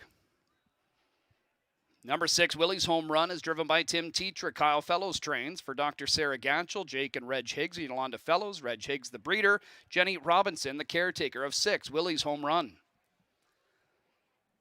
Here's number 7, Emoji Hanover. Tyler Jones drives for trainer Luke Blay. Determination, the owner. Hanover Shoe Farms Incorporated, the breeder. Jamie Litt, the caretaker of 7, Emoji Hanover. Number 8 in the field, Drawn Impression, driven by Louis Waugh. Luke Blay trains for Determination, who's also the breeder. Caretaker of 8, Drawn Impression, is Andrian Fontaine. Scratch the 9 and 10. That's your field for the $210,000 Grade 2 Armborough Flight Final. It starts the $100,000 guaranteed all stakes pick 5, post time in 5 minutes.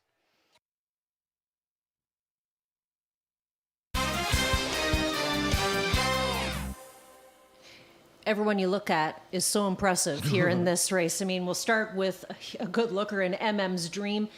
Ron Burke trainee coming in off back-to-back third-place efforts, was in the elimination and finished third behind Dial Square. Gets the services of Yannick Gingras, and he has been aboard this horse in the past. Yeah, less than $2,000 short of $2 million lifetime. You know, I'm not sure how the rail's going to work for her. Last week she got away from it good.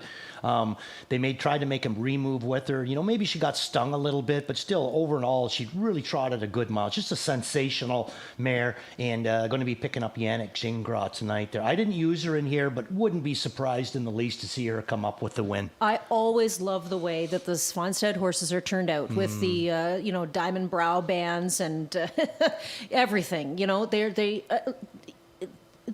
this is what you want a trotter to look like, right, Randy? Like, you're all about less is more with trotters. Yeah, yeah, that's the way, because then you get to, I think that's the big advantage over on the thoroughbred side, is because you get to look at the horse. Sometimes in our game, it's all you're looking at is equipment, and I like to just to see the horse. But I agree with you. I think that Oka in his stable, they have their horses looking spot on and amazingly good right now. This 5-horse, she looks good and staying right with Oka. I've seen them do this before. He'll jog along with the 4, and James will stay right on his helmet. They do this a lot. They're I don't know why. Partners. And yes, in the mornings they do this a lot. Holy Jesus, Willie's love Willie's the way home Willie run. looks. That's her. Yeah, looks fantastic Doesn't out she there. look great? I Doesn't mean, she? Picture health, beautiful body on her right now, and she looks keyed up and ready to go to me. She does, and I mean, boy, oh boy, if you didn't know that she was a filly, she looks like a colt, that big neck on her, huh? And then we get into Emoji Hanover for Luke Blay. Well, the next 2 horses we'll look at are Determination entrants. Emoji Hanover, of course, will get the services of Tyler Jones. This is a huge opportunity for a young driver like this. And the 8, Drawn Impression with Louis Waugh. He is the go-to driver for Determination. Yeah, for sure. But I noticed that Tyler has been picking up a lot of their extras. I mean, if they have 2 in one race, it's usually Tyler that's getting the other one. So, huge opportunity for a young driver. Yep, absolutely. Huge. But this girl looks good. She's engaged out there. But it's just like Elisa said. Elisa, like, look at this one even. Yep. When we were kids, we were always looking for that Christmas wish book. If you had a wish book of these, I mean, that would be good for me, because every one of them's gorgeous. Yep. They are all good-looking animals. Now, as we mentioned, we kick off the $100,000 guaranteed all stakes pick 5 for you here in race number 7. Our old friend Greg Blanchard has passed along an all stakes pick 5 ticket for you, and John Rallis is standing by. He'll take you through his ticket as well. John? Thanks, guys. And obviously this leg I found to be really tricky. This arm flight's going to be a great race. I'm looking forward to it. Nelson Brady goes scratch, so I would probably throw in the one-horse MM's Dream, one that I peg as a contender here, but I didn't use her in this spot. I felt like I had to take out one, and she was the odd one out. But Call Me Goo, I'm expecting her to bounce back. And a couple others in here. Drawn Impression, she merits a lot of respect. We know that Luke Blais is going to send them ready to go here in some stakes events. I'm going to take a value shot here in the Gold Cup. I'm going to go all in on Oakwood Arden. I wanted to try and find some value in this sequence, and I think he's sitting on a big effort. I like the effort that he put forth last time out at the Meadowlands in a winning try there, so I'm hoping with a better draw to work with and lots of speed to chase. I think that he might be able to pick off horses late in the mile. The good times, I'm going to go with the two logicals. I'm going to go Motocon Legacy. I'm going to use Landing on Time. Draws post 6 now. I think that's a great draw for him, and he's coming into this race sharp. The Fan Hanover is going to be tough. I was either going to go all in on Chantilly or Mickey and Minnie. I was going to go all in on Chantilly, but now I'm going to inherit Mickey and Minnie as my single. I think she's going to be tough to beat. In the Pepsi North America Cup, it could go so many different ways. Blueprint, my top selection in the race, but I wanted to throw in Light Up the World. We saw that if there's speed to chase, he's going to be live late in the mile, but we know plenty merit respect in that $1 million final. Well, under a minute to go before race number 7, where we kick off that $100,000 guaranteed all stakes. Pick 5. It is the Armbro Flight Final, a purse offered of $210,000, a grade 2 event for 3-year-olds and older fillies and mares. Trotters getting set to go behind the gate, and Chad's got the call. All right, thanks a lot, Elisa, as they line up, scratch down to a group of 8. The 2 outside post positions not involved. 7-5 on Dial Square. James McDonald's picked up a live one. It's coming over here to North America. She's 2 for 2. 51-1 last week in her elimination. Next door, the one James drove to an elimination win, Willie's Home Run. She picks up Tim Tetrick. A big difference in odds at 13-1, 9-5 on the 4. Call Me Goo, the defending champion of the Armbro Flight. It's the grade 2 Armbro Flight Final, and it's post time. Here they come.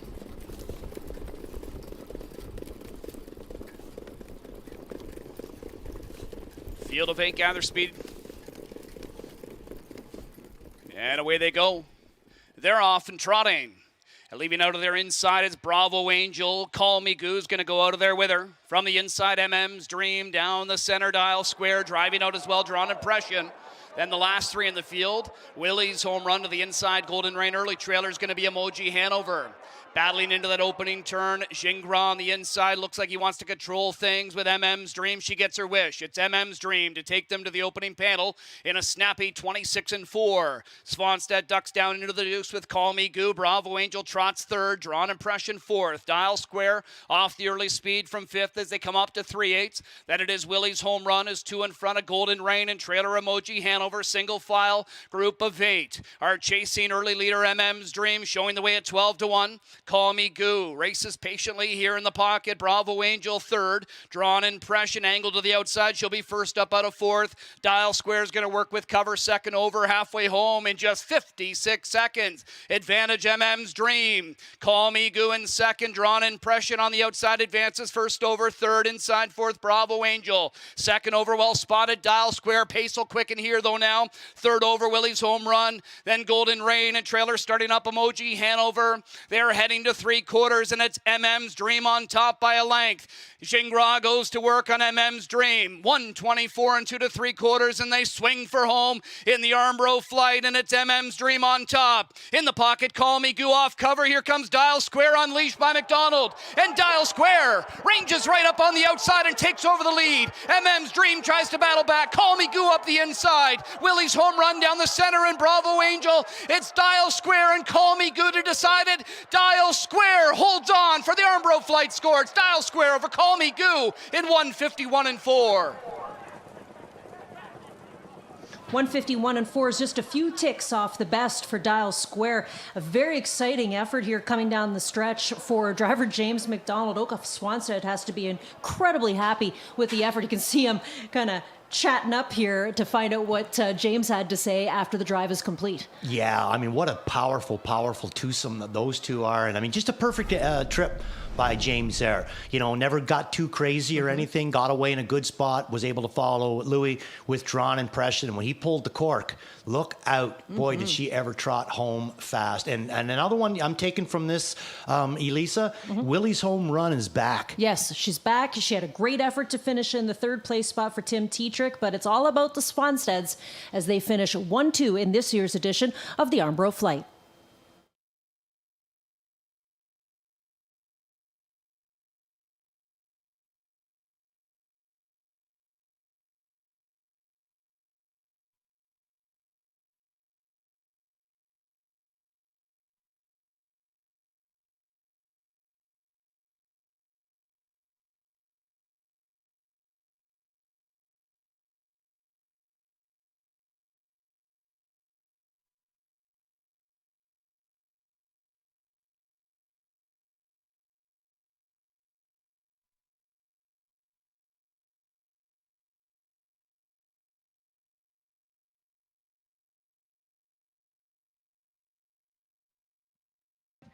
Unofficial top four on the board, 5-4, 6-3.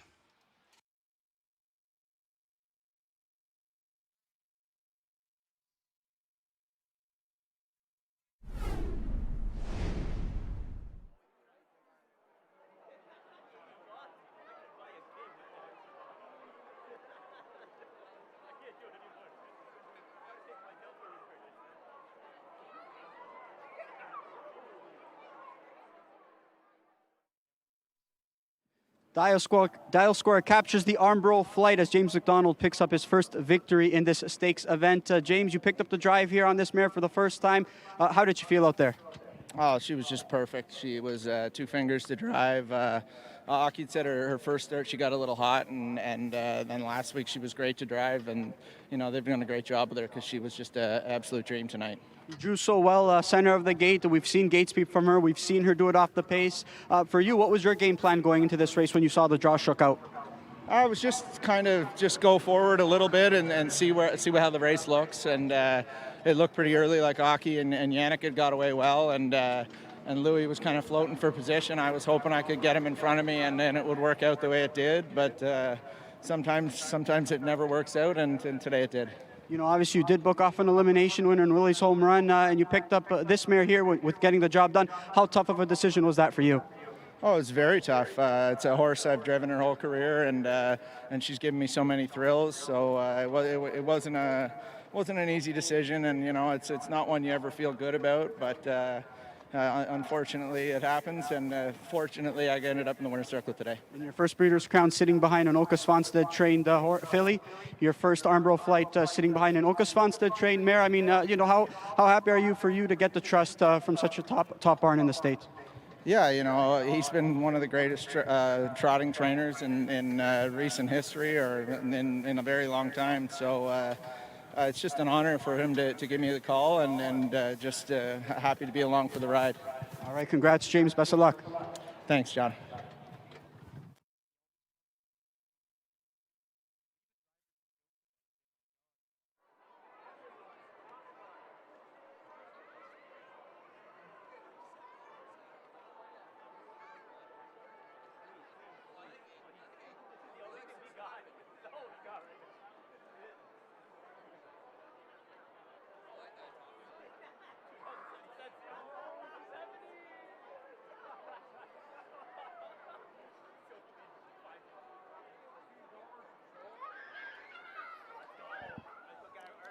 And coming back to the winner's circle now, after capturing the Grade 2 Armbro Flight Final.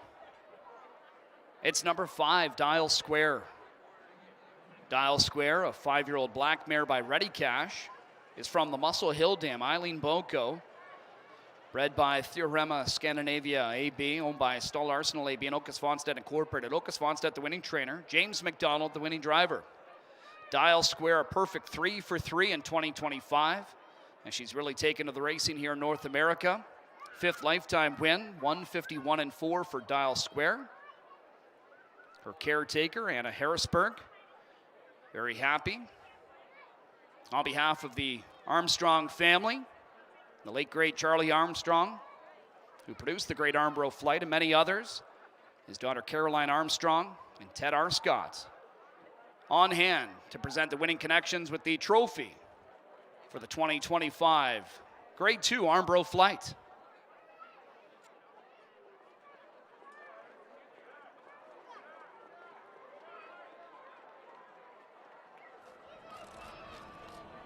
Perfect.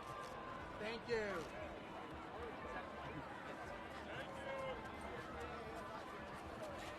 I'll grab that.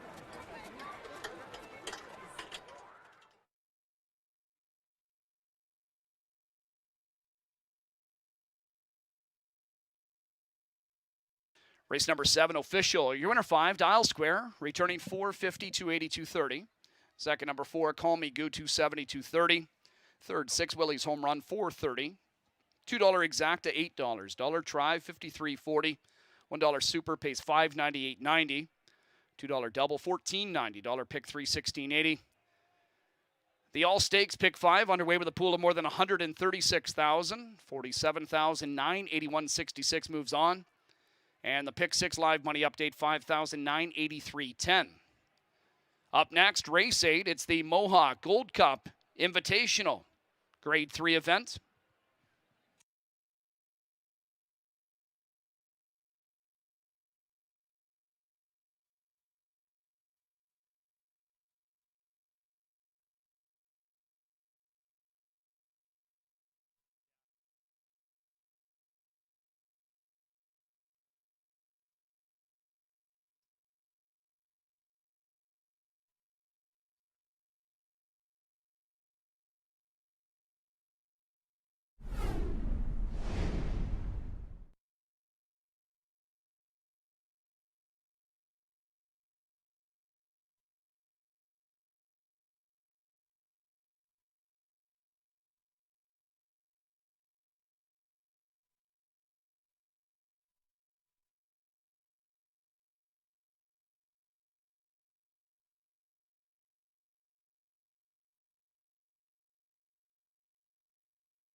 Field of 8 gather speed.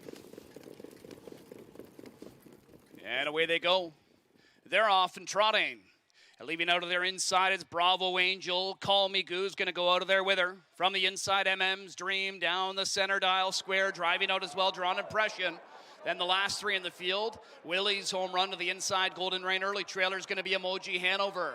Battling into that opening turn, Jingra on the inside. Looks like he wants to control things with MM's Dream. She gets her wish. It's MM's Dream to take them to the opening panel in a snappy 26-4. Svanstedt ducks down into the deuce with Call Me Goo. Bravo Angel trots third. Drawn Impression fourth. Dial Square off the early speed from fifth as they come up to 3/8. Then it is Willie's Home Run is 2 in front of Golden Rain and Trailer Emoji Hanover. Single file group of 8 are chasing early leader MM's Dream, showing the way at 12-1. Call Me Goo races patiently here in the pocket. Bravo Angel third. Drawn Impression angled to the outside. She'll be first up out of fourth. Dial Square is going to work with cover second over halfway home in just 56 seconds. Advantage MM's Dream. Call Me Goo in second. Drawn Impression on the outside advances first over. Third inside fourth. Bravo Angel. Second over well spotted. Dial Square. Pace will quicken here though now. Third over Willie's Home Run. Then Golden Rain and Trailer starting up Emoji Hanover. They're heading to 3/4 and it's MM's Dream on top by a length. Jingra goes to work on MM's Dream. 1:24 and 2 3/4 and they swing for home in the Armbro Flight and it's MM's Dream on top. In the pocket, Call Me Goo off cover. Here comes Dial Square unleashed by McDonald. And Dial Square ranges right up on the outside and takes over the lead. MM's Dream tries to battle back. Call Me Goo up the inside. Willie's Home Run down the center and Bravo Angel. It's Dial Square and Call Me Goo to decide it. Dial Square holds on for the Armbro Flight score. It's Dial Square over Call Me Goo in 1:51-4. Here's where they all finished in race number 7 from the top down. 5-7-4, 2-1-3, 6-8, scratch, scratch. Race number 8 up next. It's the Mohawk Gold Cup Invitational Grade 3 event. No changes, 10 minutes to post.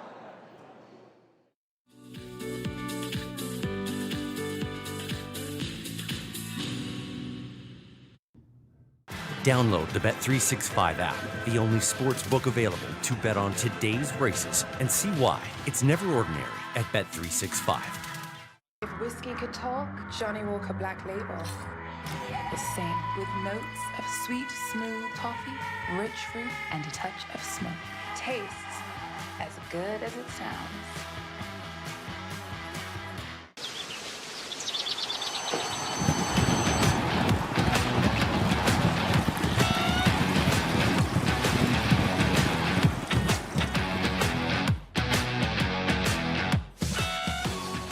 Just a couple of minutes to go before race number 8 on the program. 8th race tonight is the Mohawk Gold Cup. This one is listed as a grade 3. It's an invitational pace for a purse of $100,000 with a field of 10. But I am really excited to see this race tonight because we have last year's NA Cup winner, and that is Nijinsky for Tony Beaton, Louis Waugh, and of course Casey Coleman will be here to cheer this one on tonight as well. How can a horse on both breeds be named Nijinsky and both of them come out to be champions?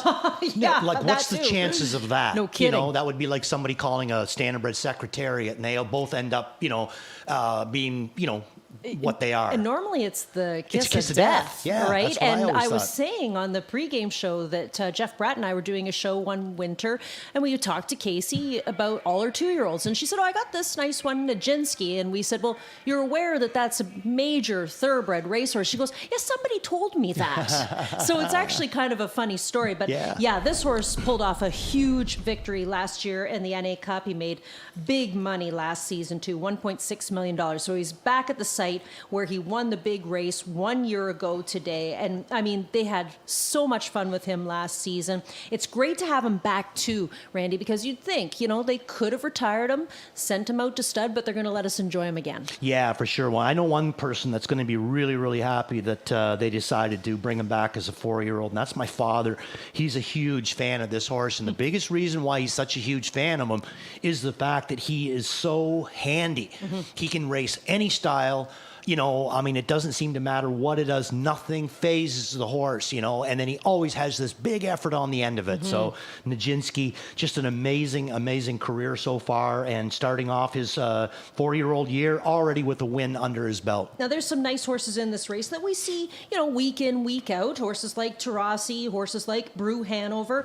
Brew Hanover's been a really pleasant surprise since coming up here into the Minari outfit. Absolutely has, racing very, very good. Now, it took me a while, but, there was a point where I just would not play against Brew Hanover. Right. He just got to be too good, but it took me a little bit to get to that point. I will say this, so I do have him in for second. The biggest reason why I was trying to beat him earlier was he would have a tendency that if he got to the front, he would veer out down the lane. And I always thought if a good horse could land on his back, he'd have a clear path up the inside of him. I'm thinking that maybe this could end up being Nijinsky's night. Oh, could be. All right, let's meet the field for this year's Mohawk Gold Cup.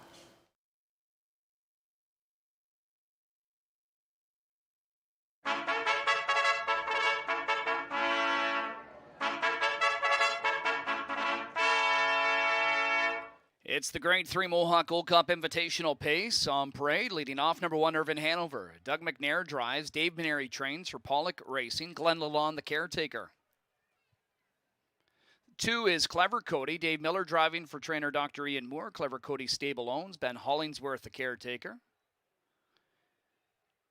Here's 3, Oakwood Arden, driven by Andrew McCarthy. Robert Cleary trains for Royal Wire Products Incorporated. Boyd Wilson, caretaker of 3, Oakwood Arden. 4 in the field, Coach's Corner, driven by Jason Bartlett, trained by Per Engblom, owned by Jeff Fault Racing and Brian Carsey. Heather Dagrapont is the caretaker of 4, Coach's Corner. Number 5, Nijinsky, driven by Louis Waugh. Tony Beaton trains for West Wind Stable, John Fielding, Mark DeBain, and Winback Farm. Mike Kiesling, the caretaker of 5, Nijinsky. 6 is Brew Hanover. Yannick Gingras drives. Dave Mineri training for Burke Racing Stable and Weaver Buscemi. Mark McKinnon, caretaker of 6, Brew Hanover. James McDonald drives. 7, Coach Stefanos. Irv Miller trains for Kenneth Duffy. D&M training, John Stefanos. Sam McEnany is the caretaker. Here's number 8, a Buckabat Hanover. Dexter Dunn at the lines. Andrew Harris trains and owns with William Pollock and Bruce Arman. Scotty Forbes, caretaker of 8, a Buckabad Hanover. 9 in the group, Captain Fear Not. Jody Jameson drives for trainer Paul Reed and owner Kathy Troy. Melissa Laurison is the caretaker of 9, Captain Fear Not. 10 in the field, Tarasi, driven by Bob McClure, Greg McNair, training for Brad Grant and Alanya Racing. Chrissy Lawrence is the caretaker of 10, Tarasi.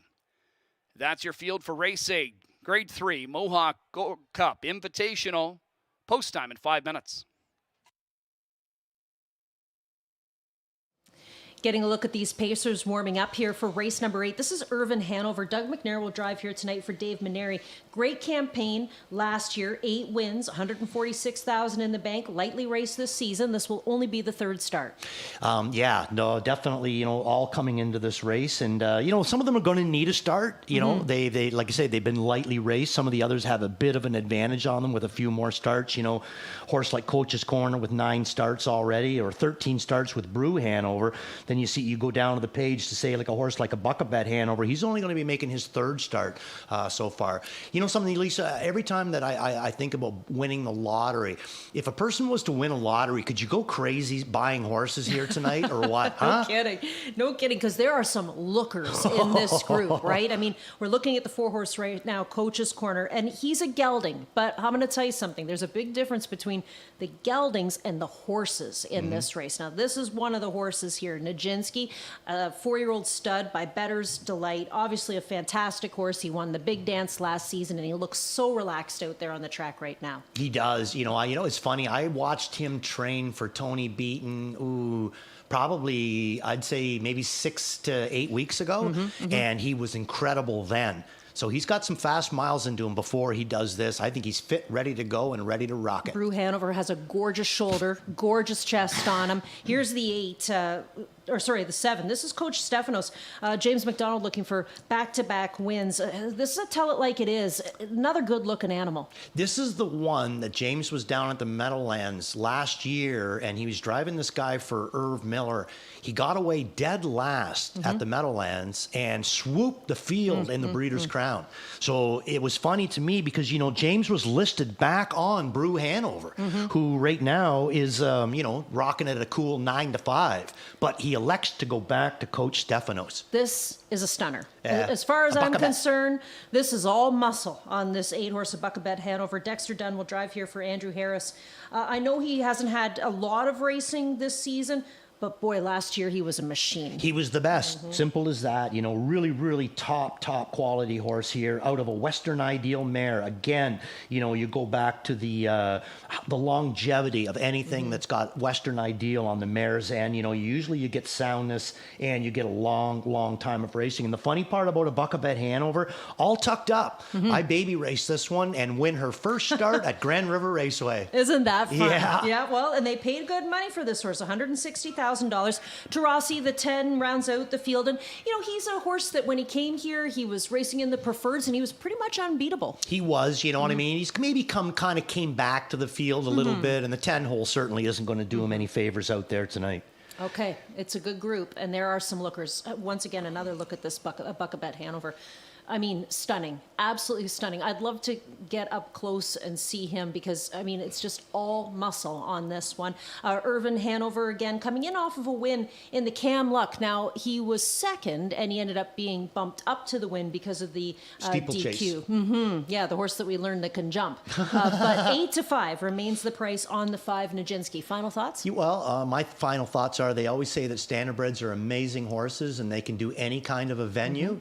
Maybe Brew Hanover would be a real nice hunter jumper. Maybe down the line. And actually, that's a good little plug for the Ontario Standardbred Adoption Society as well, who's probably here on track. Many standardbreds, of course, go on to great careers after their racing careers are done. They make lovely trail horses, hunter jumpers sometimes if you can get them to canter and pick up their leads. The possibilities are endless. And, of course, the famous roadster horses. And if you're at the Royal Winter Fair, you know what I'm talking about because that's That's my favorite class, the Roadster class. That's kind of the beauty of the standardbreds, though, isn't it, Elisa? Like the docileness So of easy. them. Yeah, You know, we so just relaxed. watched that with Dial Square when she was Totally Sarah pro. Spons was walking Dial Square back. They're just so chill. Exactly. Easy to work with. You know, they're not very flighty, just lovely animals to be around. We've got 40 seconds on the clock before race number 8. It's the Mohawk Gold Cup. Good luck. Yes, lining up for race number 8, the Grade 3 Mohawk Gold Cup Invitational. A who's who of top older pacers assembled here in this field. Full field, 3-2 right now on 5, Nijinsky. A year ago on this night, biggest win of his career, capturing the 41st edition of the Pepsi North America Cup. He's the slight favorite right now over next-door neighbor Brew Hanover, has just absolutely lit it up since coming here to Canada. Ada Buckabat Hanover, the winner of this race to start 2 years ago, is at 7-2. A lot of fast and rich horses in this 8th race. Should be a fun one. It's post time, race number 8.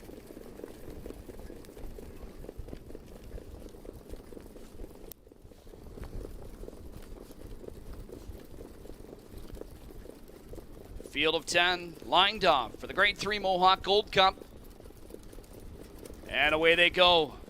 They're off and pacing. And Brew Hanover leaving out of there quickly from the 6-hole. Jetting out with him will be Nijinsky. A Buckabat Hanover drives out from the 8-hole into the top 3. Irvin Hanover protecting position on the inside, top 4. Then it's Clever Cody to follow him 5th to the opening turn. Oakwood Arden's got a seat 6th. That one's tracked by Coach's Corner. Then Coach Stefanos with a pair beat. Captain Fear Not, early trailer Torasi. Gingras and Brew Hanover lead it through a 26-second opening quarter. He takes him into the backstretch with Nijinsky, the 8-5 favorite, in the pocket. A Buckabat Hanover tracking 3rd. Irvin Hanover the 4th one. Clever Cody from 5th. Oakwood Arden 6th. Coach's Corner 7th. 8th is Coach Stefanos. Then it's back to Captain Fear Not and Torasi. Brew Hanover still leading the way over Nijinsky, and a Buckabat Hanover stays in. Irvin Hanover first up out of 4th. Second over Oakwood Arden to the inside is Clever Cody. 3rd over Coach's Corner. Coach Stefanos to the outer flow as well inside. Captain Fear Not trailing Tarasi. The half was 54-4. 3/8 to go now for Brew Hanover. He's got company, and it's the stablemate Irvin Hanover on the outside. A half length away applying the pressure. Nijinsky, the favorite, in the pocket, bottled up right now 3rd. Then Oakwood Arden well spotted, 2nd over by McCarthy and ready to tip wide. 121-4, and they race for home in the Mohawk Gold Cup Invitational, and it's Brew Hanover on top. Irvin Hanover on the outside, just up to the wheel, locked up as Nijinsky, nowhere to go right now, bottled up, looking for a way through. A Buckabat Hanover. Oakwood Arden tires Coach's Corner. It's Brew Hanover, Nijinsky, one final shot up the inside, but Brew Hanover holds on. It's Brew Hanover over Nijinsky in 147-4. 147-4 is a new life's mark for Brew Hanover. And the first day that we saw this horse come here to race, it was over the winter months. Jeff Bratt and I were actually working together that night, and he drifted out so badly coming down the stretch. He still won, and he won quite easily, but he drifted out. You know, we were kind of making a joke about him going to get a hot dog, and we actually talked to Doug McNair afterwards because Doug had driven him, and he said, yeah, well, we were so far ahead, I wasn't really too concerned about the drifting out. And then he kind of made it a little bit of a habit. But boy, is he ever going straight now, and it's working. He's never been beat in Canada. He's awesome. You know, I mean, he just, you know, I always look for ways to try to beat him, and I can't do it. And I honestly thought, like, I mean, I know that, you know, Louis didn't have full momentum, you know what I mean? But he come 26 flat. Like, you know what I mean? He's not tiring. He's not giving anybody a chance to get by him. He's just good right now. 2-1, the price on Brew Hanover with a new life's mark here tonight. Nijinsky with a locked-in trip ended up finishing in 2nd, and a Buckabat Hanover to round out the top 3. A nice win here in the Mohawk Gold Cup. 6-5, 8-1 unofficial in race number 8.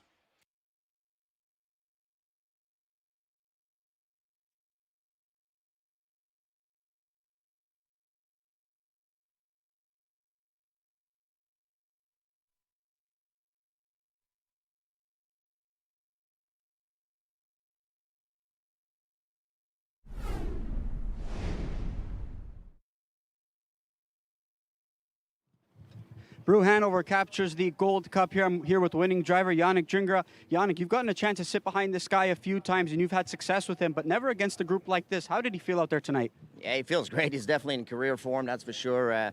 He drove great, but he was always a willing horse. But like I said, right now, that's a good form spree he's on. And he's had a tendency as of late to kind of drift out in the lane on the big track. Did he feel like he was veering towards that tonight?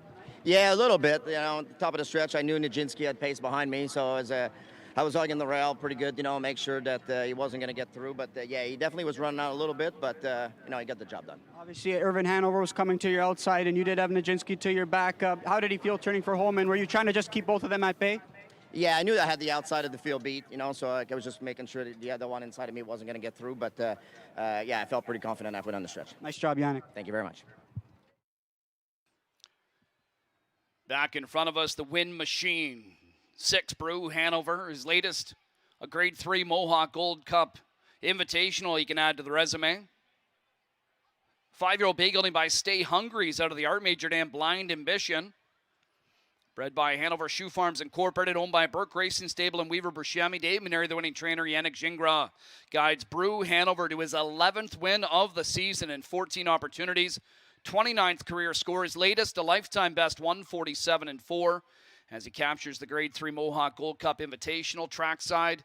To congratulate the connections, make the presentation to the winners is Bill Ford, our General Counsel and Executive Vice President of Racing for Woodbine Entertainment. Congratulations to everyone involved with 6 Brew Hanover, the winner of the Grade 3 Mohawk Gold Cup Invitational.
Race number 8's gone official. Your winner 6, Brew Hanover, paying $683.83. Second, number 5, Nijinsky, $332.20. Third was 8, a bucket bet Hanover, $260. $2 exact, a $19.30. Try, $33.75. Super, $158.80. $2 double, $15.10. And another pick 3 wrapped up. Dollar payout is $39.35. $10,055.30 in live money continues on in the pick 5. Pick 6, $1,219.85. Coming up next, it's race 9. That's the Grade 2 final of the Good Times.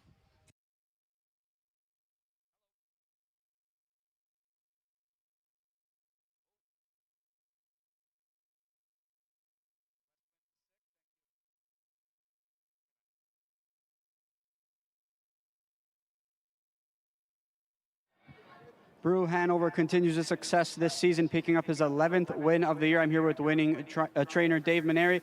Dave, he's been racing so well. Are you even surprised at how well he's racing despite just stepping up against tougher company? No, he's just, he's handled everything we've thrown at him, and, I'm proud of the horse, and, he's a special animal. And you got this horse when the New Holland Series kicked off. What have you noticed from him progression-wise after each and every start? Well, he's just so brave. We made a few equipment changes along the way, kind of corrected his running out, and he's just a class act. To be driven this hard this many weeks in a row, like, he's so handy. You can leave him 25-2, and then he'll go 31 seconds. Makes it really easy for the drivers, and he couldn't be braver right now. And we're going to kind of switch gears here. You were going to have a mare who was likely going to compete here in the Roses Are Red. It's a Lufting, unfortunately, had to retire. Just your thoughts on her career and, just the idea that you got to train her the entire time. She was so special to me. The best mare I've ever trained by far. And, I look really forward to racing her this year. She got better every year. But, I just don't think she's going to last the whole year. And there was a small window for breeding season. The owners are breeders, and it was such a great mare and great group of people to be involved with. And, she had a lot of big nights here, and I'll be looking forward to watching her career as a brood mare. All right, congratulations, Dave. Continued success this season. Thanks a lot, John. Brew Hanover, Dave Maneri, Yannick Gingras, get it done here in the Gold Cup. Coach Stefanos, then it's back to Captain Fear Not and Torasi. Brew Hanover still leading the way over Nijinsky and a bucket bet. Hanover stays in. Irvin Hanover first up out of fourth. Second over, Oakwood Art into the inside is Clever Cody. Third over, Coach's Corner. Coach Stefanos to the outer flow as well inside. Captain Fear Not trailing Tarasi. The half was 54-4.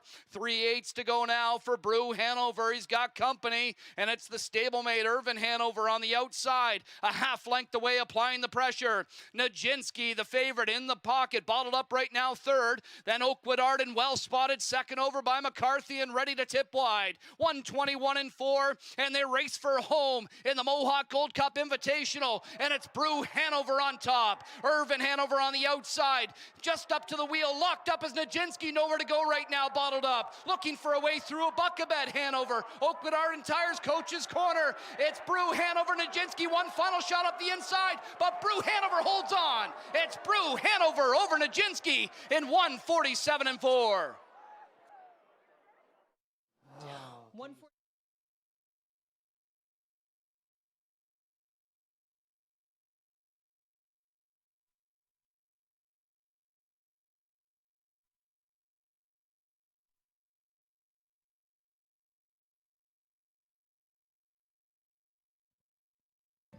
Here's where they all finished in race number 8 from the top down. 4, 8, 6, 5, 2, 1, 7, 3, 9, 10 on the bottom. Coming up next, it's the Grade 2 Good Time Stakes Final. Starting the late pick 5. Number 2 Gap Kronos goes open to blind. We'll also pull all the shoes. Races barefoot. Number 7 Wild Turkey Hanover changes the shoes behind tonight from steel to aluminum. A little further ahead in race number 10, we've got an additional scratch out of the final of the Grade 1 Fan Hanover. Number 8, West Winds, is now scratched sick. Scratched sick is number 8, West Winds, along with the 3 Chantilly, and the also eligible does not draw in. Race number 9, the final of the Good Times, coming up in 12 minutes.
Three minutes to go before race number 9, and this one is a big one. It's the Good Times Final for a purse of over $227,000. We're on the trot. Straight 3-year-old boys to compete in this race in a field of 9. And right now, Randy, a 3 to 5 choice in the 4-horse, that being a Moticon Legacy for Louis Waugh, Luke Blais, and Determination. Yeah, I mean, they've been kind of quiet tonight. I thought that they were going to have a really, really big kind of a night. Maybe they've been waiting for this one because to me, this is their power. This is the one that, I would say is their best shot all night. I mean, they got some really, really nice fillies we've seen earlier on with Drawn Impression and Emoji Hanover, but this guy is the brother to Drawn Emoticon impression out of the great Emoticon Hanover, but just a really, really top individual here. So which replay are we going to show first? We're starting with Galen Urso. Galen Urso. Now, I remember, Lisa, last week with this guy, you can see the difference in the time that he's been putting down. McNair sent in a ton of changes, shoes, bridle, everything, and look at the result. Well, they end up getting a lovely score here in 53 flat at a big price, too. They're basically 30-1 that day when winning. And tonight, I'm a little surprised to see them very cold on the board at 18-1, considering the victory. I am, too, you know what I mean? But I think it's why it's this part. They're starting to kind of get to him right on the end of it, you know? So maybe there's a few people that think that, you know, he was getting a little bit tired. I will say this, though. To me, Galen Urso is a better horse off of a helmet, not cutting a mile. So I think that there's, with a different kind of trip, I think there's more on the end. Maybe that's what we'll see tonight. And Emoticon Legacy, also a winner of the Good Times Elim. Now, this one is by a sire that you and I absolutely love, and we always play the Walners. They are just an incredible breed, you know, right from their very first year. They're kind of like a lot what we've seen with Green Manalishi up here. They just dominated their first crop, and he hasn't slowed down a little bit at all, and just really, really love this horse. Like I said, I think that this is their strongest candidate so far. 8 lifetime starts and 5 times he's been a winner. Really, the only time that he gets beat is when he beats himself. The interesting thing, too, is, you know, we talk about this a lot, you and I. We're used to seeing horses come into the races or back to the races after maybe 2 qualifiers. It seems like lately we're seeing horses come in with just 1 qualifier, but they really took their time with Emoticon Legacy, 4 qualifiers to get ready. Yeah, I mean, that's a lot for Luke. There's no doubt about it. You know, I mean, I think he was just, you know, kind of like qualifying him and then giving him a week off and then just taking his time, you know, never going really crazy fast miles, 57, 58, 57. And then that last qualifier, they rocked him by 14 lengths in 54. First start, first over, winner in 52. He's just a really good colt. And we're looking at a Canadian horse that could potentially be representing Canada down in the Hamiltonian. That's true. There's actually 5 horses competing in this race who are Hambo eligible. Let's meet the field for the Good Times.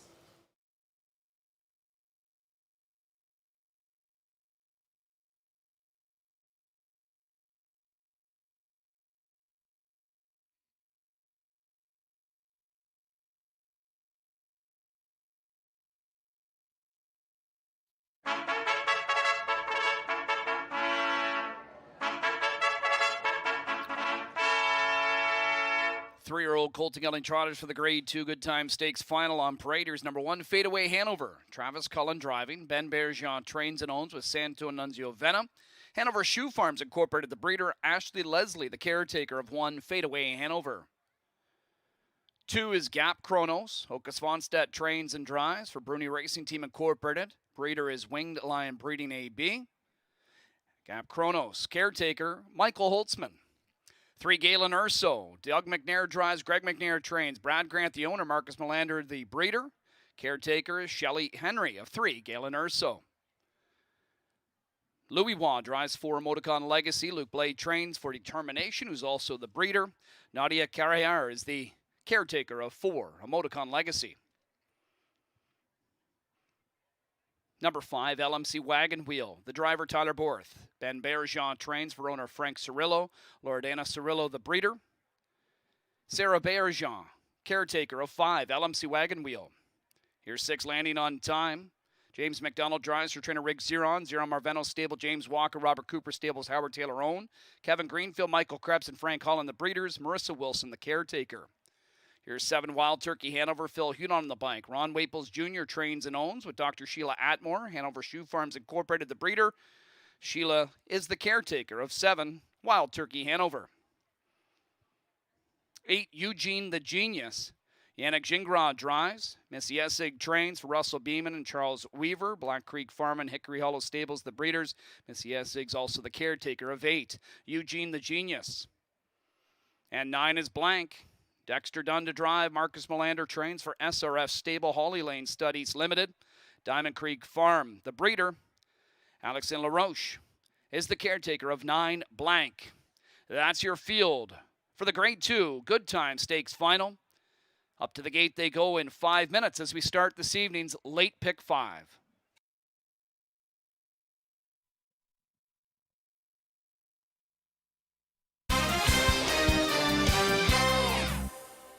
warming up for the Good Times final, and now's actually a good chance to congratulate John Bax. He, of course, trained Good Times, and he will be inaugurated into the Horse Racing Hall of Fame. So once again, our congratulations go out to John. I'm sure he's here on track to do the presentation as well. We have a late pick 5 that is going to begin here in race number 9 on the program as well. John Rallis has passed along his ticket, a nice skinny ticket. But let's talk about these horses as they warm up, Randy. We're taking a close look at Gap Chronos. Now, they are making some changes here tonight. Open to a blind bridle, and guess what? They're taking the shoes off. Going barefoot. Yeah, we've been kind of waiting for this move by Oka. He's famous for this, pulling shoes off of horses, and a lot of people are believers that they trot cleaner and that they trot faster. We didn't used to do that too much up here because we don't usually have the weather for it, but this is a gorgeous track tonight. The weather's fantastic for it, and when it comes to pulling the shoes on a trotter, I'd never ever question a guy like Oka. So I'm going to say that this is a good move. Let's talk about the Xeron trainee, the 6, landing on time, because you think this one could sneak in. Yeah, he's getting paid good looks right now too at 2-1. I mean, we might be seeing Ricky setting up another horse for the Hamiltonian, much like we saw with Atlanta. He has come out and said a couple of times that that's what his ultimate goal is, to get this guy back down into the Hamiltonian winner circle. So I got him in on the bottom. I think he's been racing amazingly well. He's got different styles to race if they choose to race him that way. So I look at him as dangerous, especially with the 6-hole. Now, it wouldn't be right if I didn't ask you about your brother's horse in this race. I know your dad's here tonight as well to cheer him on. Your brother, Ron Waples Jr., of course, sending out the 7 Wild Turkey Hanover. I mean... Nice, good-looking chestnut, huh? He is, yeah. And he, Ronnie Jr. goes way back. Like, I mean, you're talking about a guy that campaigned No Sex Please. You're talking about a guy that campaigned Oakley Count. He's had some great trotters over the time, and he's really happy with this guy. And this is a typical Ronnie Jr. trotter. Beautifully healthy, shiny as can be, no head check on, very little equipment. This to me is a trotting trainer. This guy is really progressing the right way, but it is a huge step up for him. Well, and you know what? Under the lights, he looked chestnut, but he's just that really beautiful neat bay, right? All right, so a good group here getting set to go for race number 9. Mike Probosi's late pick 5 up on the screen for you right now as well. Should just mention there are 5 Hambo eligible horses competing in this race. The Hambo, of course, will take place on August the 2nd at the Meadowlands, so they're going to use this one as a stepping stone. Yeah, absolutely. This is definitely going to be a prep for them. Now, if we get a chance to see this 5 horse, I would absolutely love that. This is LMC Wagon Wheel, recently gone into Benoit Bergeron's barn, and I think that he put on a vicious move last week on the end of it, and I think he has really progressed since he's gone into Benoit's barn. There he is there. I mean, he's not like, he's obviously a good looking horse, but not big and rugged, but he's built for speed, and my goodness, can he ever throw down on the end of it. If they get a little crazy in here and go a little bit too quick early in the mile, I think this is the guy that could capitalize on it all, and right now 25-1. Tyler Borth really has turned into one of Ben's top drivers. Yeah. He's more or less just an elite kind of a driver. Every time that he races, you can see he's learning and picking up from it. And there was a time when he first came here, he'd make the odd mistake, but now it's really gotten to the point where there's no mistakes that he makes. Just a really top quality driver. And again, another second generation horseman. Exactly. We've spoken so highly of him over the years, and a big opportunity for him to go for a massive purse here tonight. We've got about 50 seconds on the clock before race number 9. 9th race, once again, will kick off that late pick 5. It's the Good Times final. Good luck with your selections. Field begins to line up for the 9th race. Grade 2, Good Times Stakes final for the 3-0 Colton Gelding Trotters. Field of 9 assembled. Heavily favored the 4 Moticon Legacy, a winning return to the races for him as he kicked off his sophomore campaign last week with a sharp 52-1 elimination score. The other limb winner is 3 Galen Urso from post 3. Not getting any respect right now at 15-1. Getting plenty of play though as the 6 landing on time. Great draw to work from. He was a rounding second to Galen Urso last week. 9 of them are lined up behind the gate. It's post time for the 9th.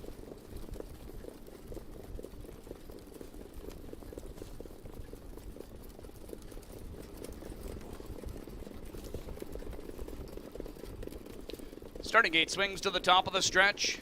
9 of them lined up for the Grade 2 Good Times Final. Here they come. And away they go. They're off and trotting. And sprinting out of there tonight from the 6 hole, landing on time. Looks for a fast beginning. Galen Urso shows hustle inside. Driving from the outside is Blank. And Dunn's got Blank into play, heading to the opening turn. He'll be wide. Landing on time in between horses. Crosses over to grab the lead. Blank jumped it off. Blank has made a break into the opening turn. So landing on time leads it over Galen Urso with a Moticon Legacy parked and driving on the outside for Waugh. Gap Chronos trots fourth after a 26-4 opening quarter. In fifth, it's LMC Wagon Wheel. Fadeaway Hanover next in line sixth. Then in seventh, it's Eugene the Genius, who's 2 in front of Wild Turkey Hanover, and further back resetting is Blank after the miscue, Moticon Legacy. Parked beyond the quarter, but he leads it now past 3/8. It's a Moticon Legacy on top of length, the landing on time, who works from the 2 hole. Galen Urso trotting third, Gap Chronos in fourth, followed fifth by LMC Wagon Wheel. They're down to the half in 55-1. Fadeaway Hanover continues to trot sixth, ahead of Eugene the Genius seventh. 3 more lengths to Wild Turkey Hanover eighth, and further back to the trailer Blank. It's a Moticon Legacy as Wall looks over his shoulder. He opens up 2 now. Gap Chronos takes over second on the outside, landing on time, put in a brief step, still trotting there into the top 3, and behind him Galen Urso second over, but gapping right now his cover is LMC Wagon Wheel. 123 3/4, and a Moticon Legacy turns for home, and he's opened up a lead of 3 on Gap Chronos, and landing on time he tries to rally up the inside. Out to about the 3 path is a Moticon Legacy, but he's still clear by 2. Gap Chronos and landing on time, trying to close at him. LMC Wagon Wheel in behind him, but it's a Moticon Legacy good to go. And a Moticon Legacy still clear by 3. Gap Chronos second, landing on time third. LMC Wagon Wheel fourth. 150-2 stakes track record for a Moticon Legacy in the Good Times. A stake and track record? Come on. wow. This is exciting. The Good Times Final will go to a Moticon Legacy, 150-2. This horse's lifetime mark going into this race tonight was 152-1. I mean, we see horses shave a couple of seconds off, but or fifths of a second off, I could say, but a couple of seconds, this is amazing. Yeah, I mean, and that's a big jump down into that 50 range. No you just kidding. heard Chad, track record, stake record, Yeah. not too many 3-year-olds get down into that range, but just incredibly nice horse. Great job done by Luke Blaze, and congratulations got to go out to Determination Stable. They just reinvest every single year, and now they're to the point where they're breeding their own champions. Wow, a very impressive son of Wallner. If you don't know Wallner, you're going to remember that name for next time you're here at the racetrack. Race number 9, the Good Times Final, goes to a Moticon Legacy.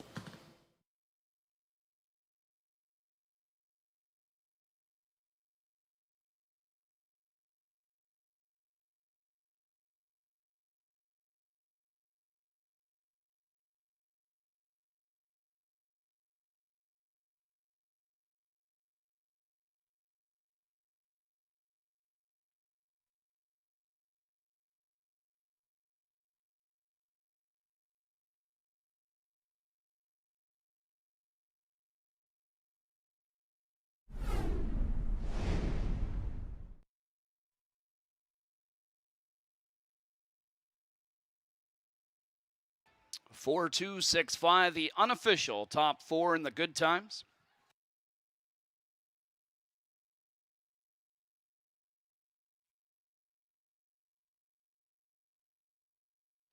Here alongside winning driver Louis Filippo after a Moticon Legacy gets it done in the Good Times in a stakes and track record. Louis, you've been a runner-up finisher in this race 2 years in a row. How good was it to get this one tonight? Pretty good. I actually asked that to Luke coming on the track. I said, did we ever win that race together? He said, no, but we've been second. So I said, that's the night tonight. And, obviously last year when you sat behind this guy, I know he had some quirks. You said that he had a tendency to get a little bit warm. You qualified him on the lead. You raced him on the lead tonight. How did he feel and how has he matured?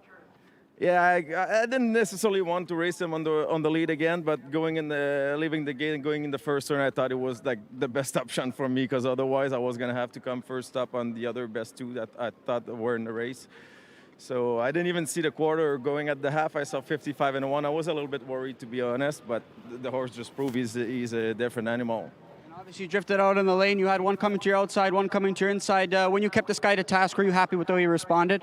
Yeah, definitely. The running out was a thing that he never did before, so I'm sure Luke's gonna find a way to get that corrected. But otherwise, he was trotting real good. All right, we're excited to see what this guy can do. Congratulations, Louis. Thank you. Good job. All right, and back in front of us, after winning the Grade 2 Good Time Stakes Finals, the 4 Emoticon Legacy. Being crowned, here's the 3-0 Bay Colt by Walner. Out of the Cadabra Grade Emoticon Hanover, the winning homebred for Determination. Luke Blay, the winning trainer. Louis Waugh, the winning driver. Nadia Carrière, the winning caretaker of Emoticon Legacy, is 2 for 2 to start the year. 6th lifetime win.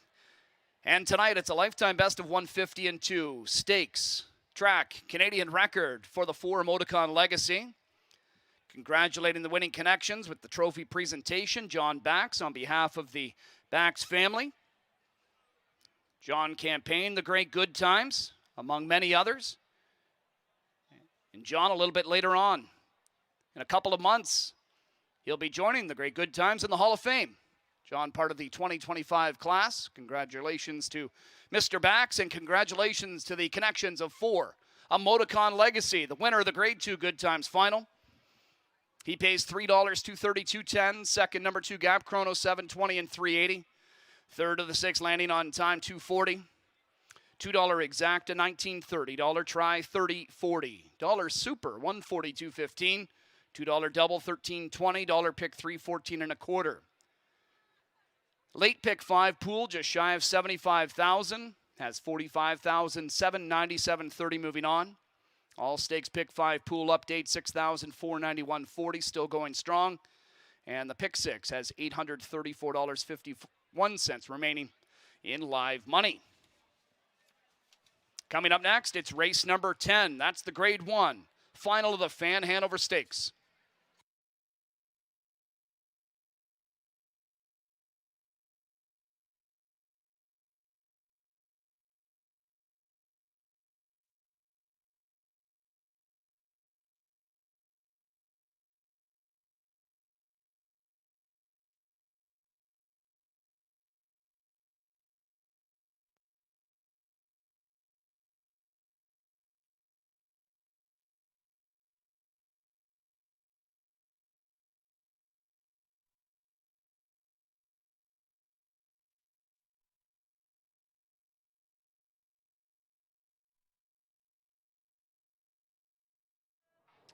Here alongside winning trainer Luke Blay after Emoticon Legacy captures the Good Times here for for owner Determination. Luke, you know, how has this guy developed coming into his 3-year-old campaign? Well, this year it was a different horse. Last year it was a little bit anxious, and you don't know to control his emotion, I think. But this year I think we know him more easy. I start differently with him and work out, you know. Yeah. And obviously, you've trained a lot of incredible trotters. You know, what's the ceiling of this guy? What do you think he can do this season? No, he's in a big race like Ambo, and I know he's got lots of speed, but he just control his emotion. I think, yeah. And obviously, you'd like to qualify this guy a few times and throw him into that elimination. Was that always your plan, or ideally, did you want to get a start into him before that elimination last time out? No, I think that was the plan. I think qualification was more relaxed for him in the morning here, and you know, they work out. You know, that was the plan. Yeah. And after this victory here, what's next for him? Where are we going to see him next?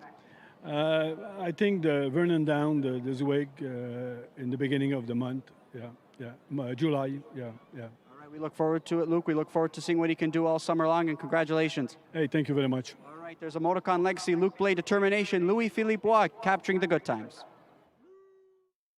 Continues to trot 6th, ahead of Eugene the Genius 7th. 3 more lengths to Wild Turkey, Hanover 8th, and further back to the trailer Blank. It's Emoticon Legacy as Wall looks over his shoulder. He opens up 2 now. Gap Chronos takes over 2nd on the outside, landing on time, put in a brief step, still trotting there into the top 3, and behind him Galen Urso, 2nd over, but gapping right now his cover is LMC Wagon Wheel. 123 3/4, and Emoticon Legacy turns for home, and he's opened up a lead of 3 on Gap Kronos and landing on time. He tries to rally up the inside. Out to about the 3 path is Emoticon Legacy, but he's still clear by 2. Gap Kronos and landing on time, trying to close at him. LMC Wagon Wheel in behind him, but it's Emoticon Legacy good to go. And Emoticon Legacy still clear by 3. Gap Kronos second, landing on time. Third, LMC Wagon Wheel fourth.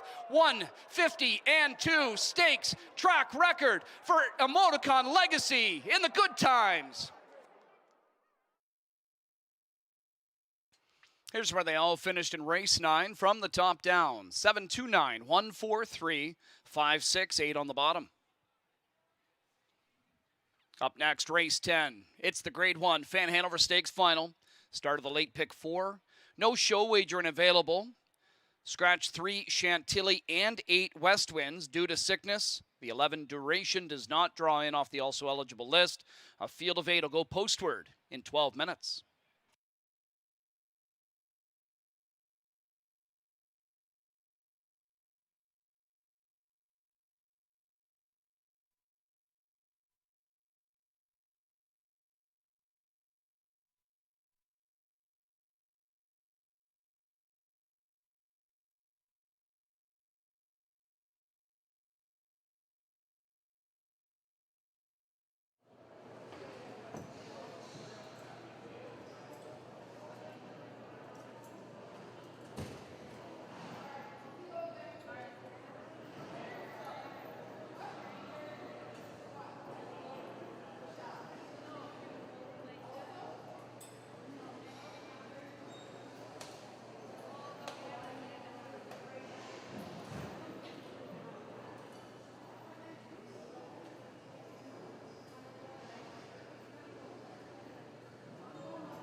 Four minutes to go before race number 10 on the program, and now we get into the Fan Hanover final, a purse of close to $400,000 for these Pacers. No show wagering in this race. Of course, we have a huge scratch in this event, that being Chantilly. I think we were all, well, it was a downer for everybody when we found out that she wasn't going to be able to compete here tonight, but she will dance another dance. The 11 also does not draw in, so it gets us to a field of 9 for the 10th race on the program. But the storyline now is Chris Ryder's horse, Mickey and Minnie. M-I-C-K-E-Y. You got it, this buddy. is the whole thing there. I mean, you know, it was going to be an unbelievable throwdown between Chantilly and Mickey and Minnie. Mickey and Minnie, the top horse of the year last year in the United States. Chantilly, horse of the year up here in Canada, both as 2-year-old fillies. Chantilly, undefeated as well. So yeah, it was going to be an unbelievable race, but unfortunately it's not going to work that way. But we still get to see the great Mickey and Minnie. And I can tell you, last week or even weeks before that, I would be talking to John Rawlis different times about Chantilly, and he would say, yeah, she's just incredible, but you got to see this horse of Chris Ryder's, this filly of Chris Ryder's, Mickey and Minnie. But no way anybody could have thought that I would have thought that anybody could even come close to Chantilly until I seen this one with my own eyes last week, and she is killer. So now with the scratch of Chantilly, the scratch of West Winds, I think that she's in a spot that she's almost unbeatable. I look at it as a free square. Well, it's been a good night tonight already for Chris Ryder. He won with Twinbee Joe Fresh, with Dexter Dunn doing the driving back in race number 3, and the two of them are going to see if they can come back in again. We're actually taking a look back at Twinbee Joe Fresh, but you know what? Her resume is massive. But Mickey and Minnie's resume is starting to really grow, and this is a horse who won 6 races from 11 starts last year, bankrolled $1.1 million and change, and here's her resume. And like I said, at the age of 3, she's well on her way to becoming another superstar. Yeah, exactly. And I mean, she's just in a spot, with the she had the 5 with the scratch of Chantilly. That moves her down into my favorite post position, which was the 4-hole. I just think that so many things point towards her having, a big effort in here. But it's a race. They don't pay you before. You got to race it to get the money. So there's always a chance that somebody is going to take Mickey and Minnie down. I find she's got a bit of an interesting head carriage when she's out on the track too. I don't know if You said she noticed tucks a that. little. Yeah, she really kind of tucks her chin in, and I don't know if that was just me, really concentrating on her when I was watching her race in the Fan Hanover Eliminations. But still, I'm really excited to see her here tonight. So we'll meet this field very shortly. Tuck your When I chin down raced, into your the chest. size of my chin, always tucked it down. Christ, I'd be out there going miles in 2-2. All right, let's take a look back at last week for Mickey and Minnie, and maybe you can see it here. I noticed it in maybe the first half of the race more so than the end, but she does come closing to end up winning in 50-2. And with the times we've had tonight, and some really impressive times, I would expect we'll see a fast time from her as well. I agree. And you know what's really scary too is that not at one point did her gait ever change. She never really got any faster. She just got faster. It's amazing, She never worked at it. She just got quicker. Chantilly, of course, scratched out of this event, but we are going to show you the replay from that Fan Hanover elimination back last week as well, because the second and third place finishers were scheduled to come back here tonight. However, I didn't have this scratch of West Winds. Did you? No, I just picked that up. So it must be a little. late scratch. Yeah, sick. Okay, so Yeah. a late 6 scratch for the 8-horse West Winds, which gets us down to a smaller group here. And really the only horse in this race that you're seeing right now that's back is the last Martini, this horse for McNair. And, second place effort behind Chantilly's. Nothing to get embarrassed about. No, I mean, Chantilly could potentially be one of the best, pacing fillies that we're going to see in a very, very long time, maybe a generation. I mean, she hasn't been beat. Simple as that. That's not an easy thing to do. And, what really gets me is we watched that last race. You seen her. I mean, she just absolutely walked away from the field, and yet she was sick. No kidding, eh? How good is she? Amazing, yep. All right, they're getting out onto the track for the Fan Hanover final. Big purse on the line here, close to $400,000 as we get set to meet the field.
Three-year-old pacing fillies for the Grade 1 Fan Hanover Stakes final on track. Here's number 1, Can't See Me to lead parade. Louis Wadra, Sean Stacy training for Hudson Standardbred Stable Incorporated. Fred Hertrick, the breeder. Greg Kingshot, the caretaker of 1, Can't See Me. 2 is the last Martini, driven by Doug McNair. Jared Bako trains for Glenview Livestock Limited. Crawford Farms, the breeder. Ashley Bako, the caretaker of 2, the last Martini. Scratch number 3. 4, Perfectly Chic. Bob McClure drives. John Pentland trains and co-owns with Steve Mihalik in 2729346 Ontario Inc. Winback Farm, the breeder. Gracie Barr, the caretaker of 4, Perfectly Chic. Coming to the track after a bike change, number 5, Mickey and Minnie. Dexter Dunn drives. Chris Ryder trains for owners Craig Henderson, Robert Mandillo, and Lawrence Minowitz. Craig Henderson, Robert Mandillo, and Lawrence Minowitz, the breeders as well. Janiyah Gallant, the caretaker of 5, Mickey and Minnie. Wicked Pace, the 6. Jody Jameson at the lines. Paul Cameron trains and owns with Jamie Cameron and Arnold's Horse Shack. Winback Farm, the breeder. Johnny McKinnon, the caretaker for 6, Wicked Pace. Number 7, The Beautiful Things. Kyle Husted, the driver. Meg Crone trains. Douglas Overheiser, Husted Racing. John Schwartz Jr., Mark Winship are the owners. Jonas Borntreger is the breeder. Caretaker for 7, The Beautiful Things, Sandy Lawrence. We'll get a good visual now of 5, Mickey and Minnie, the heavy favorite, as she is on track with Dexter Dunn in tow. There she is. It's 5, Mickey and Minnie. Scratch the 8 West wins. Number 9 is Out of This World Deo. Trevor Henry in the bike. Chantel Mitchell trains for owner-breeder Deo Volante Farms. Chantel Mitchell also the caretaker of 9, Out of This World Deo. And 10 in the field, Rodeo Drive Deo is driven by Dave Miller. Ron Burke trains for Burke Racing Stable, Weaver, Buscemi, Beastie, J&T Silva, Purnell, and Libby. Deo Volante Farms, Cool Cat Racing Incorporated, the breeders. Ashley McMillan, the caretaker of 10, Rodeo Drive Deo. That's your group of 8 3-year-old pacing fillies for the $390,000 Grade 1 Fan Hanover Stakes Final, and it's coming up in 5 minutes.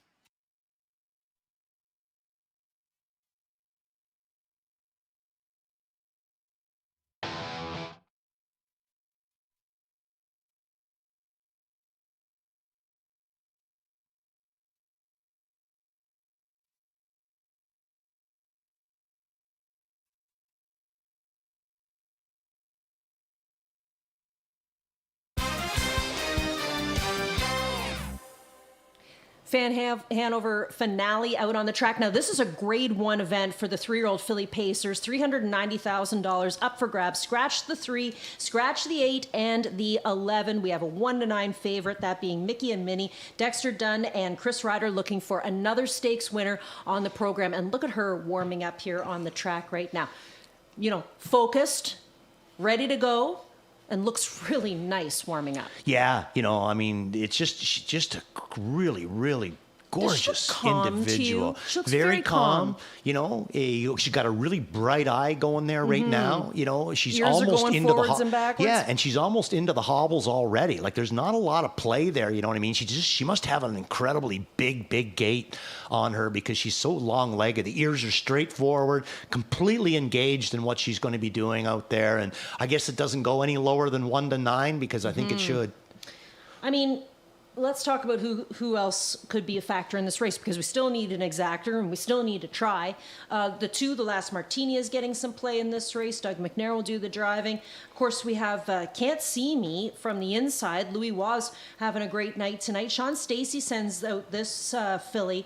She's by Captain Treacherous. Now, she did have a good second place finish in her elimination. Yeah, and I mean, she had a great 2-year-old career. You know, 11 starts, 4 times she was a winner, and then she had another 2 seconds and 2/3 in there. So 11 starts, 8 times on the board to the tune of just short of $200,000, you know, only in those 11 starts. So yeah, she had a good go. She's had 2 seconds on the way back, has the rail to work with. Originally, I had her slotted in for 4th, but with the scratch of Chantilly and the scratch of West Wind, she's now going to be my second choice pick in this race. So you talk about a couple of the other ones. I don't know. I'm not going to put this one as a win candidate, but I do believe that this one could be easily second or third, and that's the 4-horse Perfectly Chic, owned by Bob McClure. He's part owner of this one, you know, so he's driving them all the time. You know, one of his best relationships, I would say, Bobby McClure, John Pentland, they really do real well together. Look at the year she put together last year, Elisa, racing against Chantilly week in and week out. She still ends up with 2 wins and 4 seconds out of 7 starts. We've got 2 veterans represented in this race, and they're teaming up together with the 10 Rodeo Drive Deo, Dave Miller and Ron Burke. And anytime you see a Ron Burke trainee, I think you need to pay a little bit of attention.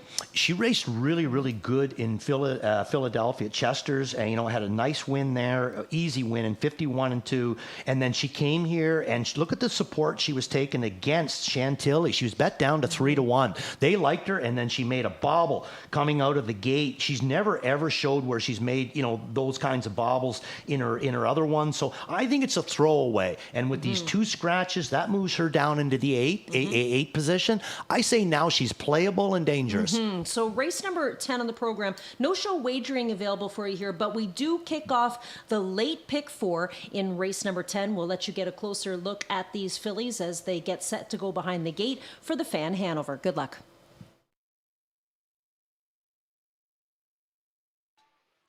Ladies and gentlemen, as we're about a minute away from post time for the Grade 1 Fan Hanover Final, just like to let you know that the 50-50 winning ticket number is 1308344. It's A1308344. 50-50 winning ticket. Just assuming you'll be able to claim that prize if you got that winning number out on the main concourse at perhaps the customer service desk in support of the Milton District Hospital Foundation.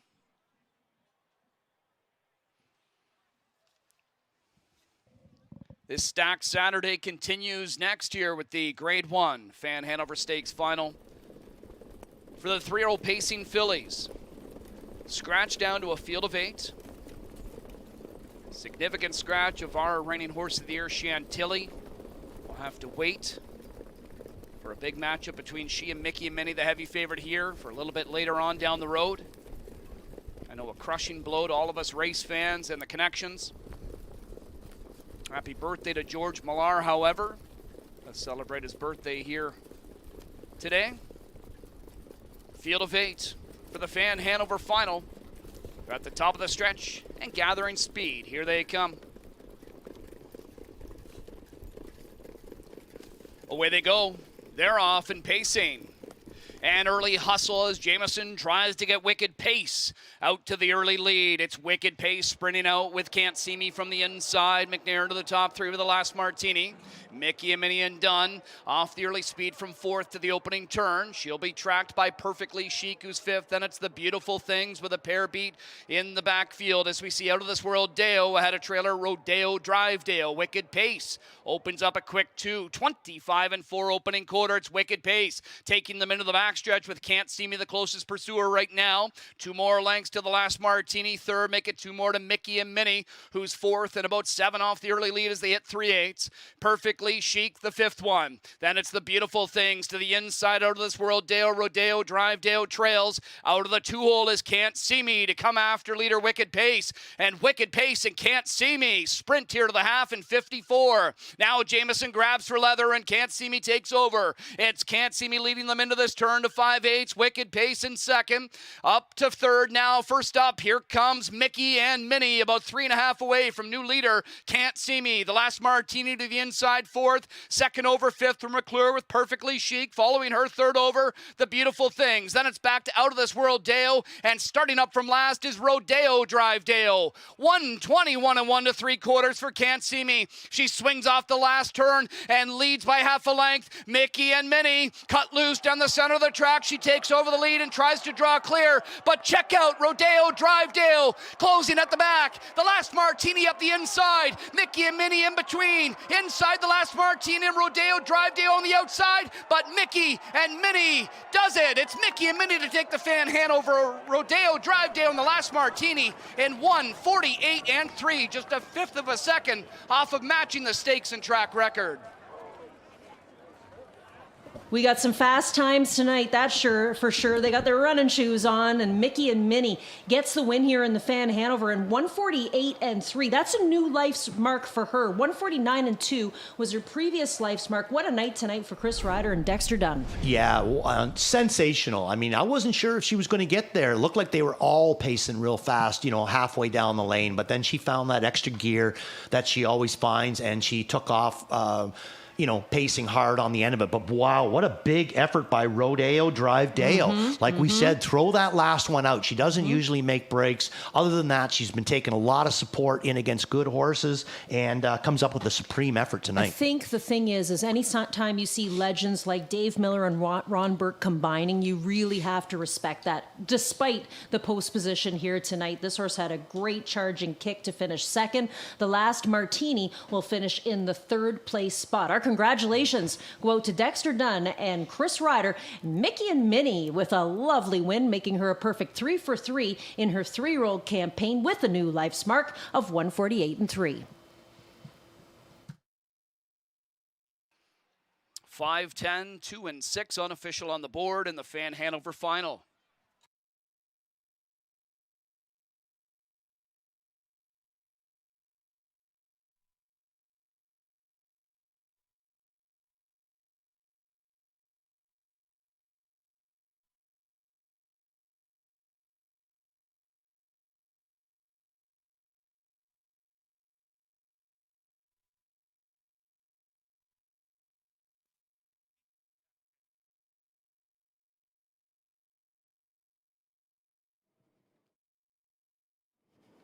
Mickey and Minnie captures the fan Hanover here. Dexter Dunn, winning driver.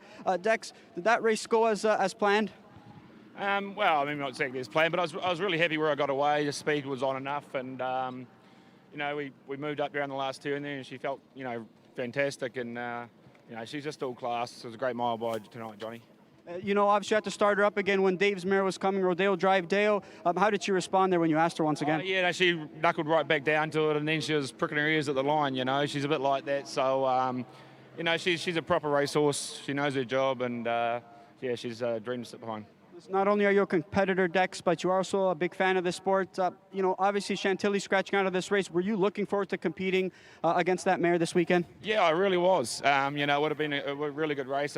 Two just, you know, champion fillies, and I'm sure we're going to meet up one day. And I mean, you know, just a quick shout out to the track and everyone involved, because they put a great show on and a fantastic crowd. And you know, there's some other tracks that should take notice of the job that they're doing up here. It's great not to be racing here. And lastly, 3 times you've won this race, 3 times Chris has won this race, but never you guys have never won it together, but tonight you have. What does that mean to you to share this success with Chris? Oh, it means everything, you know.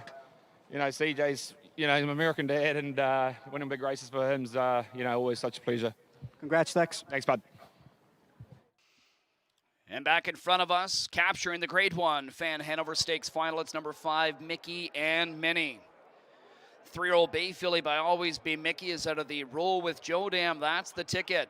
Winning homebred for owners Craig Henderson, Robert Mandillo, and Lawrence Minowitz. Chris Ryder, the winning trainer, Dexter Dunn, the winning driver. We know Dunn and Ryder already have a superstar in Twinbee Joe Fresh. Well, this one's just following in the footsteps.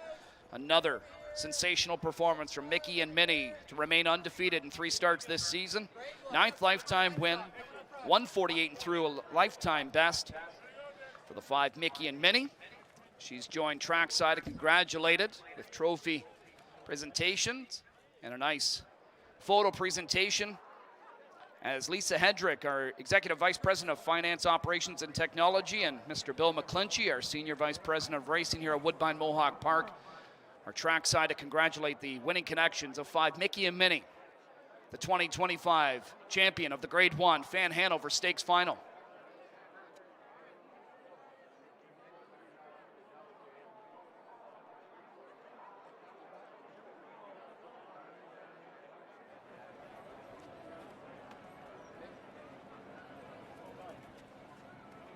Dexter, thanks. Awesome.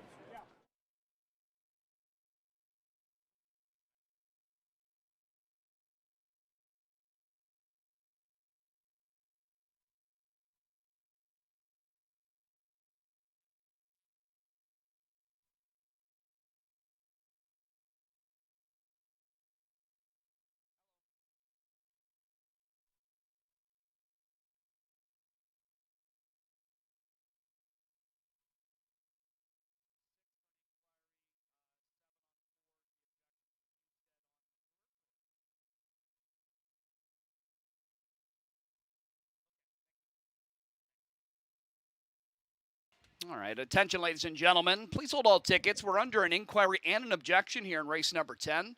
There's been an objection launched in race 10 of 7 The Beautiful Things on the 4 Perfectly Chic. The inquiry could affect the unofficial 4th place finisher 6 Wicked Pace, possible interference.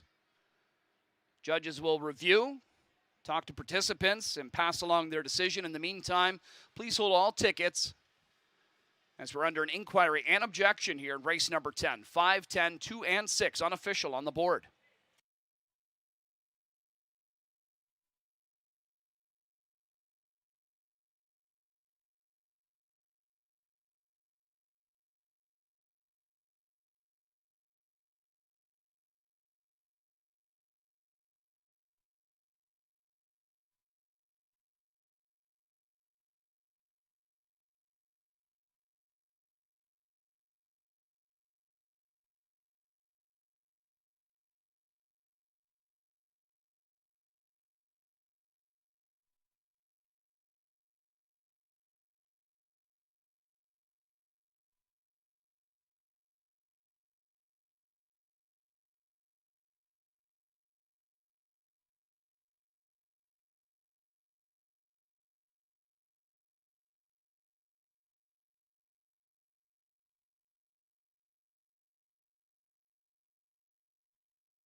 Attention, ladies and gentlemen, after review, judges determining, after looking at the footage, talking to participants, the interference resulted in a chain reaction that all began with the 1 Can't See Me onto the 6 Wicked Pace, then on to 4 Perfectly Chic, and turn on to 7 The Beautiful Things.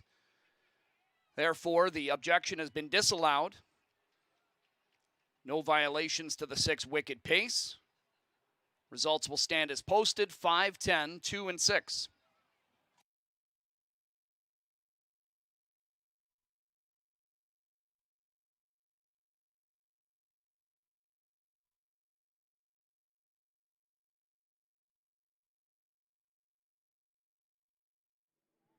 Mickey and Minnie captures the fan hand over in a new lifetime mark. I'm here with winning trainer Chris Ryder. Chris, when we were standing here watching the replay, it looked like she put a little bit of funky steps, but you know, there was a little bit of action on that final turn. How impressed are you for her to come out of it, and what did that conversation with Dex ensue, and what took place there? Well, I didn't see it when the race was on, but apparently well, one horse was running in, the other one was running out. There was some contact, but everyone came out of it okay. She got a little rough-gated for a short period of time and came through fine. Yeah. She's no stranger to tough trips. We saw it last year that she prevailed. A couple hiccups here in this race, but she still powered through. When you saw Burke's filly coming to the outside, did it give you a little bit of a scare? Yeah, because I know that filly always finishes her miles off very well. And, you know, she's good filly. She had a bad post. And but we were where we needed to be, and my mare just keeps on trucking. Yeah. Now this is the third time you've captured this race, and Dex's third time as well, but it's the first time that each of you have captured this stakes race together. What does it mean for you to do it with Dex?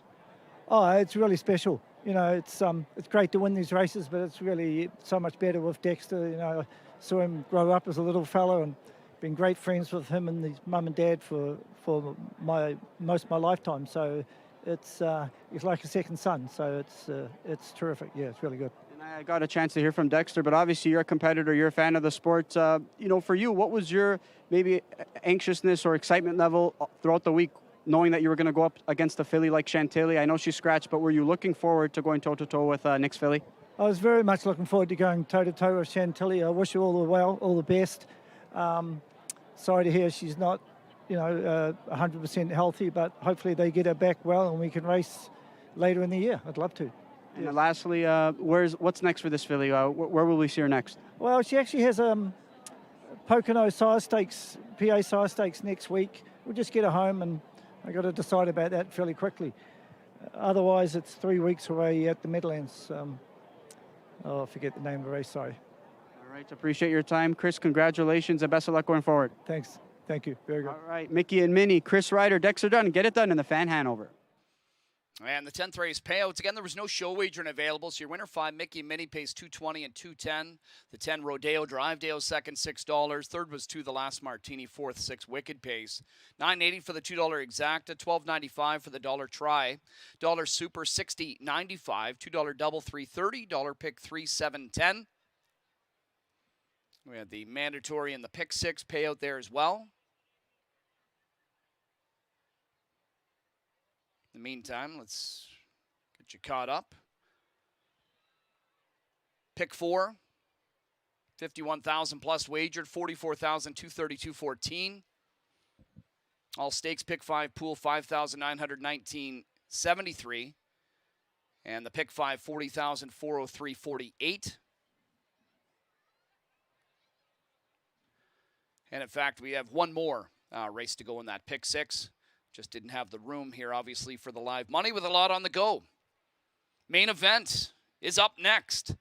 It's the $1 million Grade 1 Pepsi North America Cup 42nd renewal. Post times in about 12 minutes. Gathering speed. Here they come.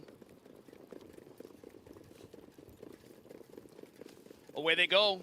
They're off and pacing. And early hustle as Jamieson tries to get Wicked Pace out to the early lead. It's Wicked Pace sprinting out with Can't See Me from the inside. McNair to the top three with the last martini.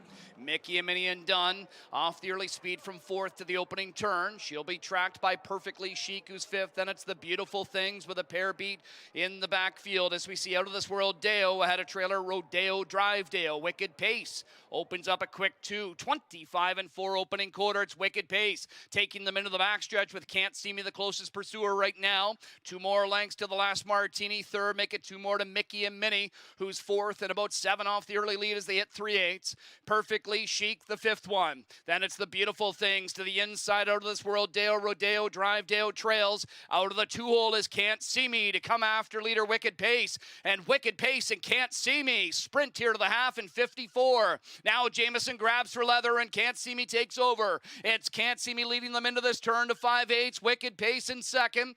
Up to third now. First up, here comes Mickey and Minnie, about 3.5 away from new leader Can't See Me. The last martini to the inside, fourth. Second over, fifth from McClure with Perfectly Chic. Following her, third over, the Beautiful Things. Then it's back to Out of This World Deo, and starting up from last is Rodeo Drive Deo. 1:21 1 3/4 for Can't See Me. She swings off the last turn and leads by half a length. Mickey and Minnie cut loose down the center of the track. She takes over the lead and tries to draw clear, but check out Rodeo Drive Deo closing at the back. The last martini up the inside. Mickey and Minnie in between. Inside the last martini and Rodeo Drive Deo on the outside, but Mickey and Minnie does it. It's Mickey and Minnie to take the fan hand over Rodeo Drive Deo in the last martini in 1:48-3, just a fifth of a second off of matching the stakes and track record. Here's the race 10 finish order from the top down. 7-3 scratch, 5-1-4, 6 scratch, 8-2 on the bottom. Coming up next, it's race 11, the Grade 1 Pepsi North America Cup $1 million final. Number 6, Captain Optimistic, all-around shoe change, steel to aluminum. Scratch the also eligible number 11, Pants on Fire. 18 minutes until post time.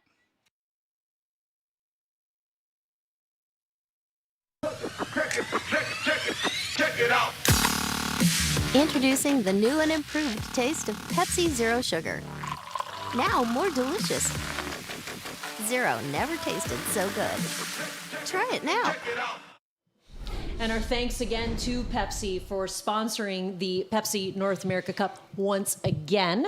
And of course, our thanks for the cool beverages to get us through the night tonight. You know, we talked about it, Randy, when we started race number 7, and I said, get ready, guys, because the next few races are going to fly by. And here we are at the big dance of the North America Cup. Yep, absolutely. The Pepsi North America Cup. I still love the name Pepsi. I know Pepsi you is do. such a cool name. You're going to have to name a horse They could have called it all kinds of different things that would never would have had the pop of Pepsi. No, now So you're going to there we have go. to name a horse Pepsi Hanover. There you go. When Absolutely. It comes out. Yes. All righty, we want to take you through these limbs so that you can see how horses raced last week. And the first one we're going to take you to is the limb for Captain Optimistic. Now, again, last week, they make a change here tonight with this horse. He's currently the favorite right now. Why not? Dexter Dunn's been having a great night. Nancy Tactor knows how to win this race. She's won it a couple of times.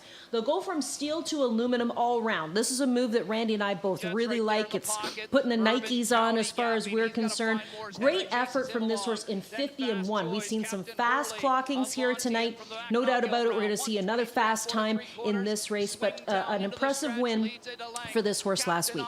Really impressive win. You know, he did a lot of work on the outside, and, you know, at no point does Dexter really look like he's in a panic. You know, he keeps him to task, but, you know, at no point does he really look like he's in, you know, threatened in any way. And right about here, he starts to shut him back down again. And, you know, he raced fantastic. We got a guy like Dexter Dunn that's won a lot of big races, but I think one of the big things that Captain Optimistic has going for him is Nancy Tactor. She's been here so many times and with such great results. You know, she knows what it takes to get it done. Now, this is an exciting elimination, one of the most exciting eliminations. A lot of people have been talking about this race too. The limb for Light Up the World. Now, obviously, there was a great setup for this horse with all kinds of changing going on, you know, leaders changing in this elimination, and this horse kicks in from the back of the bus. Guess what he did, Randy? He was honking. Yes, he was honking in a big way, and he was lighting up the world, too. Look at the move that he puts on. Look down on the rail, too, though. Jug McNair down in there with crack shot. Finally seems to seam, and he bombs through there as well. But it's just, he was just too much for the rest of them. And if he is able to apply that kick again, look out. And then we have Lou Prince elimination. Now, this is a Ron Burke trainee, and Ronnie Wren will do the driving here tonight. Kind of went to the front end and kept on going and ended up wrapping it up in 149 and 1. Yeah, I mean, I really think that, it was one of the first times that I've seen Ronnie Wren drive up close. And I mean, he was trying to go pure horseman here, old style. I love it. Trying to save as much as he possibly can, but it almost cost him a little bit. He almost doesn't see Miller coming. He does track him, enough to get him started back up again, but for a second there, it looked like maybe Dave had the jump. Well, that's where I'm going to go. I like Prince Al Hanover here tonight for Doc Moore and Dave Miller. Here's a look at how the computer sees it. Now, this is basically with the eliminations. If you kind of lay everybody over each other, it looks as though Light Up the World could win this race here tonight, at least as far as the computer is concerned. And currently, he is listed at 5-2. But no matter who we've talked to here tonight, Randy, everybody said the same thing. It's a wide open race. It is. It's completely wide open. I mean, I had my all stakes pick 5. I had it really, really slim all the way just so I could all this race because it's just so tough. Yep, it's a great race and it comes up for you shortly. But first, you're going to be treated to a huge light show. Enjoy. Ladies and gentlemen, if we could direct your attention to the Woodbine Mohawk Park infield at this time.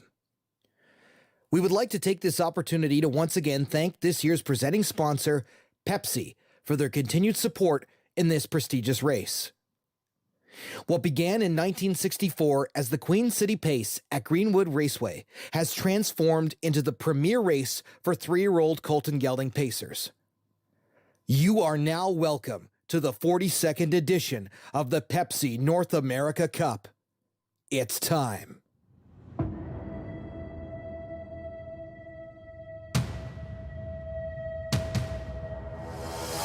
Let's go. Let's go.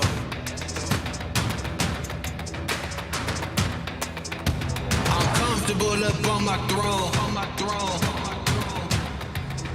It's your time. Time to begin on.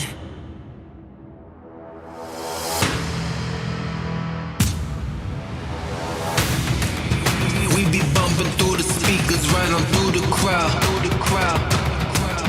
This that brand new whole crew running through the scene with it. One shot, parking lot, shooting for the green with it. It's your time. I'll be playing the games like I know I'm gon' win. Time to begin on. I'll be playing the games like I know I'm gon' win. Time to begin on. Killing this is day one. Everything I had to earn, make the haters crash and burn on. It's your time. Time to begin on. Time to begin on. And now, let's meet this year's field.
Time to meet the field for the 42nd edition of the $1 million Pepsi North America Cup.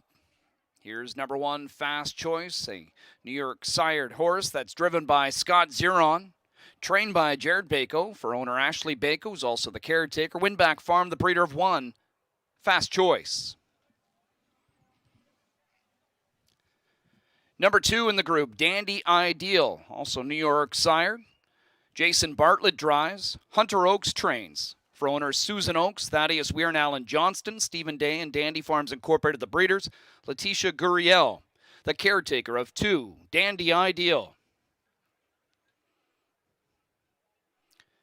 3, Joel and the Jets, Pennsylvania sired, is driven by Louis Waugh, trained by Dr. Ian Moore, owned by the Joel and the Jets stable. Stephen Day, the breeder. River Thomas, the caretaker of 3, Joel and the Jets. Number 4 is Lou Print, Pennsylvania sired, driven by Ronnie Wren Jr., trained by Ron Burke, owned and bred by Burke Racing Stable, Weaver Buscemi, Phil Kalura. Larry Carr shares ownership. Emily Stifler, the caretaker of 4, Lou Print. Here's the 5, Light Up the World, New York sire, James McDonald drives. For trainer Tony Beaton, owners are Mac and Carol Nickel. Steve Stewart, John Langature, Mini Sink Farms, the breeders. Riley Murphy, the caretaker of 5, Light Up the World.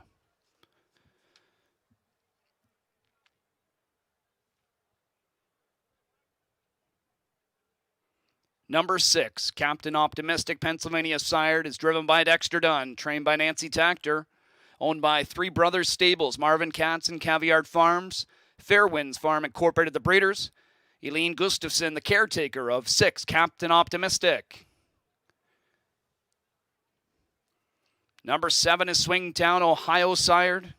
Yannick Gingras drives for trainer Ron Burke. Burke Racing Stable, Hatfield Stables, Knox Services Incorporated, RAS Racing, the owners. Steiner Stock Farm, the breeder. Joey Squires, the caretaker of 7, Swingtown. Number 8, Crackshot, Ontario sired, is driven by Doug McNair, trained by Greg McNair. Greg owns with Dale Hunter, Frank Brundle, George Kerr. James Averett is the breeder. Susie McNair, the caretaker of number 8, Crackshot. Here's number 9, Prince Al, Hanover, Pennsylvania sired.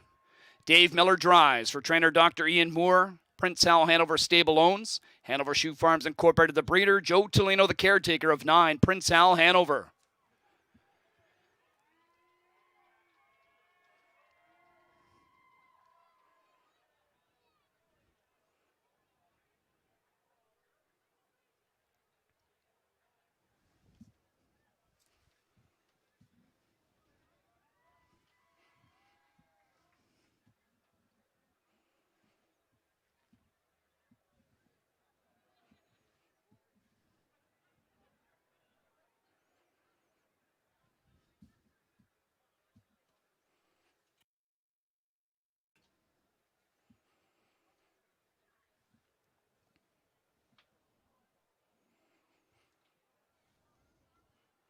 And completing this field, here is number 10, Madden Oaks, New York sired. Braxton Boyd drives. Cam Capone, the trainer. Owners are Samir Tawil, Paul Couts, Alexander Han, and Nathan Fulmer. The base stable, Polger Holdings, South Mountain Stables, and Mark Mullen, the breeders. Alan Malloy, the caretaker of 10, Madden Oaks. That's your field for the 42nd edition of the $1 million Pepsi North America Cup Grade 1 event. Post time in 6 minutes. Well, we have met the field in post-parade, and we always put on a good show here with the blankets and the grooms and the trainers walking their horses out onto the track, and you're about to get treated to a really great race. This is a look at Scott Zeron. He's driving Fast Choice. Now, many people were here probably the night when Scott won with It's My Show, set a track record, 48-1, or set a stakes record for this event, 48-1. And with the way that tonight's going, I feel like we're going to have a fast mile here tonight as well. I completely agree with you. I mean, all the races have been good. No scratches in this field. No driver changes in this field. We are good to go. And they are an incredible, good-looking bunch of horses out there right now. There you can see the first of the Moore entries, Joel and the Jets, on your screen right now. My goodness, look at him. Ears forward. Really, really looks good out there. Great effort in his elimination to finish second in behind Captain Optimistic. Next one we're going to see is Blueprint. Now, he was the winner of his elimination. Good effort, 49-1 the final time. Ronnie Wren will do the driving tonight for conditioner Ron Burke. Yeah, I thought it was a great drive by Ronnie Wren last week. And like I said, what I kind of like about him is, I find he kind of drives like a horseman. He uses his head. He wasn't just going to the wall. He was thinking. And maybe it might have, at one point, maybe it looked like it was going to cost him a little bit, but he was doing what he thought was best for the horse. And I love a driver that does that. I see no issues whatsoever with him today. I got him in for second, and I don't think there's going to be any nursing him down the lane going for $1 million. I think he's going to get what he can get. Well, he's the favorite right now at 9-5. Next one, though, is going to be one that a lot of us here are going to be rooting for tonight. This is James McDonald driving Light Up the World for Tony Beaton. Huge closing kick from him in his elimination. And can do it anyway. I mean, that's what really set us apart, set us going last week, was that immense kick that he showed on the end of it, going right from last to first. But always remember, he can do it anyway. I just watched an interview with James the other day with Jeff Porchak, and James says, to him, that's his biggest talent, is the fact that he doesn't need one style of racing. He can do it anyway. Captain Optimistic, Dexter Dunn doing the driving for Nancy Tackner. Now, she knows what it takes to win this race. She won it twice. She won it in 2019 with Captain Crunch, and again in 2020 with Tall Dark Stranger. Look at the look on this guy's face, Elisa. Talk about a horse that is into it right there. Wow. He's looking. He is. Now, to me, this horse has got so many things going for him. I mean, other than just the fact the presentation is amazing, but he's got Dexter Dunn. There's no better driver out there right now than Dexter Dunn. He comes from Nancy Tackner's barn. I mean, she knows how to get the job done. She knows how to get horses good and peaked for these big events. And she's sending in a shoeing change, going from steel to Nikes all around. A lot of times we see steel to aluminum in front. She's putting the aluminums on all around. She is really going to make this guy fast tonight. Best of luck, Nancy Tackner and Captain Optimistic. There's been a lot of talk about this horse, Crack Shot, and mostly it's been because of one of his co-owners. Of course, a lot of people are here tonight from the London Knights who are going to be cheering this horse on as well. Crack Shot gets the services of Doug McNair for his father, Greg. Sneaky good in that last one. And one thing that I can tell you about that guy driving him there is I can't tell you anything about that guy driving him. He is an intangible. He can come up with different scenarios, so we really don't know what he's going to do with that horse tonight. He could leave hard with him. He could go the other way. I don't know. But I do know one thing for him that I do know is that the horse is good right now, and I'm a big believer in McNair, and I'm really, really hoping to see one of our Canadian guys get the job done here, and maybe it'll be Dougie. Oh, look at this one. This is Madden Oaks. Yeah. And, again, a lovely, lovely horse who's been up here for the last couple starts, was third in the Sun Beach somewhere, was third in his elimination. In that race where Light Up the World had a really great trip, it just set up perfectly for him to come from off of the pace. Quickly, as the horses just get ready to go in behind the gates, some final thoughts. I got to say, for me, we've talked to a lot of people. We've had a lot of Hall of Famers come in to visit us here tonight, lots of different people from various tracks, everybody in the racing industry. We've all kind of said the same thing, that we think this is a very wide open race. And because, to me, it's so wide open, I think we can take a shot on a horse at a price. I'm going to use the 9 Prince Hal Hanover for Dave Miller and Doc Moore. I think that this horse had a heck of an elimination. He just missed in behind Blueprint, and you know what? He might have a little left in the tank to go over the top here tonight and give us a big effort. And you're getting a driver that's won multiple $1 million races, and Doc Moore looking for his first North American Cup. He wants this one bad. Now, who's your top selection? I'm going to go 5-2 on Light Up the World. I love the move. I love the fact that they can race him in different ways, but I'm also agreeing with you. You can go anywhere on this board. There's your horse on the screen right now. Yeah, he looks good. I mean, I feel like I've been kind of thinking about this all week, and the race just kind of sets up to me for a possible upsetter. And I'm not necessarily saying, maybe he doesn't get to the front and he doesn't win, but he's got to be there to help us out for the superfecta. It's just amazing because, like, on the 10 horse, you know, I could see him winning at 39-1, you know, and the 1 horse at 49-1, I could see him winning as well, you know. So again, it's just a wide open betting bunch. It's time. The Good luck, moment Chad. is here. Good luck, Chad. Exactly, as we get set for this year's edition of the Pepsi North America Cup. Thanks a lot, guys. Yeah, lining up for the 42nd edition of the $1 million Pepsi North America Cup. Great looking field assembled, inside out. The limb winners getting all the respect right now with Blueprint, Light Up the World, and Captain Optimistic. We've got everything in this race. A lot of storylines. Should be another awesome edition. Here they come for Cup 42. And a perfect start. And away they go. They're off and pacing and blast off for Swingtown from the 7-hole. He leads out of there for Gingras with Joel and the Jets to his inside. Madden Oaks drives out from the 10-hole in the top 3 for Boyd.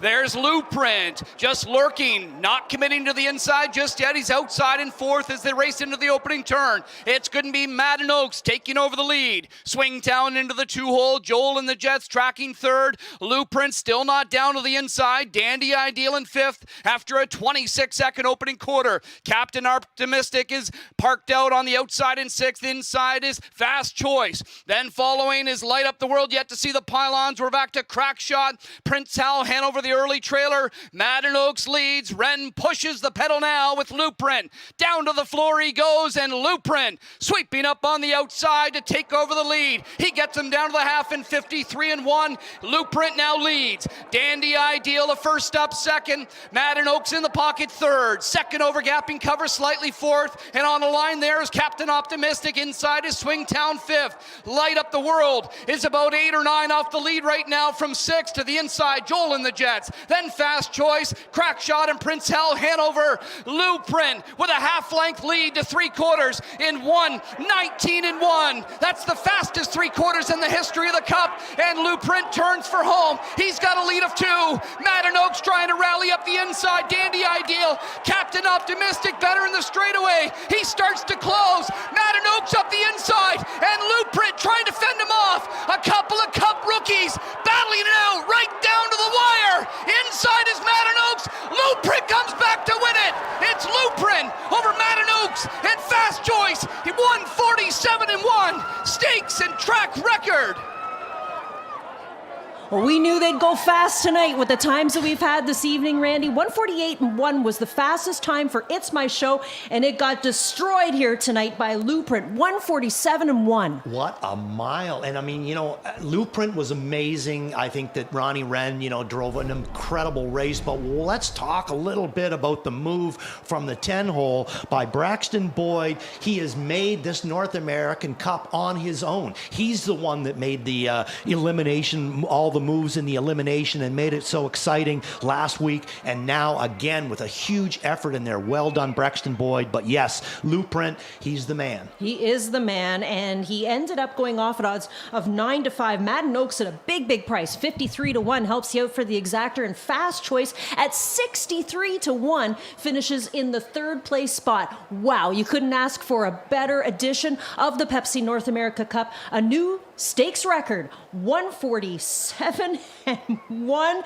Unbelievable for Blueprint. Absolutely incredible race, incredible finish. A couple of guys making their debut in the Pepsi North America Cup. 4, 10, 1, and 6. Unofficial top 4, your winner for Blueprint. 2nd, 10, Madden Oaks. 3rd, 1, Fast Choice. 4th, 6, Captain Optimistic.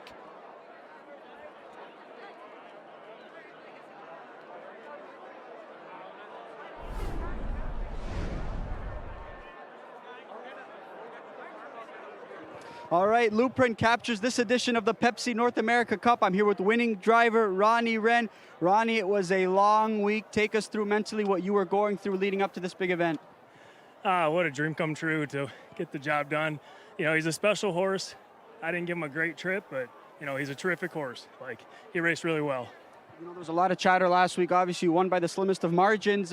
What did you think of that performance as well, Ronnie? And was there any doubt in your mind that you think you could bounce back with an even bigger performance like this? You know, last week he was really good. You know, he went easy even though it was close. You know, David did surprise me late to be able to back out and have pace like that finishing.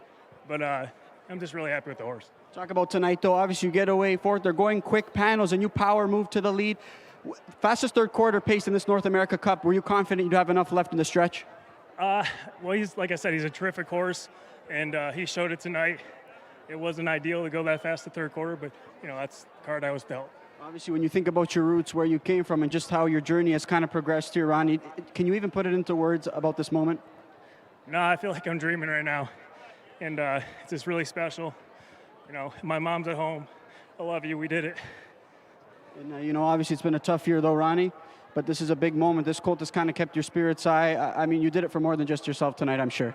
Yeah, right here in my arm. My good buddy passed away a couple months ago. It really affected the whole harness racing industry, and, you know, he was here with me tonight. We got the job done. Ronnie, congratulations. Go enjoy this one. You deserved it. Thanks, man. Yes, he certainly was. Overlooking Ronnie Wren as he scores in his Cup debut with the 4 Blueprint, who returns in front of us, winning the $1 million 42nd edition of the Grade 1 Pepsi North America Cup. It's 4 Blueprint, the 3-year-old brown colt by Sweet Lou, is out of the Rockin' Image Dam Rockin' Racer. Owned and bred by Burke Racing Stable Weaver, Buscemi, and Phil Kalura. Larry Carr shares in on the ownership. Ron Burke, the winning trainer, his second win. His first was the last time the Pepsi North America Cup was contested on June the 14th. It was with JK, end of an era. Not a bad date for Team Burke in the NA Cup. Ronnie Wren Jr., the winning driver. For Blueprint, Emily Stifler, the winning caretaker. Blueprint 5 for 5 to start his sophomore season. No doubt who the best 3-year-old in the division is. It's his 12th lifetime win, 147-1, a career best. A stakes, track, and Canadian record of 147-1 for 4 Blueprint, who's congratulated trackside by Jim Lawson, our executive chairman for Woodbine Entertainment. Woodbine Entertainment's president and CEO, Michael Copeland. And on behalf of Pepsi, our proud sponsor of the North America Cup, Mr. David Bellatrude, Senior National Account Manager, out there to congratulate the winning connections of 4 Blueprint as he captures the $1 million Grade 1 Pepsi North America Cup. Let's hear it for him. Congratulations.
11th race is official. Here are your payouts. Your winner 4, Blueprint, returning $583.72.90. Second, number 10, Madden Oaks, $37.19.10. Third one, Fast Choice, $18.10. $2 Exacta, $296.90. $1 Trifecta, $3,307.25. $1 Superfecta, $44,637.60. $2 double, $4. $1 pick 3, $365. $1 all stakes pick 5, $53.75. $1 pick 6 wager, $202.60. Multi-leg live money updates. The pick 4, $17,279.23, still hanging in there. And the late pick 5, $15,080.13. For Blueprint, your 11th race winner, capturing the Grade 1 Pepsi North America Cup Final.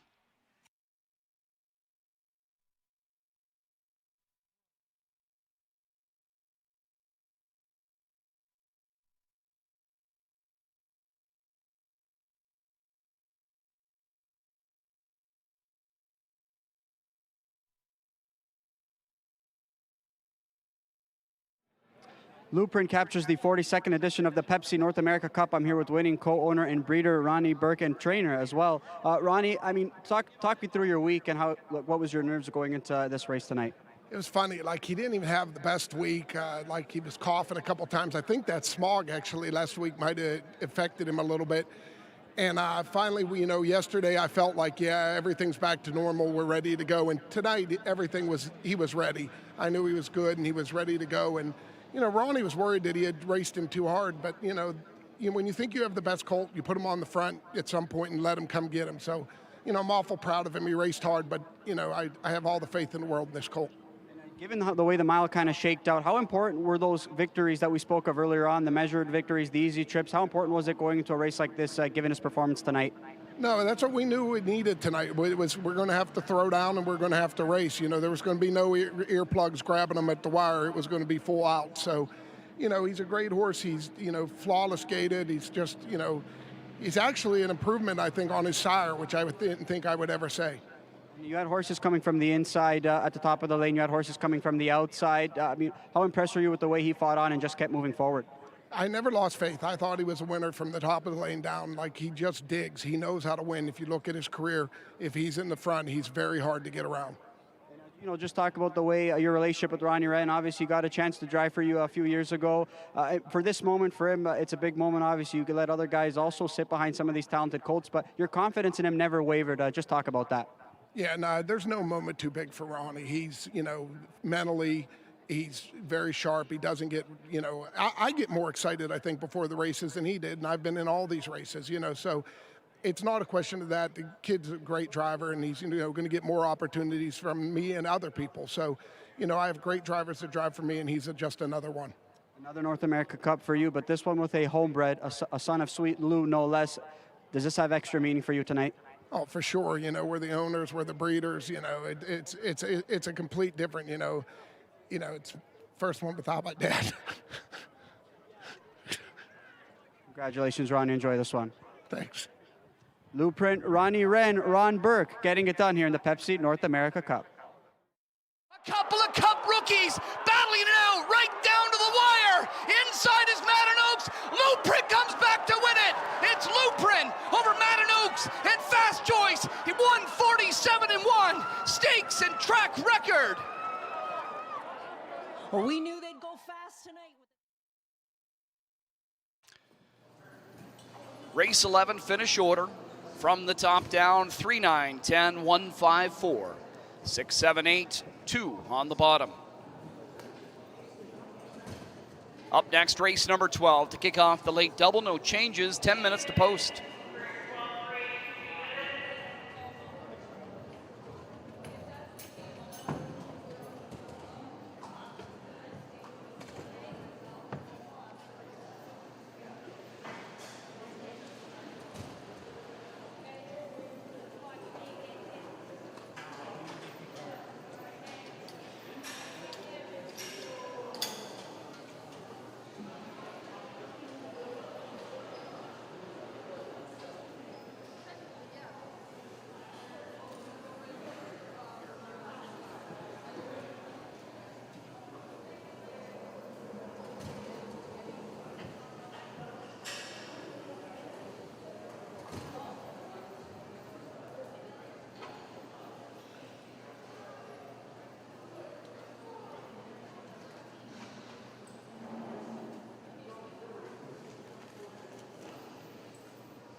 12th race field on the track, leading parade. Here's number 1, Southside Eddie. J.R. Plant drives. Carmenas Yellow training for Aaron Waxman and Brian Livingstone. Nautical Hanover the 2, driven by Bob McClure. Jacques Dupont trains for Richard Berthiaume. Number 3, Seriously Hanover, driven by Billy Davis. Dwayne Marfisi trains for Robert Watson and Mike Bartram. Here's the 4, American History. Louis Watt at the lines. Dave Maneri trains for Patrick Hill. Trosa the 5, driven by James McDonald. Harry Poulton trains for the stable Trosa. Number 6, Write Me a Rose, gets Doug McNair in the sulky. Kyle Fellows training for Windermere Stables. 7, Wanna Be a Big Star. Travis Cullen drives and owns with Triple J Stables and Paul Sanders. Jody Cullen, the trainer. 8 is Which Way to the Beach. Travis Henry in the bike. Gary Murner trains for Gino Toscani. And number 9 is Nazare. Tyler Borth aboard. Joe Pereira training for William Johnstone and William Gillen. That's your field for race 12. Late double begins in 6 minutes.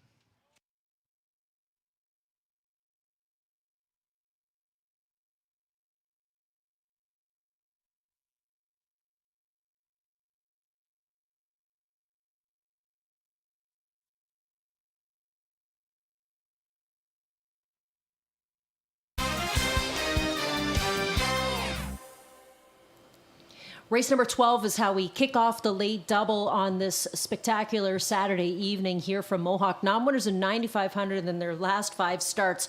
And I always feel bad for the group that races after the big races because, you know, it's like everybody's on such a high and now here we go back with our regular Saturday night program. Right, but there are right. some lovely horses in here. I've been a big fan of Write Me a Rose over the years, and the horse is the current favorite at 1-2. Yeah, sometimes the NA Cup, when you, especially a thrilling one like that, it's like jumping the shark. Where do you go Where from do you go now? next? You know, but like you said, you know, there's still a really, really nice betting, you know, group in here, and also going to be a nice betting group in that last race, which is that great mandatory payout. Write Me a Rose is the way that I'm going to go in here. Garnett's got him up on top too. Now Garnett, he goes to American History in for second. I go to Which Way to the Beach. I got Nazaire in for third. I really wish Nazaire had a drew a little bit better because I would have liked to have taken a chance with this guy down in a class like this. And then I got Wanna Be a Big Star in on the bottom. Now this one's interesting to me, Elisa, because I think I might be going a little bit light on him. He's the one that scares me. Recently gone on to the Lasix program. Only 2 starts, and his last one, second start Lasix, and I know it wasn't a tough group, but it's the way that he did it. He was huge. The Lasix is really agreeing with him, so, you know, he might be a horse there that's kind of been looking after himself on the track. Now he's going to get into a good frame of racing and could come up with a big upset in here. 30-1. Yeah. Yeah. Well, wouldn't that be interesting? So race number 12 kicks off the late double. Now, don't forget, if you're here on track or if you're watching from your favorite location, even if it's at home watching us on YouTube, the 13th race does have that mandatory payout for the Jackpot High Five, the carryover going into the 13th race, over $421,000. Get your friends together, put a ticket in, and see if you can get lucky and grab a share of the action with that mandatory payout. But first, it's race number 12 to kick off the late double. Good luck.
Field for the 12th race begins to line up as we wind down on this, what's been really a phenomenal card.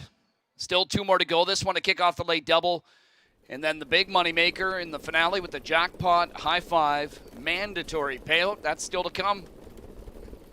Group of 9 here to kick off this late double. Heavily favored. It's the 6 Write Me a Rose, getting an opportunity to compete much lower than he's used to. He'll try to take full advantage.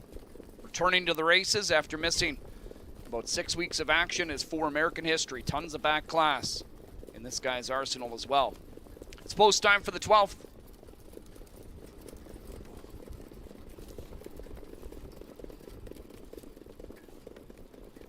Twelfth race field lined up behind the gate. Here they come. And away they go. They're off and pacing. A Write Me a Rose quickly leaves out of there for McNair. He asks him to go forward, and he responds, Write Me a Rose. Goes out for the early lead. Driving with him is Which Way to the Beach. Inside, south side, Eddie. He wants to push on and make sure he can secure the 2-hole. But Travis Henry's got Which Way to the Beach. He'll continue to move forward with him. Away in fourth is Seriously Hanover, 2 in front of Nazare is 2 clear of Nautical Hanover. The last 3 are Trosa, Want to Be a Big Star, and 2 more to trailer American History, 26 and 3. Opening quarter speed, Which Way to the Beach parked there. He's on the lead, but it's a give and go situation as McNair's back out with the race favorite Write Me a Rose now 1-9. Here's Write Me a Rose to take over with 3/8 of a mile complete. Which Way to the Beach in second, Southside Eddie third, Seriously Hanover fourth. Nazare's tightened up in fifth and Nautical Hanover sixth. Seventh to Trosa, next to last, 8th Want to Be a Big Star. Trailer throughout has been American History. 55 and 4, they go down to the half. Write Me a Rose, the one that leads it. Which Way to the Beach, the closest pursuer. Southside Eddie's in third. Nazare is a first up now, fourth. Inside fifth, Seriously Hanover. Second over into the outer flow, and sixth is Nautical Hanover as McNair opens it up a notch to 2 with Write Me a Rose. Write Me a Rose leading over Which Way to the Beach and Southside Eddie. Nazare's got to find some more here. Out of the 3-hole is Southside Eddie. 123 and 1 3/4. They swing for home, and it's Write Me a Rose. On top by 3, maybe 4 now. Which Way to the Beach just watches this rival pace away as he chases them from second. Then Southside Eddie rallying from the back is Nautical Hanover. But Write Me a Rose, the drop was too good to not take advantage, and he will score. It's Write Me a Rose over Which Way to the Beach and Nautical Hanover in 149 and 4.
Six, 8, 2, 5 unofficial.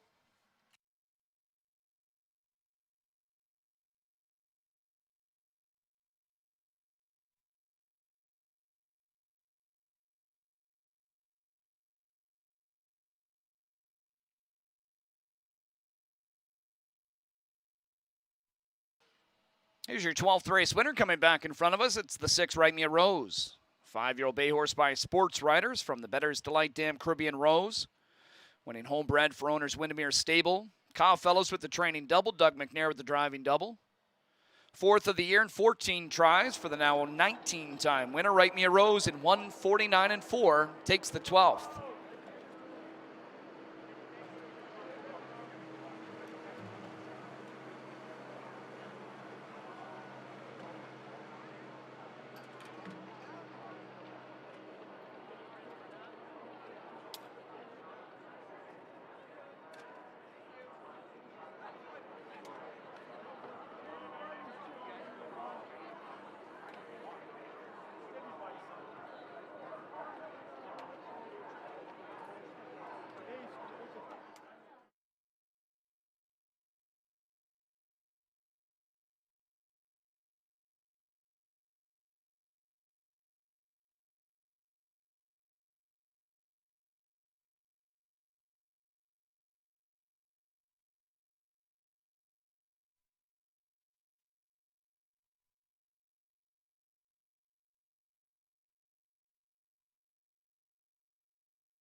Twelfth is official. Your winner 6, Write Me a Rose, 230, 210, 210. Second number 8, Which Way to the Beach, 320, 270. Third of the 2, Nautical Hanover, 490. $2 exact, a $550 try, 1625. $1 super pays 77.55. $2 double 810. Dollar pick 3, 345. Multi-leg updates. Pick 4, 11,799.63 goes to the final leg. Pick 5, $10,017.98. 13th and final. Coming up next, featuring the Jackpot High Five mandatory payout carryover that seeds the pool more than $421,000.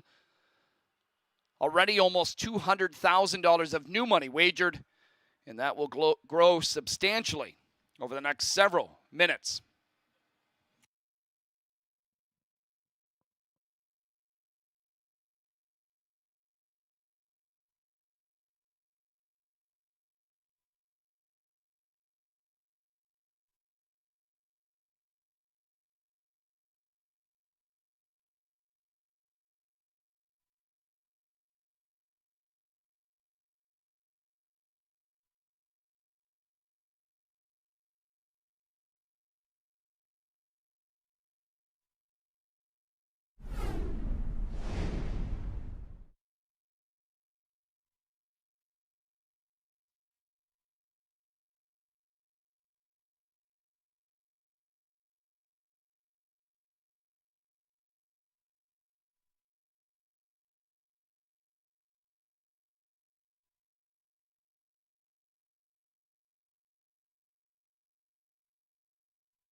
Twelfth race field lined up behind the gate. Here they come. And away they go. They're off and pacing. A Write Me a Rose quickly leaves out of there for McNair. He asks him to go forward, and he responds, Write Me a Rose. Goes out for the early lead. Driving with him is Which Way to the Beach. Inside, south side, Eddie. He wants to push on and make sure he can secure the 2-hole. But Travis Henry's got Which Way to the Beach. He'll continue to move forward with him. Away in fourth is Seriously Hanover. 2 in front of Nazare is 2 clear of Nautical Hanover. The last 3 are Trosa, Want to Be a Big Star, and 2 more to trailer American History, 26 and 3. Opening quarter speed, Which Way to the Beach park there. He's on the lead, but it's a give-and-go situation as McNair's back out with the race favorite Write Me a Rose now 1-9. Here's Write Me a Rose to take over with 3/8 of a mile complete. Which Way to the Beach in second, Southside Eddie third, Seriously Hanover fourth. Nazare's tightened up in fifth, and Nautical Hanover sixth. Seventh to Trosa, next to last, eighth, Want to Be a Big Star. Trailer throughout has been American History. 55 and 4, they go down to the half. Write Me a Rose, the one that leads it. Which which way to the beach, the closest pursuer. Southside Eddie's in third. Nazare is a first up now, fourth. Inside fifth, Seriously Hanover. Second over into the outer flow, and sixth is Nautical Hanover as McNair opens it up a notch to 2 with Right Mia Rose. Right Mia Rose leading over which way to the beach and Southside Eddie. Nazare's got to find some more here. Out of the 3 hole is Southside Eddie. 123 and 1 3/4. They swing for home, and it's Right Mia Rose on top by 3, maybe 4 now. Which way to the beach? Just watches this rival pace away as he chases them from second. Then Southside Eddie rallying from the back is Nautical Hanover, but Right Mia Rose, the drop was too good to not take advantage, and he will score. It's Right Mia Rose over which way to the beach and Nautical Hanover in 149 and 4. Here's how they all finished in the 12th race from the top down: 5, 3, 7, 8, 4, 1, 9, 2, 6 on the bottom. 13th and final coming up next with that jackpot high five mandatory payout. More than $421,000 in carryover money will seed the pool. Just one equipment note to note, it is the 11. HP Liz Shadow from the second tier goes flip-flops to steel up front. Post time is in about 19 minutes.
Five minutes to go before race number 13. Can you believe it? We're on the last dash for the cash on this Saturday evening. Hope you had a wonderful night tonight. And I hope you're going to stick around to play the mandatory jackpot high five. As Chad had mentioned, there's more than $200,000 in new money into a carryover that started at $421,000, Randy. So quite a lot of money. And you and I have done these mandatory high fives many, many times. It's not unusual for it to go up towards $1 million.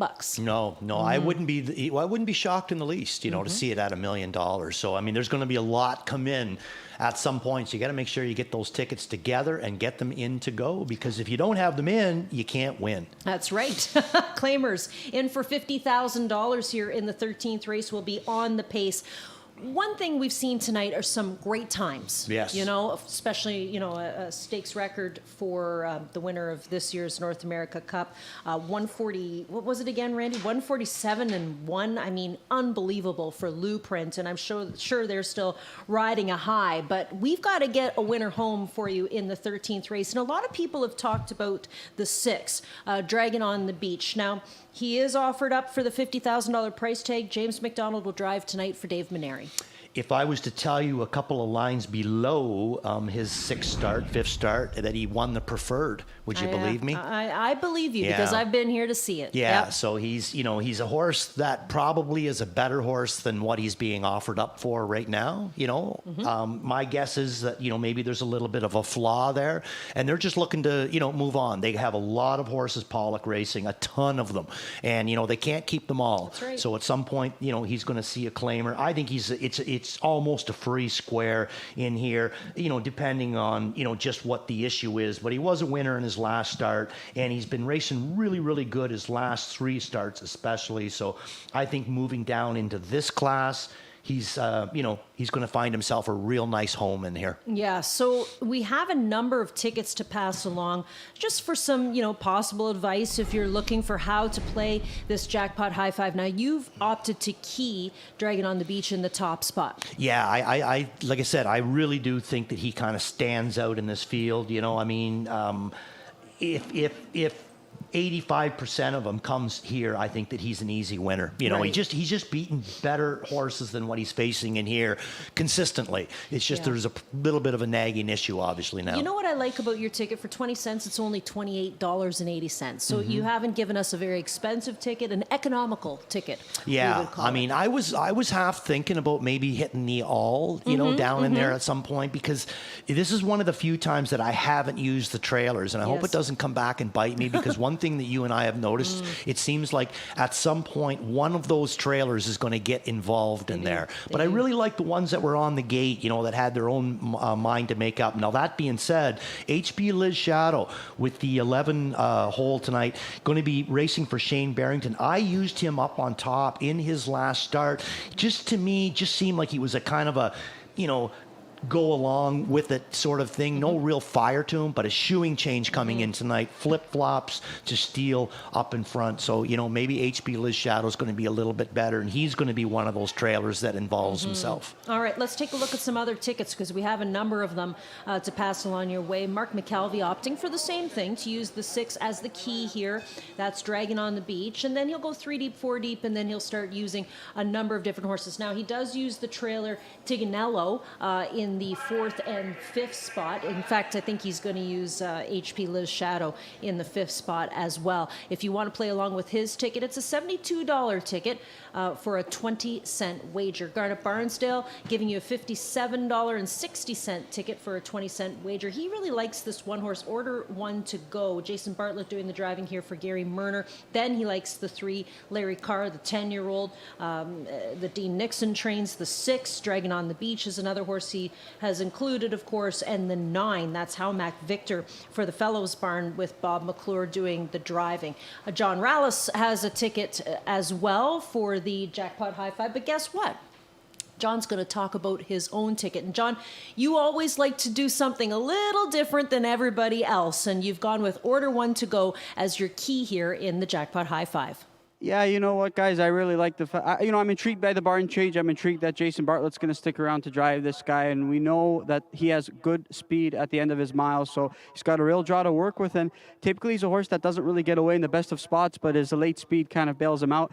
There's a chance that I think Jason could get aggressive with him here from the rail, try and push out in a good spot. It's just his nature, the way he likes to drive, and I think that maybe a new set of hands might benefit this guy, and maybe a new trip stylistically is going to benefit him as well. So one that I'm going to take a stand on top. I think the ones underneath are pretty logical. Larry Carr, the 3-horse, you'd expect him to leave out of there. Dragon on the Beach is really the horse that this sequence kind of revolves around. If he gets a trip, I think he's going to get the job done. This is a softer group that he's taking on versus the times prior.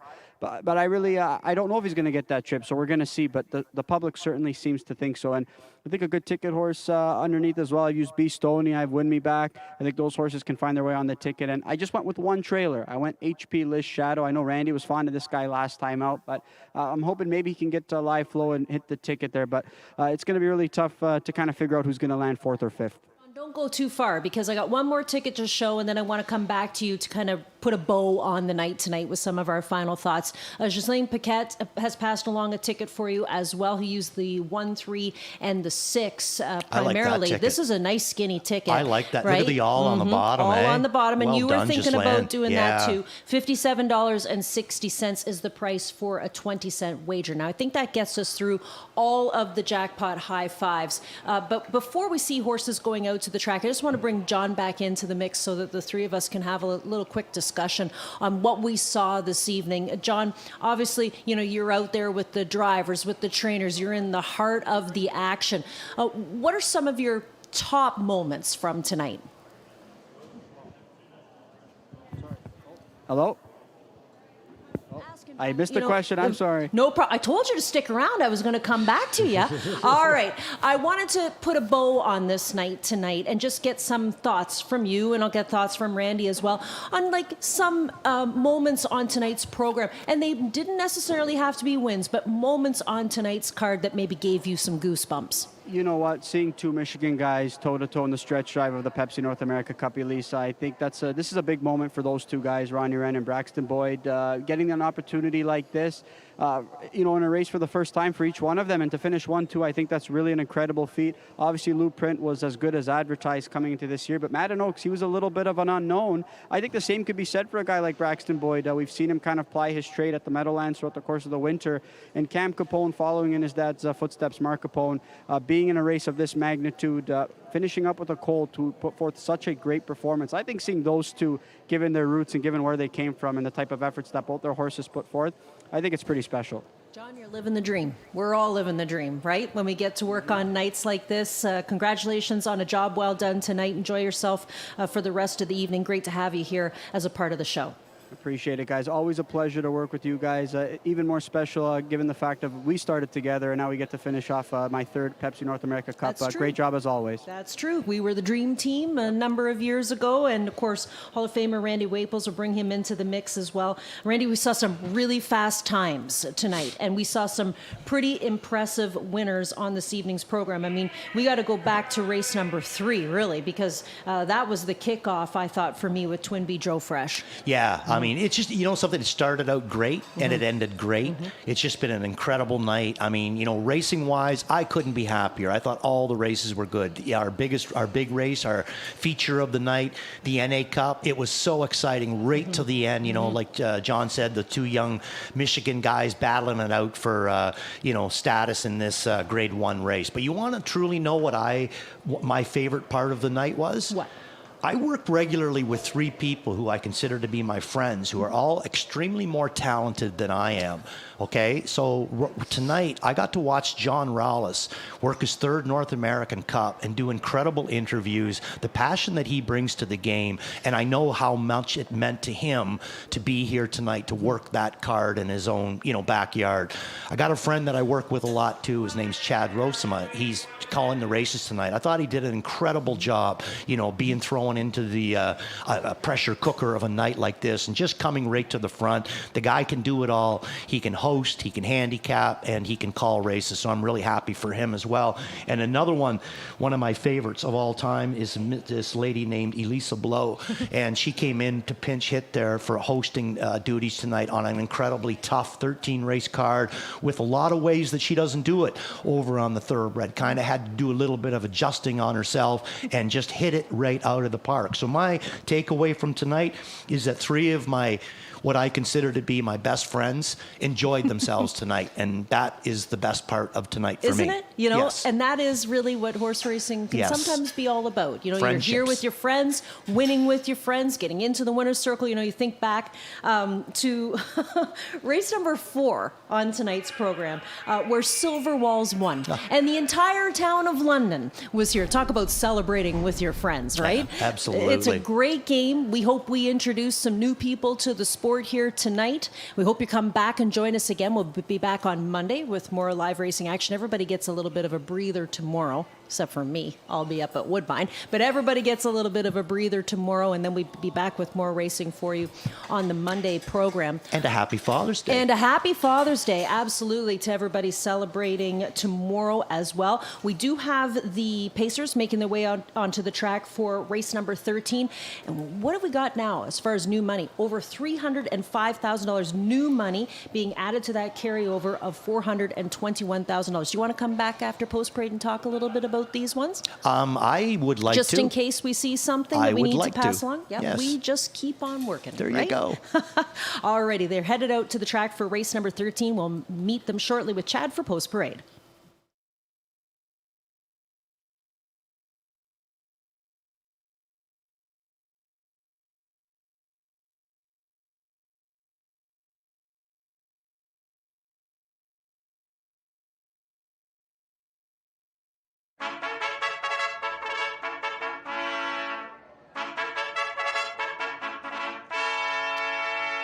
Time to meet the field for race 13. Number 1 is Order 1 to go. Jason Bartlett driving. Gary Murner trains for owners Ray Lasky and Andrew Harris. Century Inspector, the 2. J.R. Plon at the lines. Carmen Osiello trains for Dan Serafian. Tyler Borth drives 3 Larry Carr. Dean Nixon trains for Earl Hill Jr. The 4 is Ponder No Longer. Ed Hensley driving. Ashley Hensley training. Ed and Ashley share ownership. 5, Kyle Zard. Billy Davis drives. Shane Barrington trains and owns with Max Stable. The 6 is Dragon on the Beach, driven by James McDonald. Dave Maneri training for Pollock Racing. Number 7, Win Me Back. Jonathan Drury driving. Mike Bishop trains for Millar Farms. The 8 is B Stoney. Jay Polifroni training for Jimmy Polifroni. Doug McNair in the sulky. 9 is Halmac Victor with Bob McClure in the bike. Kyle Fellows trains for Mickey Sudar and Arpad Zabo. 10 in the field, Head Honcho. Travis Cullen driving for trainer Clifford McGuire and owner Nancy McGuire. And going from the second tier, the 11 is HP Le Shadow. Trevor Henry at the line. Shane Barrington trains for Imagine Stable. And number 12 is Tignanello with Louis Waugh on the bike. Kyle Fellows trains for owner Sylvain Cote and Michel Agassi. That's your field for race number 13. The mandatory payout for the Jackpot High Five. 6 minutes left to wager.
So this will be your last chance to get a look at these horses before they turn to go behind the gate for race number 13, where we have the mandatory Jackpot High Five payout. Now, the carryovers was more than $420,000. The last time I looked, the new money was in and around the $300,000 mark. There it is, $327,500 essentially that's been added into the pool. As we see these horses just taking their last few steps here before they get ready to go behind the gate. The 6 is the favorite at even money, and we kind of thought that would happen. But let's talk about some other horses in this race that are getting some play here, Randy. Yeah, well, the 1 horse, I mean, a lot of people like him up on top, Order 1 to go. Mm-hmm. And, you know, you were talking to John a little bit earlier about him when he was going through his ticket. He's got him up on top. And I had this guy on top in his last start. Yeah. You know, I've used him at different times. I used him on that last win as well, you know. So I like the horse and all that. Going into Gary Murner's barn is not going to scare me off. Neither is picking up Jason Bartlett. But one thing that John did bring up that kind of makes me wonder a little bit about him is John said he's habitually a bit of a slow starter. Yes. Sometimes with the rail, that's not really going to work into your advantage. Now, Bartlett, you know, it's not going to bother him whatsoever how this guy is racing out there. He's done a lot of racing on half-mile tracks in Maine and in Massachusetts and that. So he is more than ready to get this guy out of there into a good spot. But to the same effect, he doesn't really know him that well and either. He doesn't need a good spot. Right. You know, some of the best races I've seen from him, at least in my memory, are when Ed Hensley was driving him, and he'd come from the back of the pack, right? He was never involved early, and then turning for home, he'd just start to pick horses off and end up just getting up in time to win. And if you take a look at his form, you're going to see that. He's a closer. Yeah. The big thing with me, though, is that if there's a lot of movement from the outside here, you know, I'm a little bit scared that he might get pinched down on the inside and not, you know, be able to get back off the rail. That scares me a little bit. So I left him off this week, used him on top last week, left him off this week. But, this 5-horse, Kyle's Art, like I didn't use him in here either. I see Garnett's got him down in on the bottom. I didn't notice if John had, but here's a horse that is taking a huge step up. But boy, oh boy, he's certainly bringing good form with him. Well, he's looking for 5 in a row. And the other thing, too, is Shane Barrington trains Kyle's Art. But Shane Barrington also has the 11 HP Liz Shadow. And anytime I see Shane with Trevor Henry, I pay really close attention. Because they're a good team. Yeah. Now, the 7-horse that's on your screen right now, John mentioned his name, too. Win Me Back. Yeah. He's raced twice in the 50 claimer. Hasn't really done anything just yet, but he comes from a barn where usually they need a few starts and then they get good. Where I'm going with this is because he's on your screen. That is one good-looking horse, one good-looking, healthy individual right there. And sometimes that's all it takes to show you that, this guy's ready for a big effort. Yeah, he's a chestnut. You don't see too many of those. And one thing about Mike Bishop that we've learned over the years is he loves to swim his horses. Yeah. And it really does work. He's got some really nice little animals in his barn that he sends out here on a regular basis. A look at the 9, B. Stoney. B. Stoney has had a great season. He's already an 8-time winner this year. Yeah, and just recently, Dougie's been starting to get the drive on him. For the longest time, we've seen Trevor, and then James really had a real good run with him as well. And now this is going to be Dougie's second time with him. And now the first time he drives him, he's got the 9-hole, takes him to the back. Not much happened, but he did come a last quarter in 26-2. And now here comes Dougie for the second time around. I'm not sure how he's going to race him, but it wouldn't shock me to see him go down to that James way that he raced him for Maneri on the bottom of his card, where he just sent him right out of the 9-hole and he was a winner. Dougie, you never know. It's intangibles with him. Well, I see the starting gate going by with the lights flashing, so that is the signal to get them all ready to go behind the gate for race number 13. It's the finale on this Super Saturday from Woodbine Mohawk Park. Good luck with your selections in the mandatory jackpot high 5. All right, let's close it out with this mandatory high 5. Pool's great right now, but this is where we'll really start to see it jump up in big chunks. If it's anything like all the past ones, just about set to go over 400,000. Right now, there it goes, up to 662,000, with more still to filter in over these final few moments. Right now, 1.2 million of new money wagered, and that could continue to climb. We've got a overflowing field of 12. Here they come for the finale on any Cup night. And away they go. They're off and pacing. Kyle's Art hustles out of there down the center. Win Me Back's going to drive out with that one from the outside. His head honcho. B. Stoney into the top 4. They're going to race wide into the opening turn. Drury goes forward here with the chestnut. Win Me Back to cross over and grab the lead at huge odds over Kyle's Art, who sits second. B. Stoney McNair able to slide down for a spot in third. Parked out is Larry Carr fourth inside. Order 1 to go fifth. 3 wide there briefly into the opening turn after a quick 25-4 opening panel. That was head honcho. Then it's Century Inspector outside, Dragon on the beach, but he works with cover. Then to the inside, HP Liz Shadow. Outside of that one is Tignanello. He's going to be tracked right now by Halmac Victor. To the inside last is Ponder No Longer. Win Me Back still on top at 59-1. He's going to get them down to the half in 54-2 with Kyle's Art second. B. Stoney first up third. Head honcho second over. Inside fifth is Larry Carr. Dragon on the beach has not seen the pylons, but he's been working with cover. He's outside and about 7 off of the lead right now. Inside locked up, Order 1 to go. Then Tignanello, inside Century Inspector. Halmac Victor, the last pair in the field are HP Les Shadow and Ponder No Longer. Win Me Back still showing the way. Davis out of the 2-hole with Kyle's Art at 15-1. 122 and 2 3/4. Win Me Back still leading it at 59-1. Win Me Back's got the lead, but now cut loose down the center of the track. McDonald gives Dragon on the Beach his cue, and here comes the heavy 1-2 favorite. Order 1 to go is dicing through horses late. He's going to rally on to be second and maybe challenge Dragon on the Beach. Dragon on the Beach needs the line. He just held on. Dragon on the Beach from a hard charging Order 1 to go in 149-4.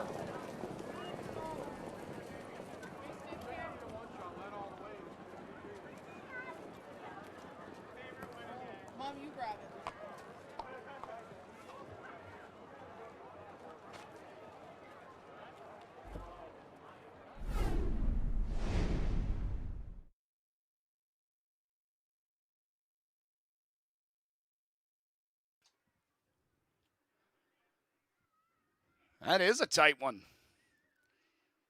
Tighter than I maybe initially thought. With Dragon on the beach on the outside, order one to go, was charging late up the inside. We'll have a win photo to make it official. Looked like 7 Win Me Back held on to third from Kyle Zard fourth.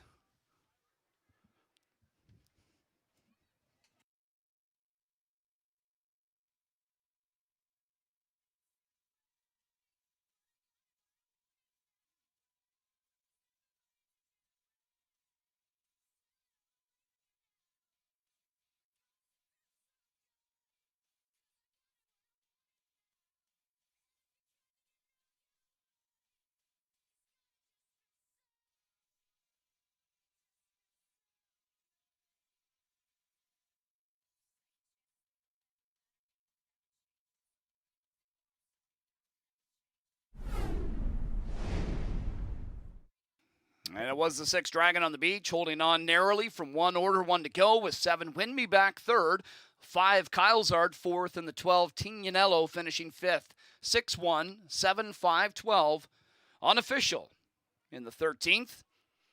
As we meet the winner, it's number 6 Dragon on the beach.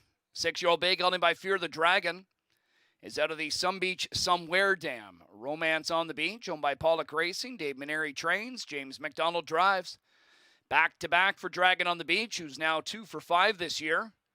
Career score 17, 149 and 4 in the finale. Narrowly holding on as the 1-2 clear favorite.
Race number 13, official. Your winner 6, Dragon on the Beach, $3, 210, 210. Second number 1, order 1 to go, 290, 280.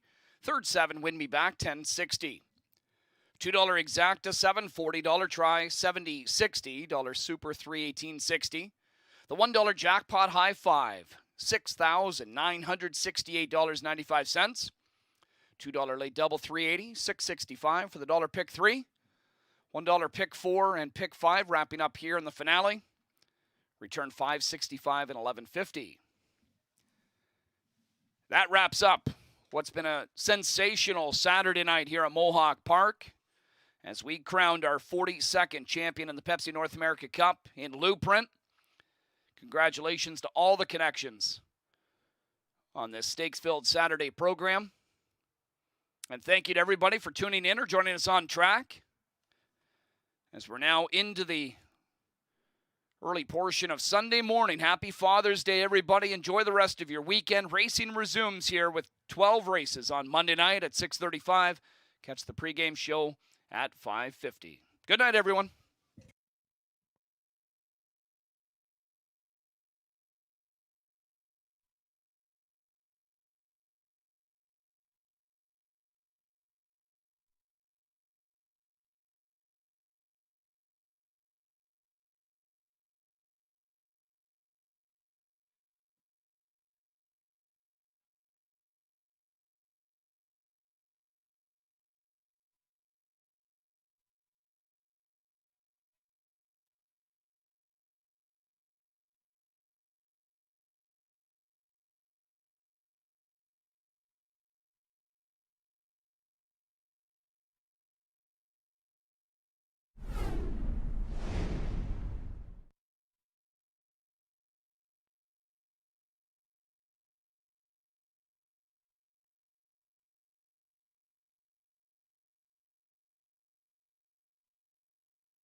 that could continue to climb. We've got a overflowing field of 12. Here they come for the finale on NA Cup night. And away they go. They're often pacing. Kyle Zart hustles out of there down the center. Win Me Back's going to drive out with that one from the outside. His head honcho. B. Stoney into the top four. They're going to race wide into the opening turn. Drury goes forward here with the Chestnut. Win Me Back to cross over and grab the lead at huge odds over Kyle Zart, who sits second. B. Stoney McNair able to slide down for a spot in third. Parked out is Larry Carr fourth inside. Order one to go fifth. 3 wide there briefly into the opening turn after a quick 25-4 opening panel. That was head honcho. Then it's Century Inspector outside, Dragon on the beach, but he works with cover. Then to the inside, HP Liz Shadow. Outside of that one is Tignanello. He's going to be tracked right now by Halmac Victor. To the inside last is Ponder No Longer. Win Me Back still on top at 59-1. He's going to get them down to the half in 54-2 with Kyle Zart second. B. Stoney first up third. Head honcho second over. Inside fifth is Larry Carr. Dragon on the beach has not seen the pylons, but he's been working with cover. He's outside and about 7 off of the lead right now. Inside locked up, order one to go. Then Tignanello, inside Century Inspector. Halmac Victor, the last pair in the field are HP Les Shadow and Ponder No Longer. Win Me Back still showing the way. Davis out of the 2-hole with Kyle Zart at 15-1. 122 and 2 3/4. Win Me Back still leading it at 59-1. Win Me Back's got the lead, but now cut loose down the center of the track. McDonald gives Dragon on the Beach his cue. And here comes the heavy 1-2 favorite. Order one to go is dicing through horses late. He's going to rally on to be second and maybe challenge Dragon on the Beach. Dragon on the Beach needs the line. He just held on. Dragon on the Beach from a hard charging. Order one to go in 149-4.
To a monster.